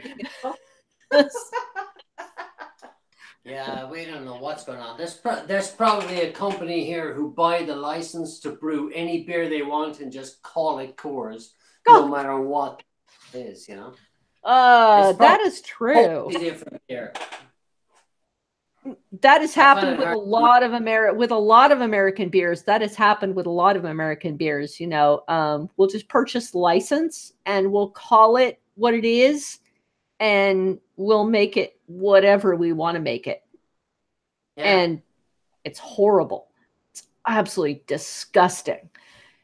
And unfortunately, they don't have to say it isn't that beer. They don't even have to say it's not, you know, it's not technically craft, because there's no regulation on the term craft beer. And the term organic here is a bought and sold term. You buy a little oval sticker and it says organic and it's a bought. You buy that label and you can stick it on all your produce. Whether or not it is actually organic. Really? Because here, like, there's, as far as I know, I might be wrong about this, but you've got to be you've got to be you've got to be very specific about what you do. They'll come and test your soil to make sure there's nothing bad in it. Like, you know, it's like painful process to be organic. Certified organic here, you know. Yes, over in over where you are, it is an actual process. In Ireland, at least I know, it is an actual process to label your products organic. But our products, we can purchase the sticker organic and put it on a package, whether or not it's organic. Wow. So it completely defeats the purpose at all. Exactly. It defeats the purpose. It is purely a marketing technique. Unless you know that the place you're getting it from is you know, a farm that you can just go to. Now, I will say here in Oregon, we have dairy that is almost second to none. Cool. Our dairy is extremely regulated. Because the state's regulations go so far beyond the federal regulations, it is redonkulous. You can go to any, like Tillamook. If you want to see a Tillamook cow, you call up Tillamook and say, I'd really like to see your cows. Can I come see your cows? And you go to the farm and they make you change your clothes and they give you a specific set of boots and you step in disinfectant to step into the pasture, and you can see the cows. Now you can't touch the cows.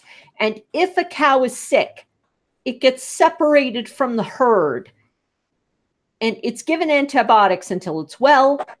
And 6 weeks after it's well, it comes back to the herd. So yes, our cows do not have antibiotics because they've been treated and they return to the herd and they're fine. California cows, on the other hand, can be completely different. That's why I'm exceedingly proud of Oregon dairy as opposed to a lot of the other United States dairy producers. Right. And a lot of Oregon beer is very, very similar. We're pretty proud of, the hops we use, the grains we use, the malts we use. It's very nice. Yeah. They're very careful. We can I go guess out. We can go out into the pasture. We can see the wild hops and the pasture raised malts. It's very nice. For sure, yeah. Totally, yeah. You got like the Go out slow motion, soft focus, picking your hops. Yeah. Up like the side of the mountains, like hops, the mountains are strewn. The cascade malts. Right. For sure. Cascade malts. Cascade hops. Waterfalls of Cascading all down. Well, that's what it is, If people want to buy that stuff, that's what they get. You get what you paid for, because there's mass produced and then there's local, and local is local is good if local is good if it's really local, but yeah. I mean a lot of our breweries use malts that can only be raised in other states. Right. There's absolutely no way Oregon can produce the amount of malts needed to produce all the beer we make. No way. We produce a small amount of wheat, but we cannot produce the amount of barley necessary. That barley has to come from Iowa, from Kansas, from Montana, from the entire grain belt. It has to come from there. It really does. Nuts. Oh, I'm disappointed. It's still local, same country at least. But we produce the beer here. We just love American beers. That's cool. That's all right. Whatever you do is cool by us, because American beers are still the best beers. Virga. Yeah.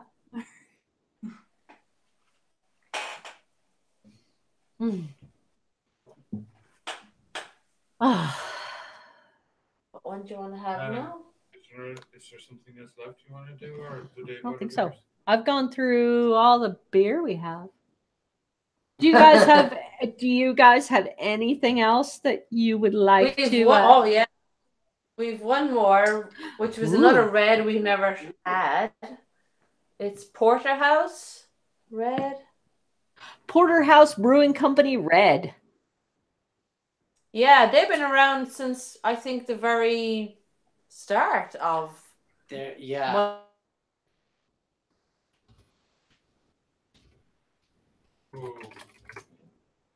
Oh no. Let me see. No, there's nothing there.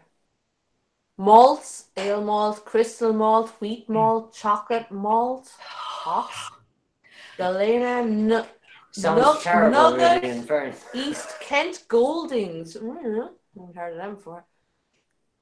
Counteracting the Red Menace, Irish red ales. Yes, we know. Sweet. A bit. Sorry, I can't read their writing very well. It's like white on red, so it's really hard to see. Because on your. Anyway, let's just taste it.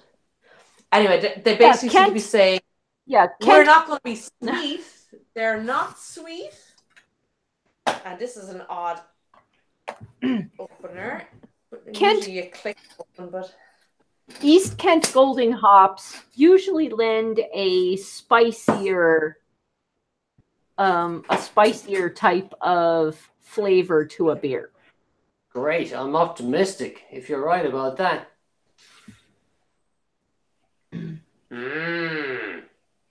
Looking good. Oh, it's a nice color. Nice head. I like head. Nice, gentle, subtle malty aroma. Not like that other sriracha. It's just like, whoa, overwhelming toffee flavor.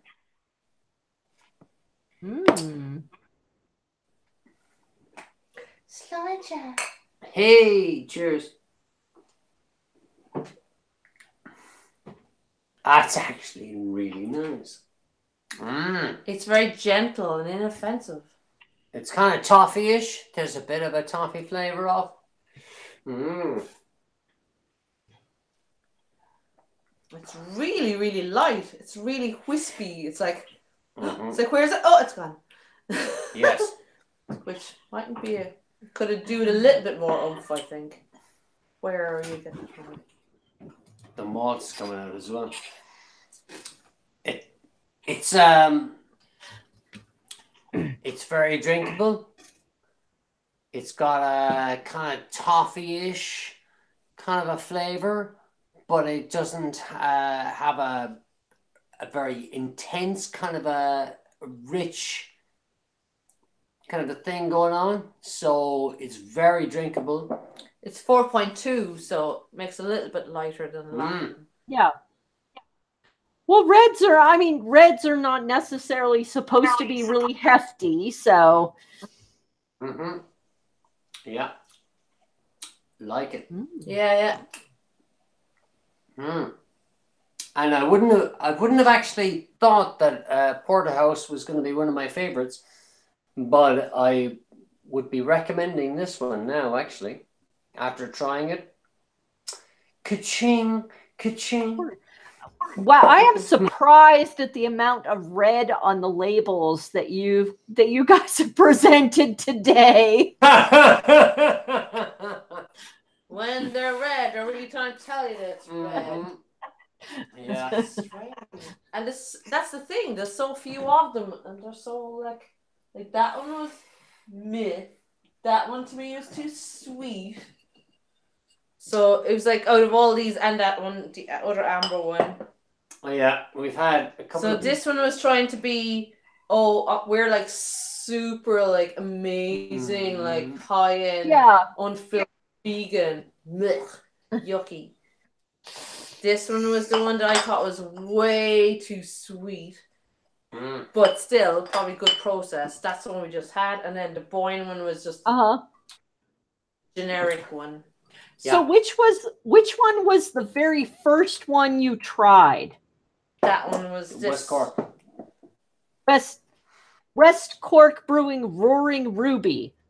Yeah. Yeah, but I mean, like that was quite expensive a bottle, and it was. Yeah, it was just like, geez. Yeah. And I didn't do it at all. That one wasn't a red. So I don't know. When it comes to red ales, it's just like I don't know.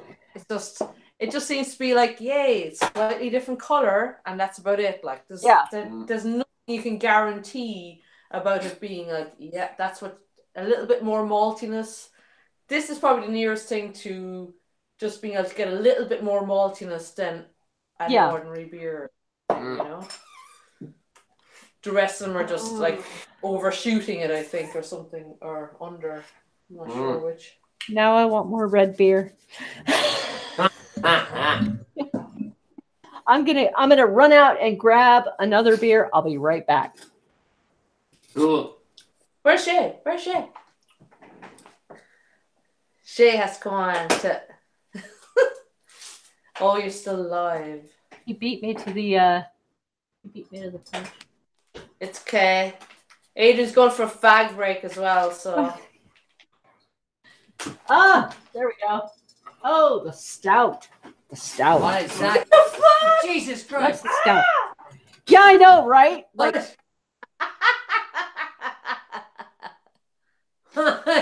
is that? Oh my God.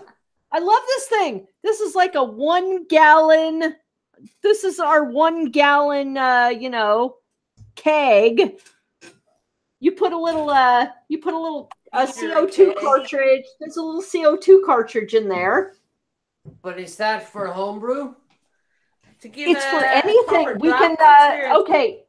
So you can put a regular beer in there from a pub, and it will the CO2 will just help it. The CO2 will just help it serve.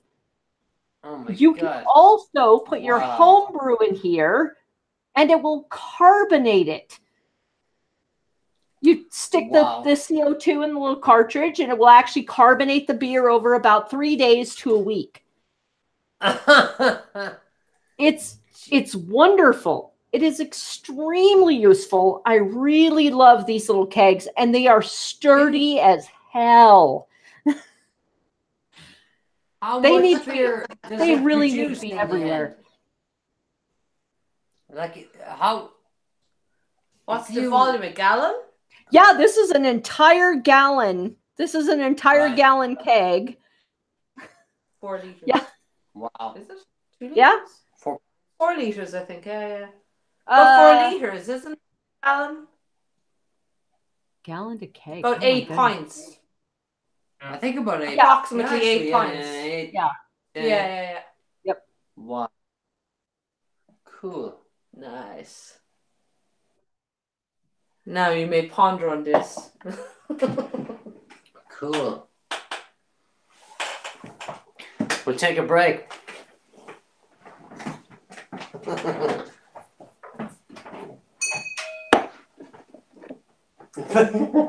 Look, he's our interval guy.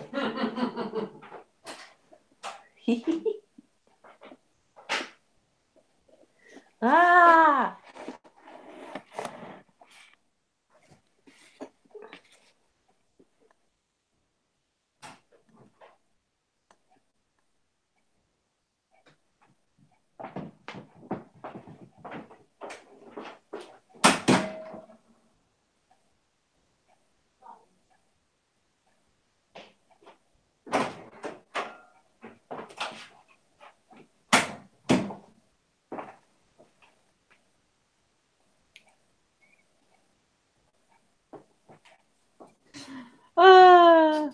Oh my goodness. I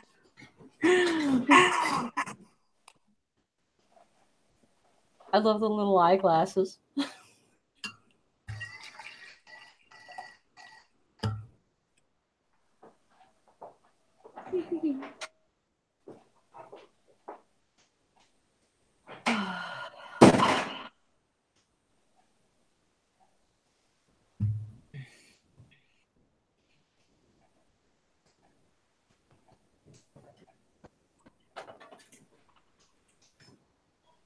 Bernie says, hee hee hee hee hee hee.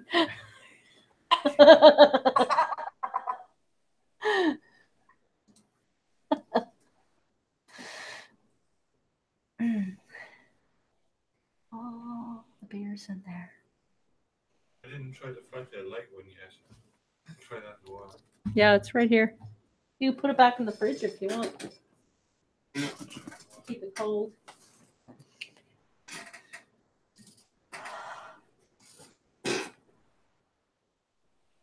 Let's see.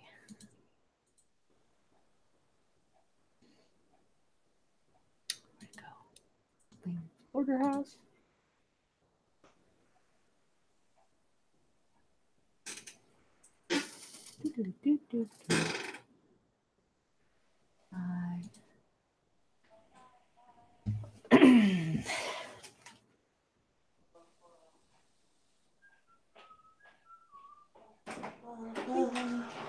That.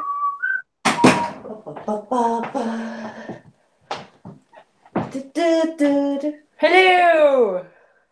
Hello! Adrian's on a fag break, so. Oh! Well, yeah. I was just about to mention our one of our fun things that you can go to by going to beeryge.com. is we should actually start seeing the Irish for what they really are, which is sex gods. And you can go to Amazon, go to Amazon, throw a link, and get to Mounted by a Monster, Leprechaun Kindle Edition. Is this one of those horror films you were talking about earlier? So, we have all sorts of actual erotic books, and this one kind of takes the cake. It's only $2.99, but it's only like. Are you making it into an audio book as well? No, actually, this is only Kindle. It's only Kindle. It's actually not available on. It's actually not available on audiobook, but I kind of wish it was. It's cute. No, I'm just saying you could do it. You've got experience. You've got the mics. If they let me do their book, yeah, I do it. But, man, there are all kinds of cute little things like that out there. Wow. It's paranormal. It lists itself as a paranormal erotic short story. Janet makes a big mistake when she tries to steal some gold coins from feisty leprechaun's pot of gold. What she doesn't realize is that Fergus has something big of his own.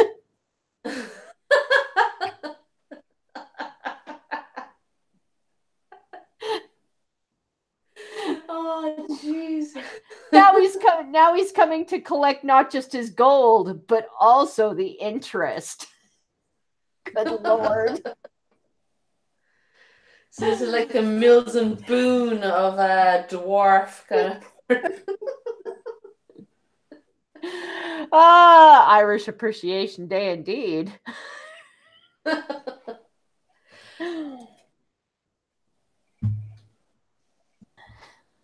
I'll stick to the red I can trust. God.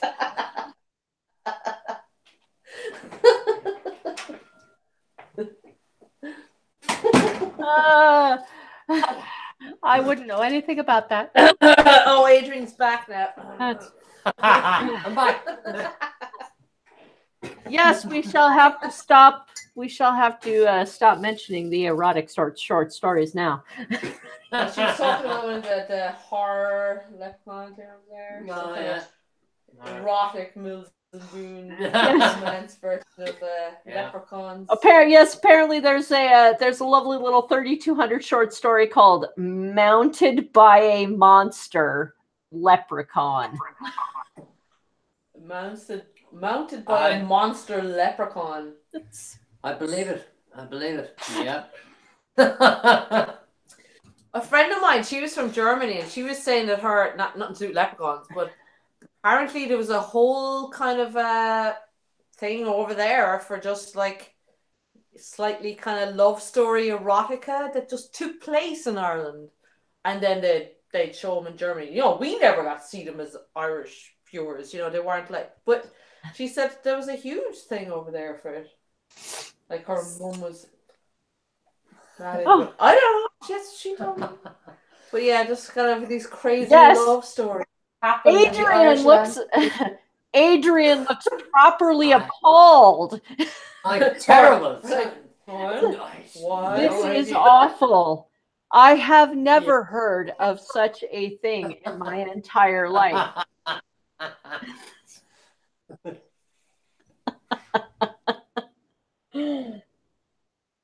It must be American. Yeah, that must be it. We'd never do a thing like that. No, never. Let's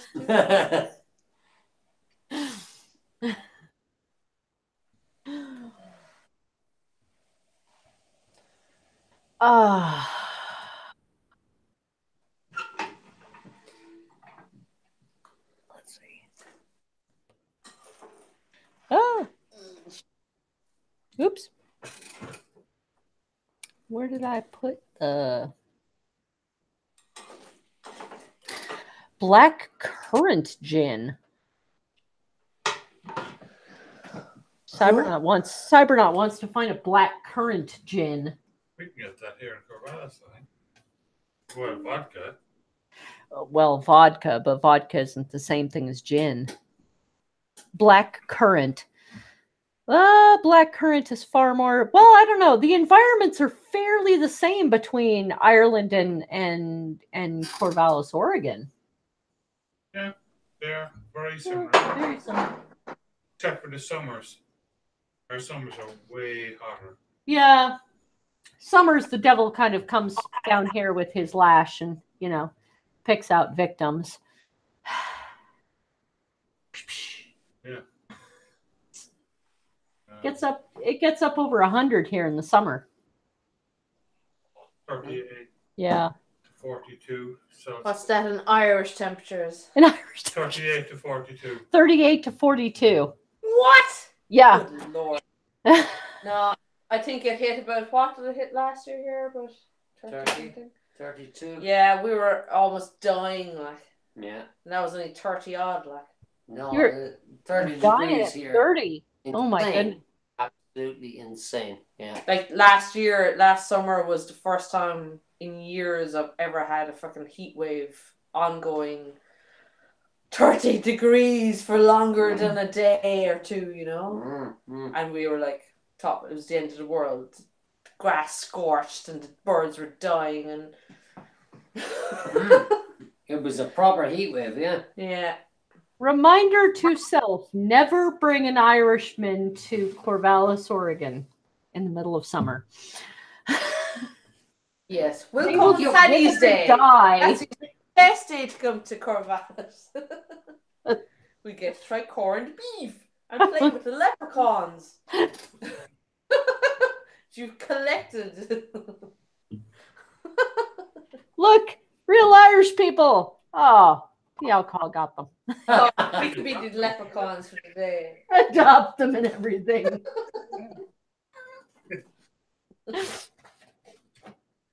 Jay, how come you're not being paraded around on some giant kind of box like they would in Spain or something?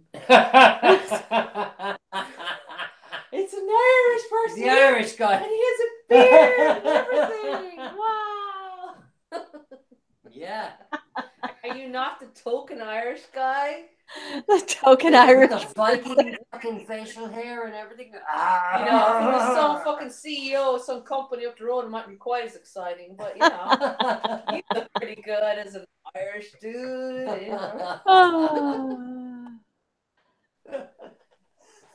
You should tell him you'll be the representative of whatever McMenamin's Brewery and the St. Paddy's Day parade once they feed you beer all the way through the parade. Did you ever hear of we have this thing called Puck Fair, and it's does that have anything to do with Shakespeare? No, in Kerry they have this thing every year where they have a celebration that's like a one day a year. They go up the mountain, catch a wild goat, and put him up on a stage, but it's about like 20 feet high or so. Yeah. But he's like the Puck. He's given a crown, and he is the Puck King.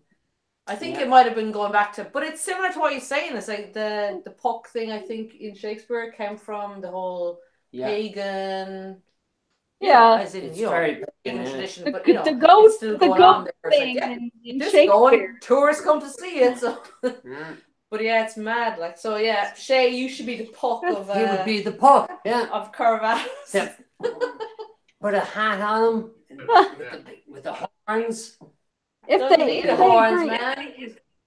they agree to pay him enough, sure. Yeah.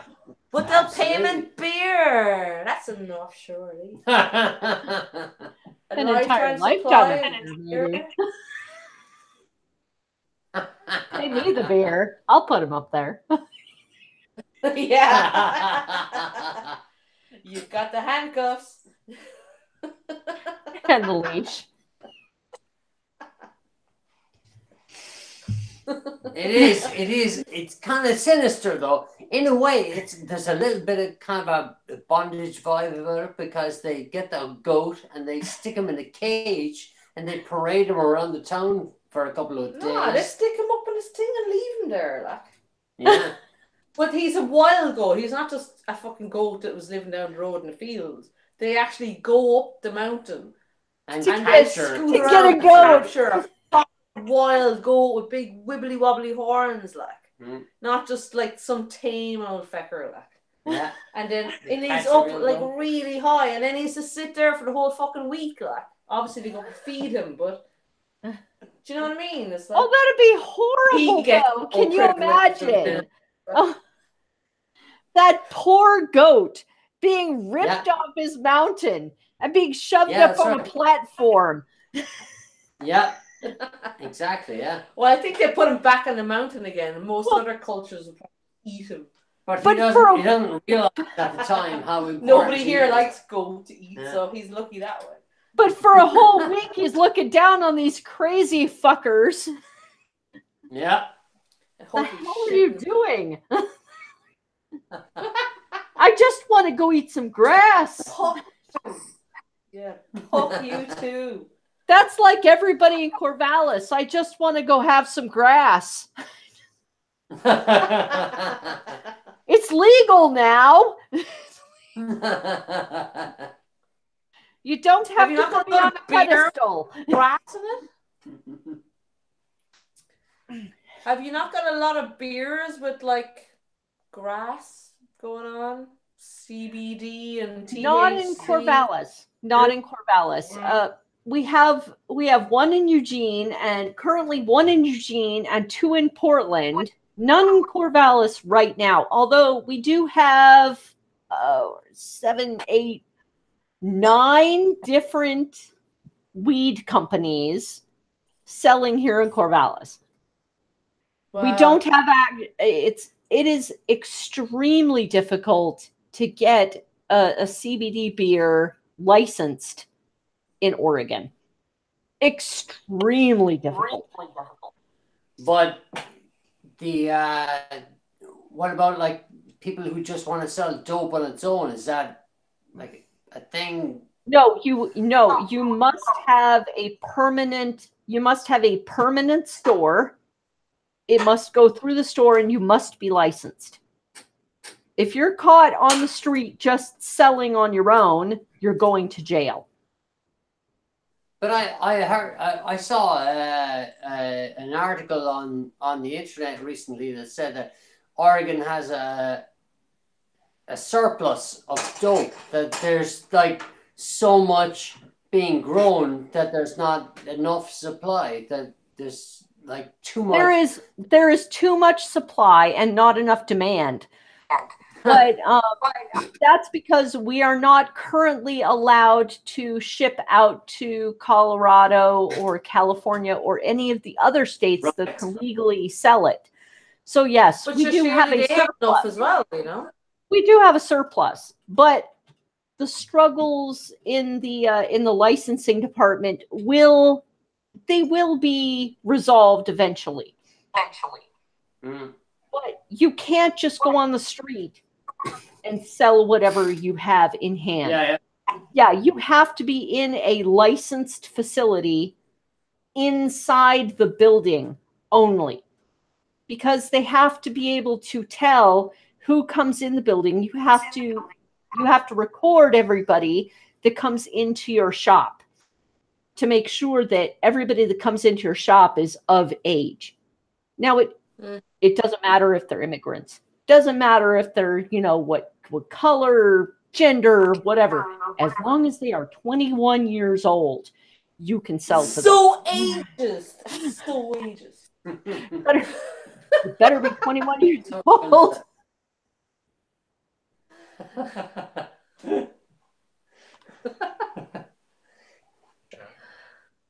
Oh, chat. Over here, you'd be able to get on your 18. The fabulous It was it. Freak Brothers. You can't. I'm sorry. What are you saying? No. I was just saying it was so ageist, but just jokingly. Yeah. You were just saying, it doesn't matter what color you are or where you're from, you can get it. And then once you're over 21, it's like so ageist. Like over It's here, only- you can yes. you can drink when you're 18, whereas over there you have to be 21. So Yes, you Alright. do have to Bar be is- 21 here. Is it off licenses the same as Everybody. just in a pub? 21 over period 20. across the board in the entire of the United Wow. States. So ageist. You're gagging for a drink by the time you're 14. You have to wait till 18 here. It's like 21 and just be impossible. Well, Yeah. your parents in the privacy of your own home can give you wine or beer What is that? at home. But What fun is that? there is, if you want to go Yeah, outside, fun. if you want to go outside, you have to be 21. Does that make it any better, I wonder? Less people drinking? Is there this kind of like if people in Oregon can smoke dope, but people in, let's say, Colorado or Washington State or whatever can't, is there a weird kind of a crossover where people are jumping over and back between different states just because they want to do something they can't do in one state, they can do in another, so they just travel over the border, have a smoke, actually it does happen, to come here, but usually the illegal stuff winds up happening more in whatever state it is than them coming to us to do it legally. So they'll come to us, they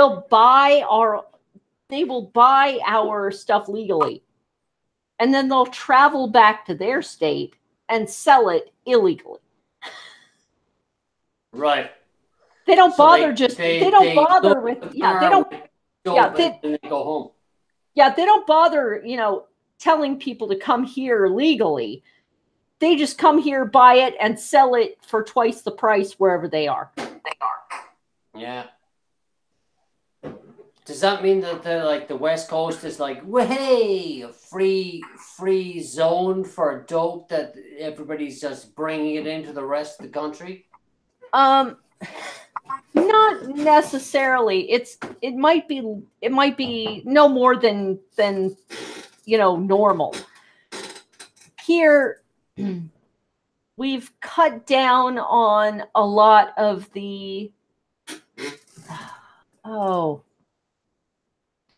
we've cut down on a lot of what they term the overdosing of certain specific substances. But in other states, they do still have those problems. But even there, if you're connected to the state that has it legally, even your problems are reducing just slightly. The statistical anomalies are very, very odd, and something I am not completely cognizant of the actual statistical between states. If you're here, it is a lot safer. If you're connected to a state that's legal, it's safer. If you're in a state that is completely illegal and you're far away, you run into a lot of the legal problems that you run into a lot of the legal problems that happen.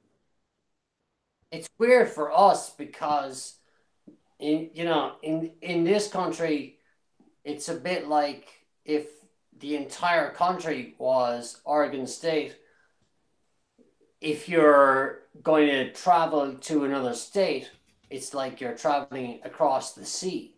So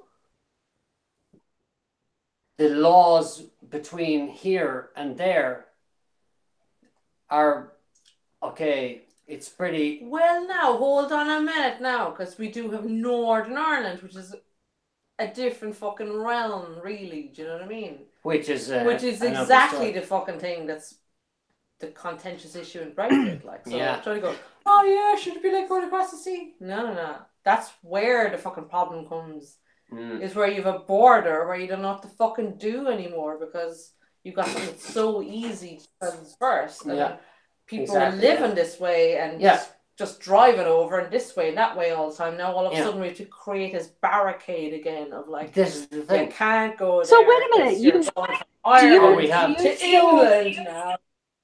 But wait, it was like you were going from one part of Europe to another part of Europe, whereas now it's going to be going back to being you're going from Ireland to England. You know, you're going to two different territories now. You know, our border is usually the sea, but if you had land borders that were making much of a difference between legal status of one thing and another, it would be a lot more complicated. So it sounds like it'd be like whatever states are bordering you, and all of a sudden you got a load. It'd be like the Mexican border around your state is what Ireland is going to become again if this Brexit thing happens. If it's not done well, you know.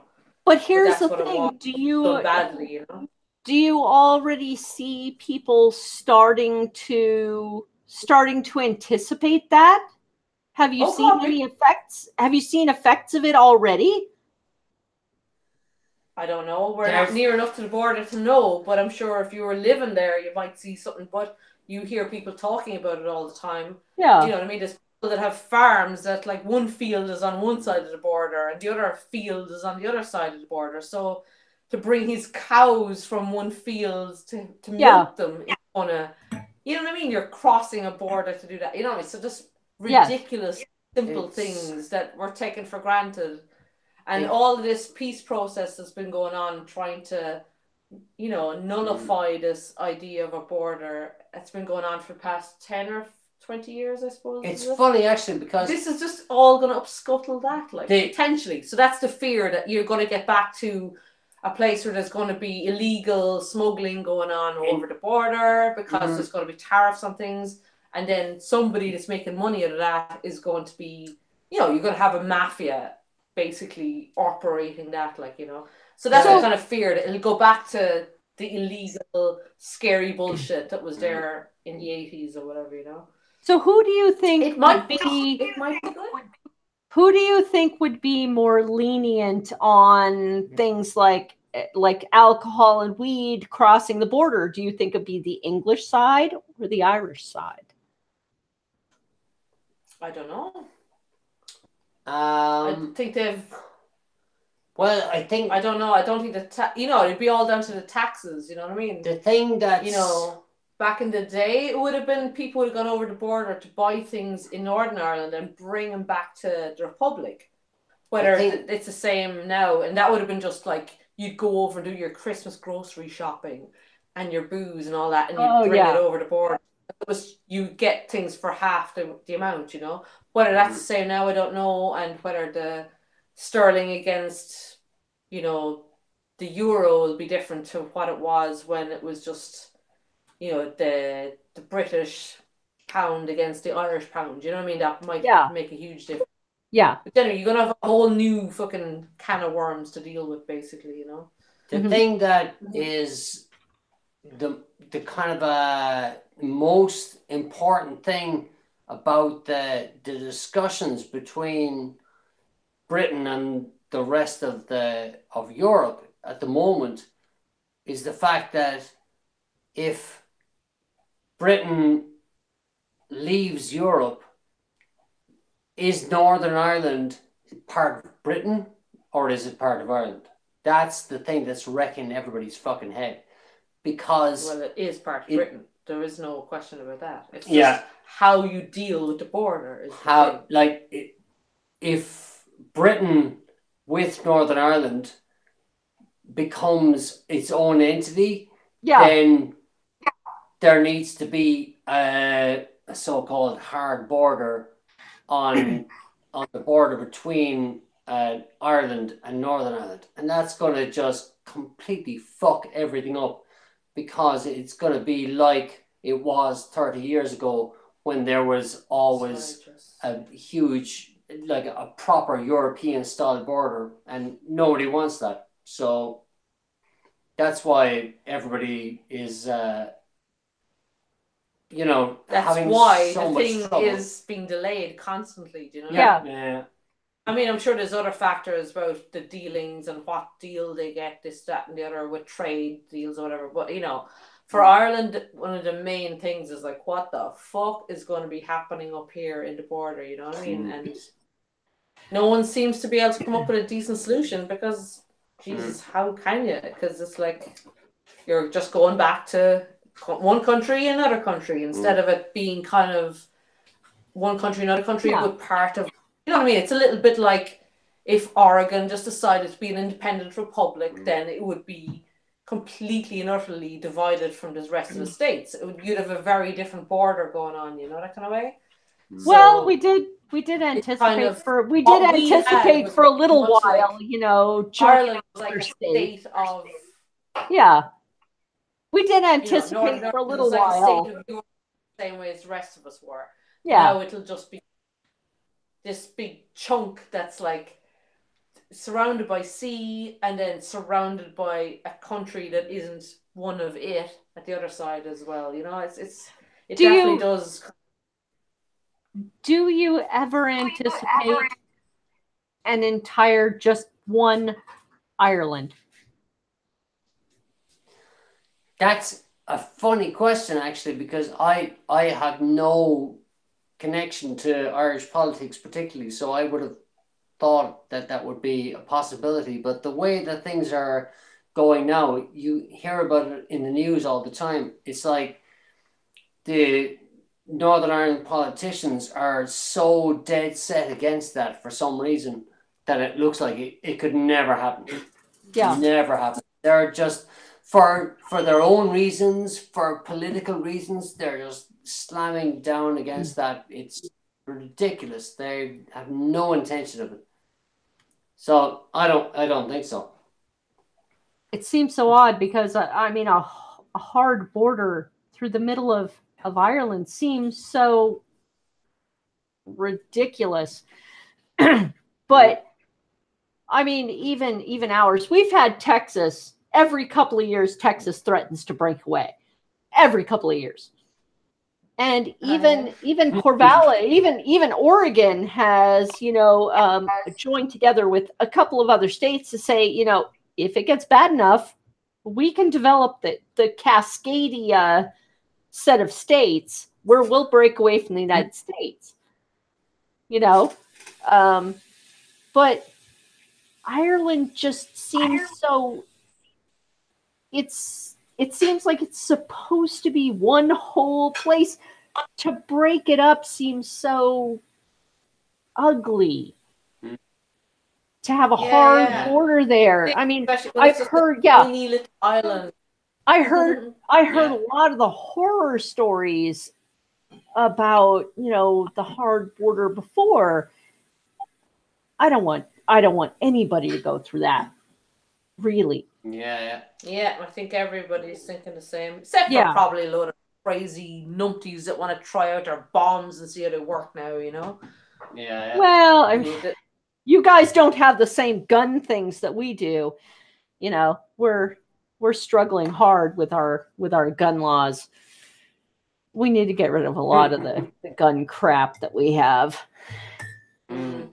It's really here disgusting. It doesn't, once the wrong people get their hands on guns, it doesn't matter how many guns you have, it's the wrong people doing shit with them, is the problem, and exactly.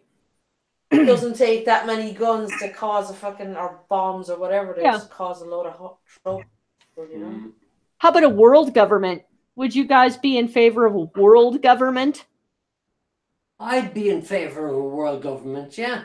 What? Yeah. If it was Instead of the just right type of thing.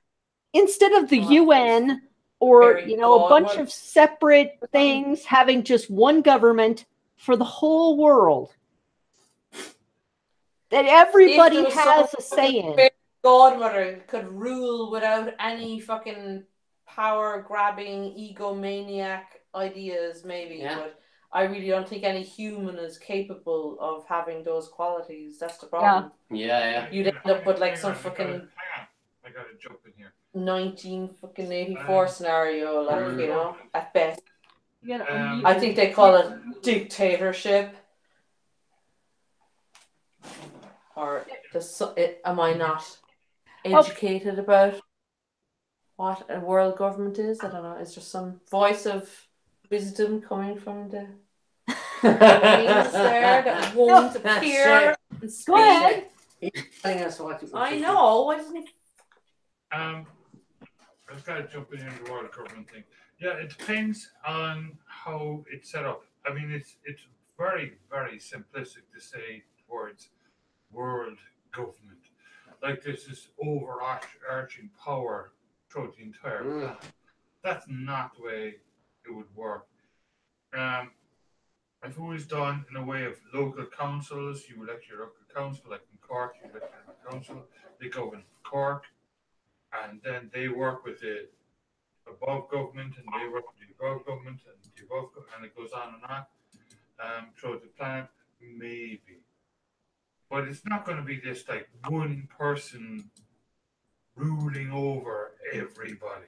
You know, that's a load of bollocks that's been spread around, you know.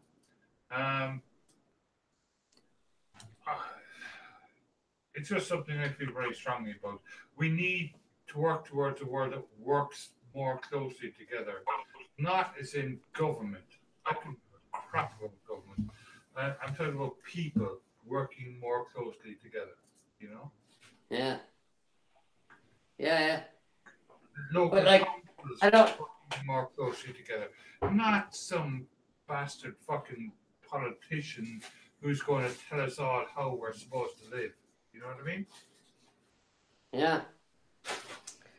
Yeah, but my point is then you need someone who isn't a human to fucking do it. You know what I mean? No, Like maybe we need robots to be the rulers of all this. Because they'll be utterly impartial and have no agenda and no ego. But if it was done not as an individual human being, but as a council level. Sorry, I can't hear you very well, Shay. You're fucking way off somewhere in the distance there. Can you up your mic a bit or something? Or better? He's sitting there around the corner. I know, but I can't hear him. I'm sure he's saying something brilliant, but I can barely. Ghost hand! Ghost hand! Can you hear me now? No. Hang on. Okay, is that better? Yeah. All right. So, Dee, I'm not talking about an actual individual, you know, I'm Mr. Brilliant and I'm going to rule over everything. I'm talking about local councils I'm just saying that, like, and magnifying it up. Do you know what I mean? Like, not just one person. Yeah. Yeah, all I'm saying is that, like, you know, whether it's one person or a collection of people, they're all humans that usually have an agenda and power and ego and whatever it is that fucking corrupt most political fucking systems wherever they are, you know what I mean? So just amalgamating them all into one world fucking organization doesn't sound like some quick fix solution or... No, it's not a quick fix solution. You know what I mean? As in, I just don't know who the hell you would get to do that, you know what I mean?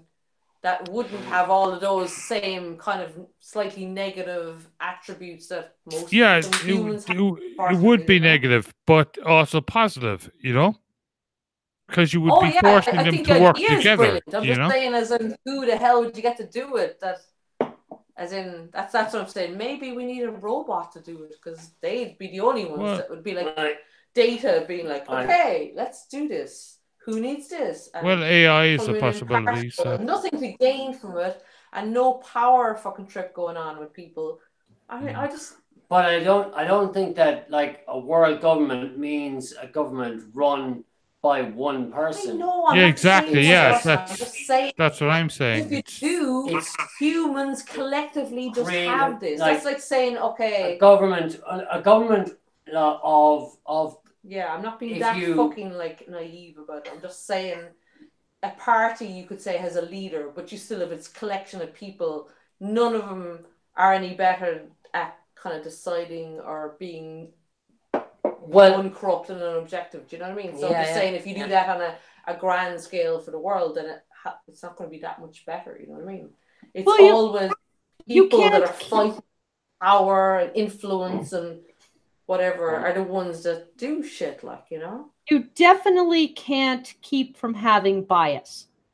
Everybody has a bias from their own location, their own history, their own background.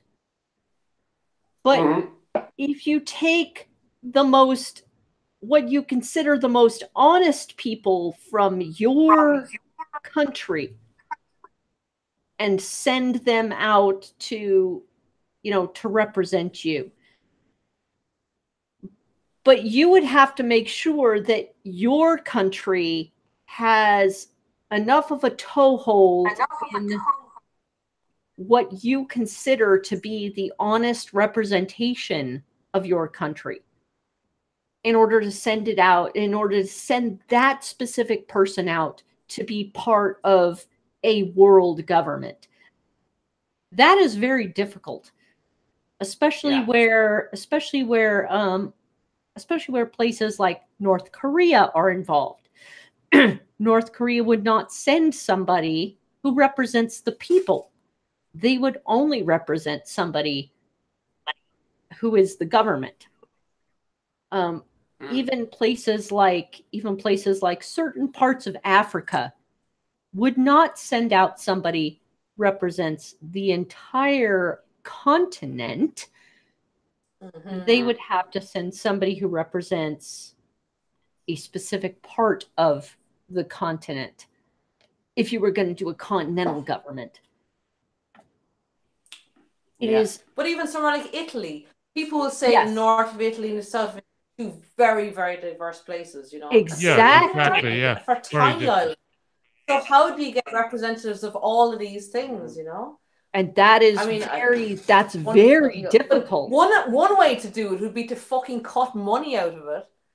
You know what I mean? It's like if you weren't getting paid to do this, then at least, you know what I mean, you'd get paid your stipend to live or whatever. But like, I think one of the things that corrupts politics more than anything else is the fact that you need fucking a shed load of money to even get into the race in the first place. You need money to keep going, and then you get this lovely big fat reward of money when you get into power. So it's just all so sickly and disgustingly corrupt because of all of that. You know what I mean?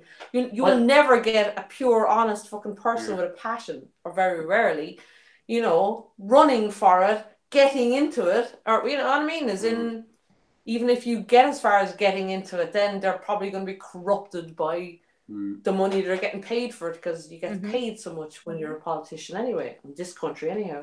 It's everywhere. You cut the money out of it.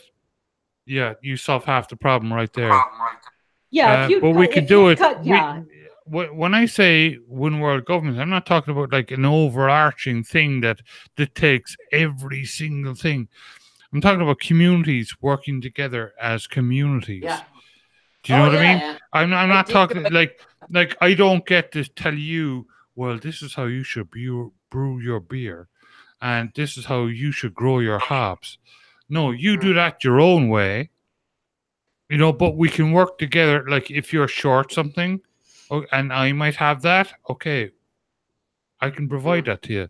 And if I'm short something, you can provide it to me. You know? Yeah. No, in a way, it's actually very simple. The idea of like who we are throughout the world we should be able to establish that there are fundamental things that we all need. And in a way, the world government would just be something that says, okay, these are the things that we all need. Now, let's all just relax. And once we've established those things, we can all do things our own way. The fucking worst thing is if one country considers itself superior to others and tells other countries that their way is better than others. That's a fucking, just a road to war. And oh, exactly. That's the way to end everything. I mean, there's not even any sense in that. It's just stupid,